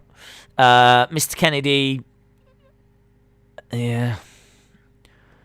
I'd like to see... So, other than The Rock or CM Punk, I'd have to go with someone like AJ Lee. I don't know if that's allowed, but I'd love to see AJ Lee come back. I was a fan of her work, and I think she was around just before we were getting Sasha, Charlotte, Becky, all those people. So I'd love to see AJ. I think there's loads of matches for her. She was literally just before her time, really. She could have been very, very good in this era. And don't get me wrong, her era wasn't drastically different. You know, she was only like literally... I think she might even have been on the roster when them women... I can't remember if AJ Lee was on the roster when them women debuted or not. I mean, she left after WrestleMania 31, and I don't know that they were on the roster at that point. So yeah, AJ Lee, definitely. I'll go with AJ Lee. I would like to see AJ Lee, Santino, Sin Cara, maybe Paige or Beth Phoenix.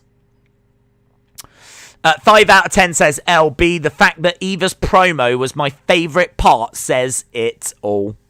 Michael said, Days, do you know what I find ironic? The president of AEW is Tony Khan. The president of WWE is Nick Khan.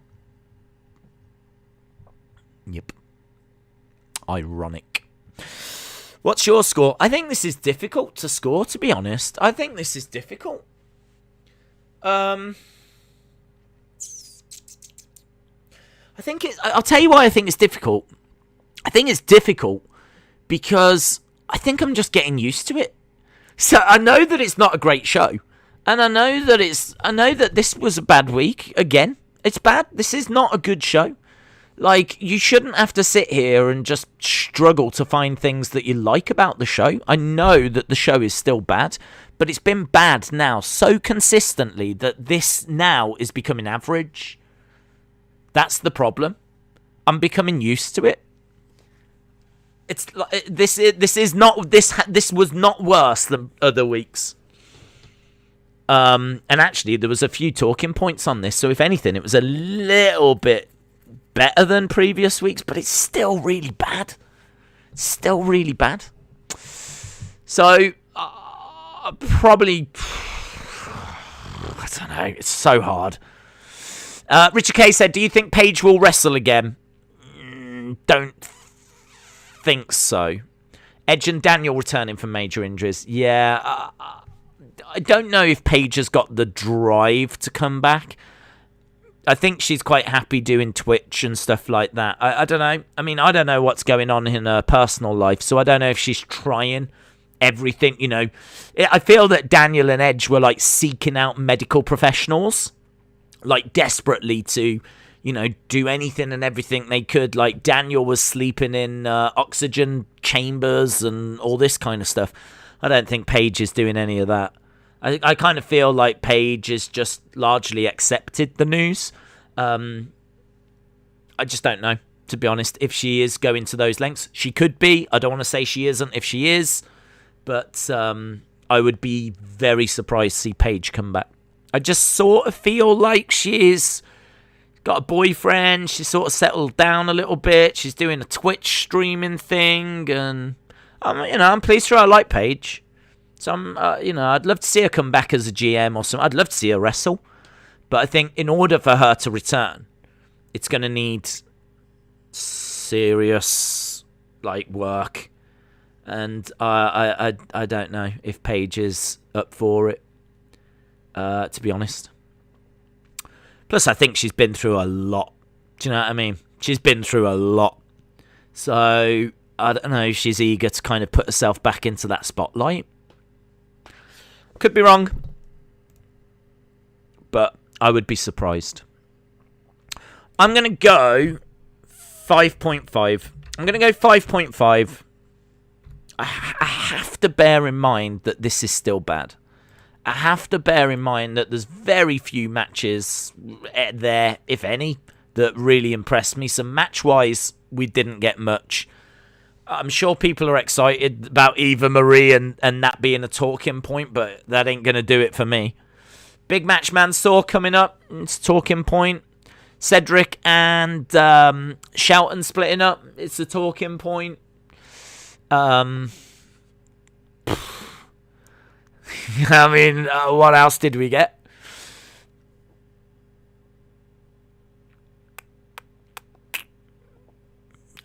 Sonya, maybe? A bit more on the Sonya thing. So, I mean, honestly, I'm sitting here now going, why have I even given it 5? I've given it 5 because Sonya story is coming along. Shelton and Cedric splitting up is interesting. Mansoor and Eva are talking points. But I'll group them together. I'm not giving them a point for each one. I'm certainly not giving them a point for Eva.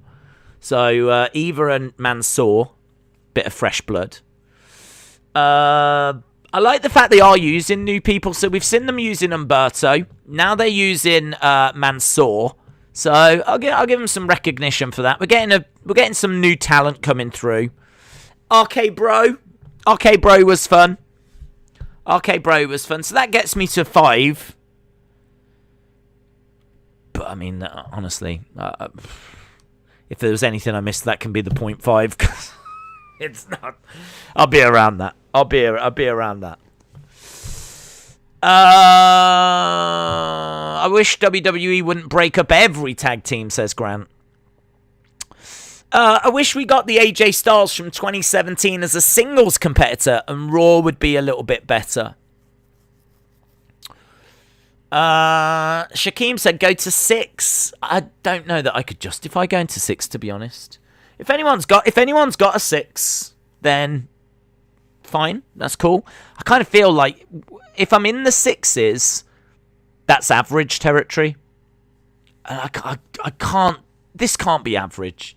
We can't say this show was average. We can't start saying that, can we? We can't start saying, yeah, this was average, and just accepting that this is average now. I don't want to do that.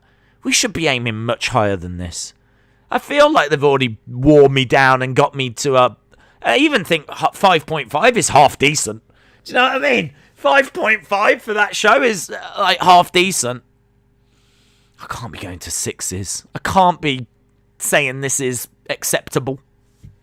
They've got to be doing much better than this. They've got to be doing much better. They can do much better. That main event in particular was trash. We're building up towards a triple threat match by having Bobby versus Braun. Who cares? We didn't even get a clean finish. And then next week, we're going to get Bobby versus Drew. Who cares? Doesn't mean anything. If Drew wins, who cares? If Bobby wins, who cares? I don't care. Give me something that I can care about. Give me something that I can invest in and actually get excited about. I'm not excited by that main event. So I kind of feel like that's part of the problem. They think just throwing a couple of big names together is good enough. It's not good enough. That main event was not good enough. And that's the cherry on top of what was already a very bad cake. But we have to say this is average now. This is the show. This is Raw. Crimson said 5 out of 10. That ending was really underwhelming. Right, I think we're about done anyway, my friends. I think we are about done. Go to 6. Shaquem, I can't. I just explained why. Dylan said, Days, do you think AJ and Omos defend the tag titles at Wrestle? Do like a couple of matches. So I don't see Cena coming back full time, but I do see Cena coming back for the odd appearances. So it's deciding to lag right at the end. Well, look, lag knows no discrimination. Lag will lag. Lag does what lag wants. So, yeah, there we go. Even if it's the end of the stream, it doesn't care. How can you get into constant rematches every week? It's lazy. Days 3 talking points. We got the Sheamus match, which was good. Priest match, RK Bro was awesome. They're using Angel Garza finally, and that's about it. I think Asuka Charlotte Rhea promo was good, so I'm going to go with the 625. Harley, shout out to you. Hasib said, Days, the problem is, look at the star power on SmackDown compared to Raw. That says it all. We need a draft. SmackDown give us Roman versus Daniel. Raw has given us Braun versus Lashley. Need we say no more? Yeah, but the thing is that they could be giving you better on Raw. I don't disagree. Your main event could have been AJ versus Orton. You could have had, babyface AJ against heel Orton, or, in a different universe. Like, AJ's a big star. Orton's a big star. And Braun's, got name recognition if he was booked better and wasn't cringe. Like, you could have had something good with Braun. Don't forget, Braun was a monster. Do you remember when Braun was in the Wyatt family wearing a sheep's mask? Do you know what I mean? You could have had something cool. You could have had something dark, psychologically interesting with Braun.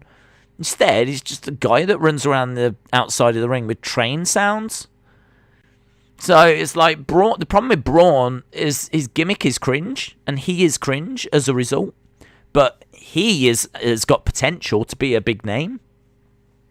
So I kind of think that, Bobby, I like Bobby. I'm not going to throw no shade on Bobby. I like Bobby. And Drew, had a good 2020. So I kind of feel like they do have star power. It's just they're not using it very well. Not using it very well.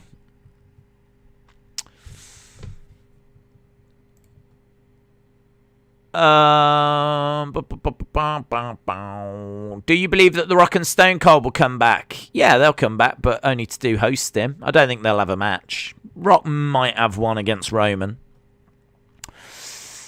AJ versus Triple H would have been a better main event, says John. We've seen AJ versus Orton so many times. Oh, I'm just picking an example of some star power that Raw has got. So it didn't have to be AJ Orton, but I'm just saying that there are stars, but look at how they're using them. Like, both of those examples are in tag teams at the moment. So, if you freed them up, then they would be free to do other feuds, other matches. Like AJ versus Bray then. Could have AJ versus Bray. You could have Orton versus...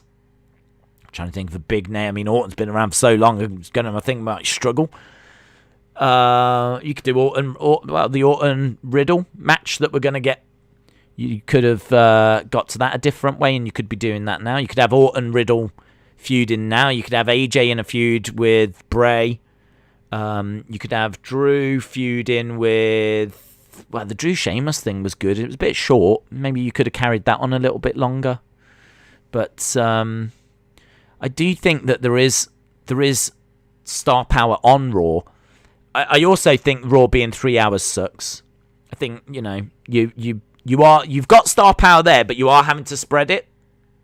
So you are having to spread it across 3 hours, and I do think that a lot of it is not being used all that well. I really don't think bringing in and doing a draft is going to change much unless you sort out creative, unless you give them something better to do. I really think that creative is the problem.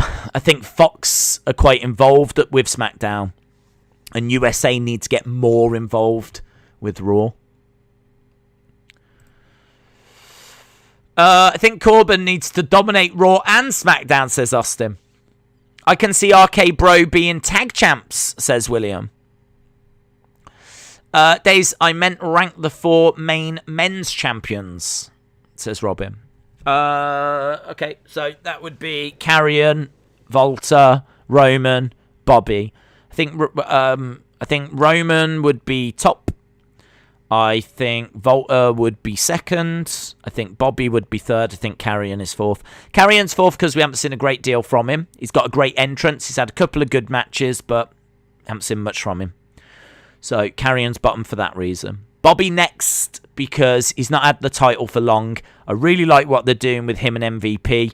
There's a bit of missed booking like what we've just seen here, though, where I'm just, his segments should feel big. I kind of feel like when it comes to the champion, have everyone fighting underneath, and then at the pay-per-view, they finally get to face the champion. So really, I wouldn't have Bobby messing around. Why is Bobby messing around facing Braun and facing... He's above all that. He's the champion. Don't have him involved in that stupidness. Is the champion. If MVP was doing a better job, Bobby should be nowhere near the main event tonight. Or next week. Why is Bobby having to face both of these guys 2 weeks in a row as the champion? Like, he's the end boss. Yeah, you face him at the pay-per-view. Have Drew and Braun and anyone else that wants to faff around, all fighting to be the one to face the champ at the pay-per-view. I have no idea why Bobby has got to 2 weeks in a row face different people in the main event of Raw. Makes no sense to me. I think it's lazy booking. And I don't think they're using Bobby very well. So, but I do like Bobby, Hurt Business, new music, new entrance, being with MVP. So I put him above Karrion Kross for that. Next, you got Volta, who is one of the longest reigning champs in WWE. He's had multiple great matches against the likes of Ilya, of course, Tyler Bate, Pete Dunne. Great match against Tommaso Ciampa. For me, the best match of WrestleMania week was Volta versus Tommaso. I think there's a lot more they can do with him now that we can have travel again. So for me, Volta is doing some really good stuff. Probably my favourite wrestler right now in WWE. But I'd still have him second because Roman has got a great story going on. They finally turned him heel. He's obviously on SmackDown. He's carrying that show. It's a big show to carry. It's the biggest brand. He is the guy at the moment. There is no one bigger in wrestling, all of wrestling, than Roman Reigns in my eyes. And I think he's doing really, really well. So I have to say him first, then Volta, then Bobby, and Karrion at the bottom. That would be my order and the reasons for it. Days, do you think it was a missed opportunity to give us Orton versus Lashley? Yep, I agree with that, Asib. I think they could definitely do that. I think Orton versus Lashley would have been very interesting. Why the creatives can't do anything creative with Alexa should be a talking point, but they basically repeat every single week. Yeah, that's my problem with the Alexa segments. They're just dull, and they're not going anywhere, and they don't offer anything different. As I said, I could get into the Alexa thing. If it's not supernatural, it's psychological. She's going to wear a mask that looks like the Lily doll.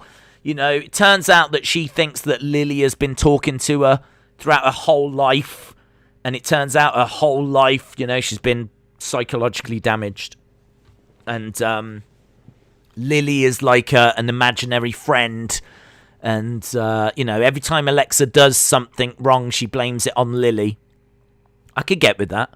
I think you could explore that. And you could explore some of the things that have happened in Alexa's past that Alexa has blamed on Lily, but it wasn't actually Lily because Alexa is Lily. I could get with that. I really like that.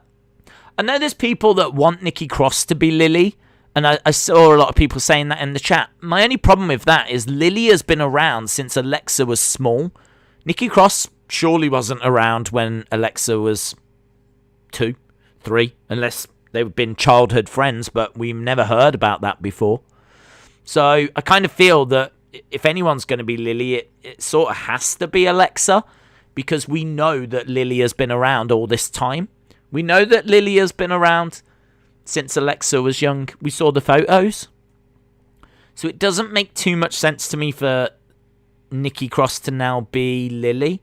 Unless Alexa wants to make Nikki... You know, maybe Alexa said to Nikki, we can be friends, but you need to be more like Lily or something like this. Like, I don't know, maybe you could go down that path, maybe, but I think that for me it works a bit better if Alexa is Lily, and I really like the idea of Alexa, you know, lights go out, they come on, and Alexa's in the ring in a Lily mask. Maybe, like, Lily's face is cut off and it's just, like, strapped to Alexa's face. And she goes full on dark. Do you know what I mean? Starts beating up, losing control and all this kind of stuff. And I think that would be really cool. I could get with that. But it's just, these segments are just the same week after week after week. I'm not getting anywhere. So I agree. Nikki is better, says Harley. What's the best John Cena match of all time? It's quite a few. The AJ one I loved. Cena against AJ was awesome. I don't know if that is... It might be... I don't know if it was the best. I love when he faced Rob Van Dam as well. Came out in front of that ECW crowd. That was amazing. So, I mean, there's a few. There's some obviously him and CM Punk. So, those are the first ones that come to mind. Are you streaming Canelo Saunders? Yes, I really do want to. Lily could possess Nikki. Well, I'm out if we're going down that road. If Lily is like some kind of actual spirit that's going to possess people, I'm out. Brony said, I would have Roman keep the title until WrestleMania 38. Big E beating Roman at SummerSlam doesn't work because Roman is much bigger than Big E. Yeah, but the only way you can really build stars is by putting them over. You know, you build stars by giving them big wins. So Big E being the person to beat Roman would help. Would help make, you know, Big E as Universal Champ and having a victory over Roman and being the person to do what no one else could do is one of the ways that you can build up Big E.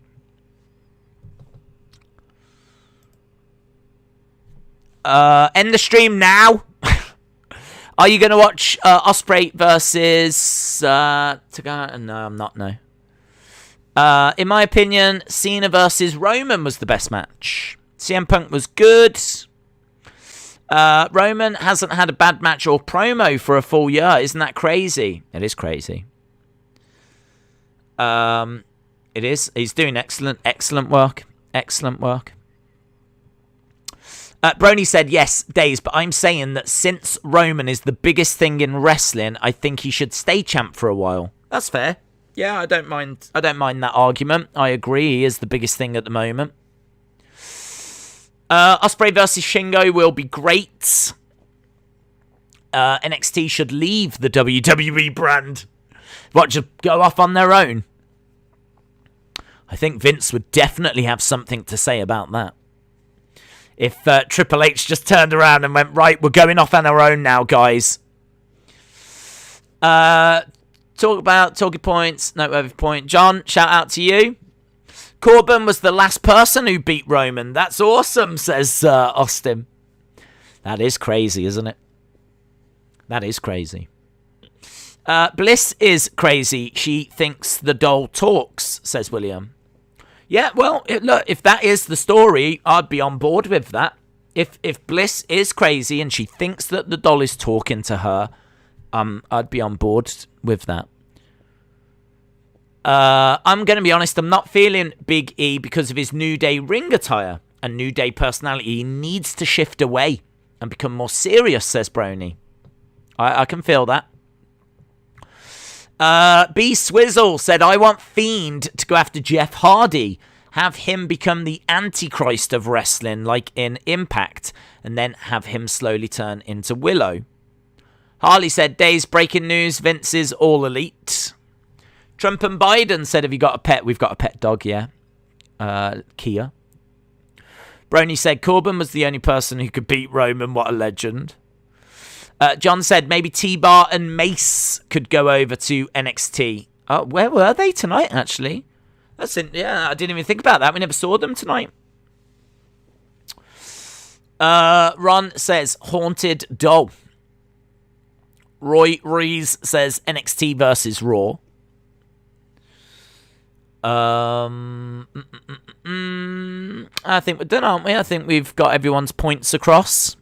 Yeah, we've stuck around certainly a bit. I wasn't expecting to stick around this long, but there's quite a few things that people wanted to say about tonight's show. I think we've got everyone's points across.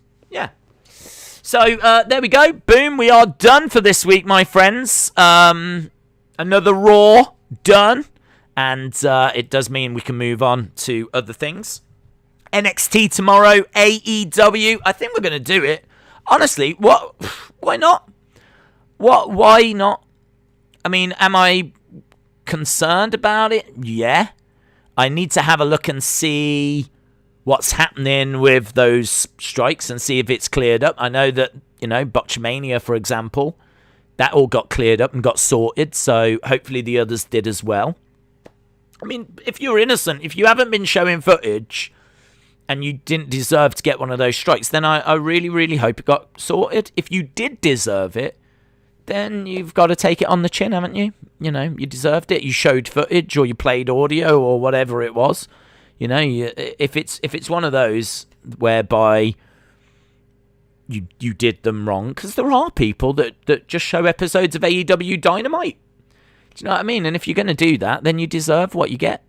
But there's a lot of good content creators out there that didn't deserve to get strikes, and I hope those got sorted. So currently right now, we are going to do AEW, but I'll keep an eye on it and obviously update you.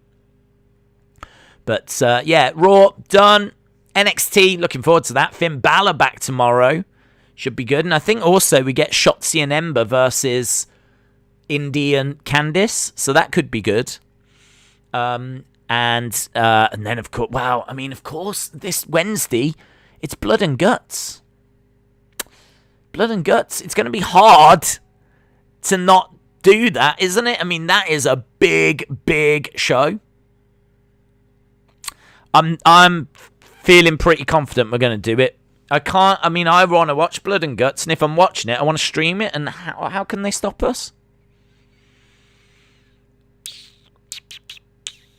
We'll see. I'm feeling good that we'll do it. So, Raw tonight, NXT on Tuesday, AEW on Wednesday, Wrestling Escape Pod on Thursday, and SmackDown Friday, UFC on Saturday. Whew! Awesome, guys. Thanks a lot for watching. Really appreciate the support as always. Hope you had a great evening. And hope you continue to have a great evening. And hopefully, I'll see you again next time. Bye for now.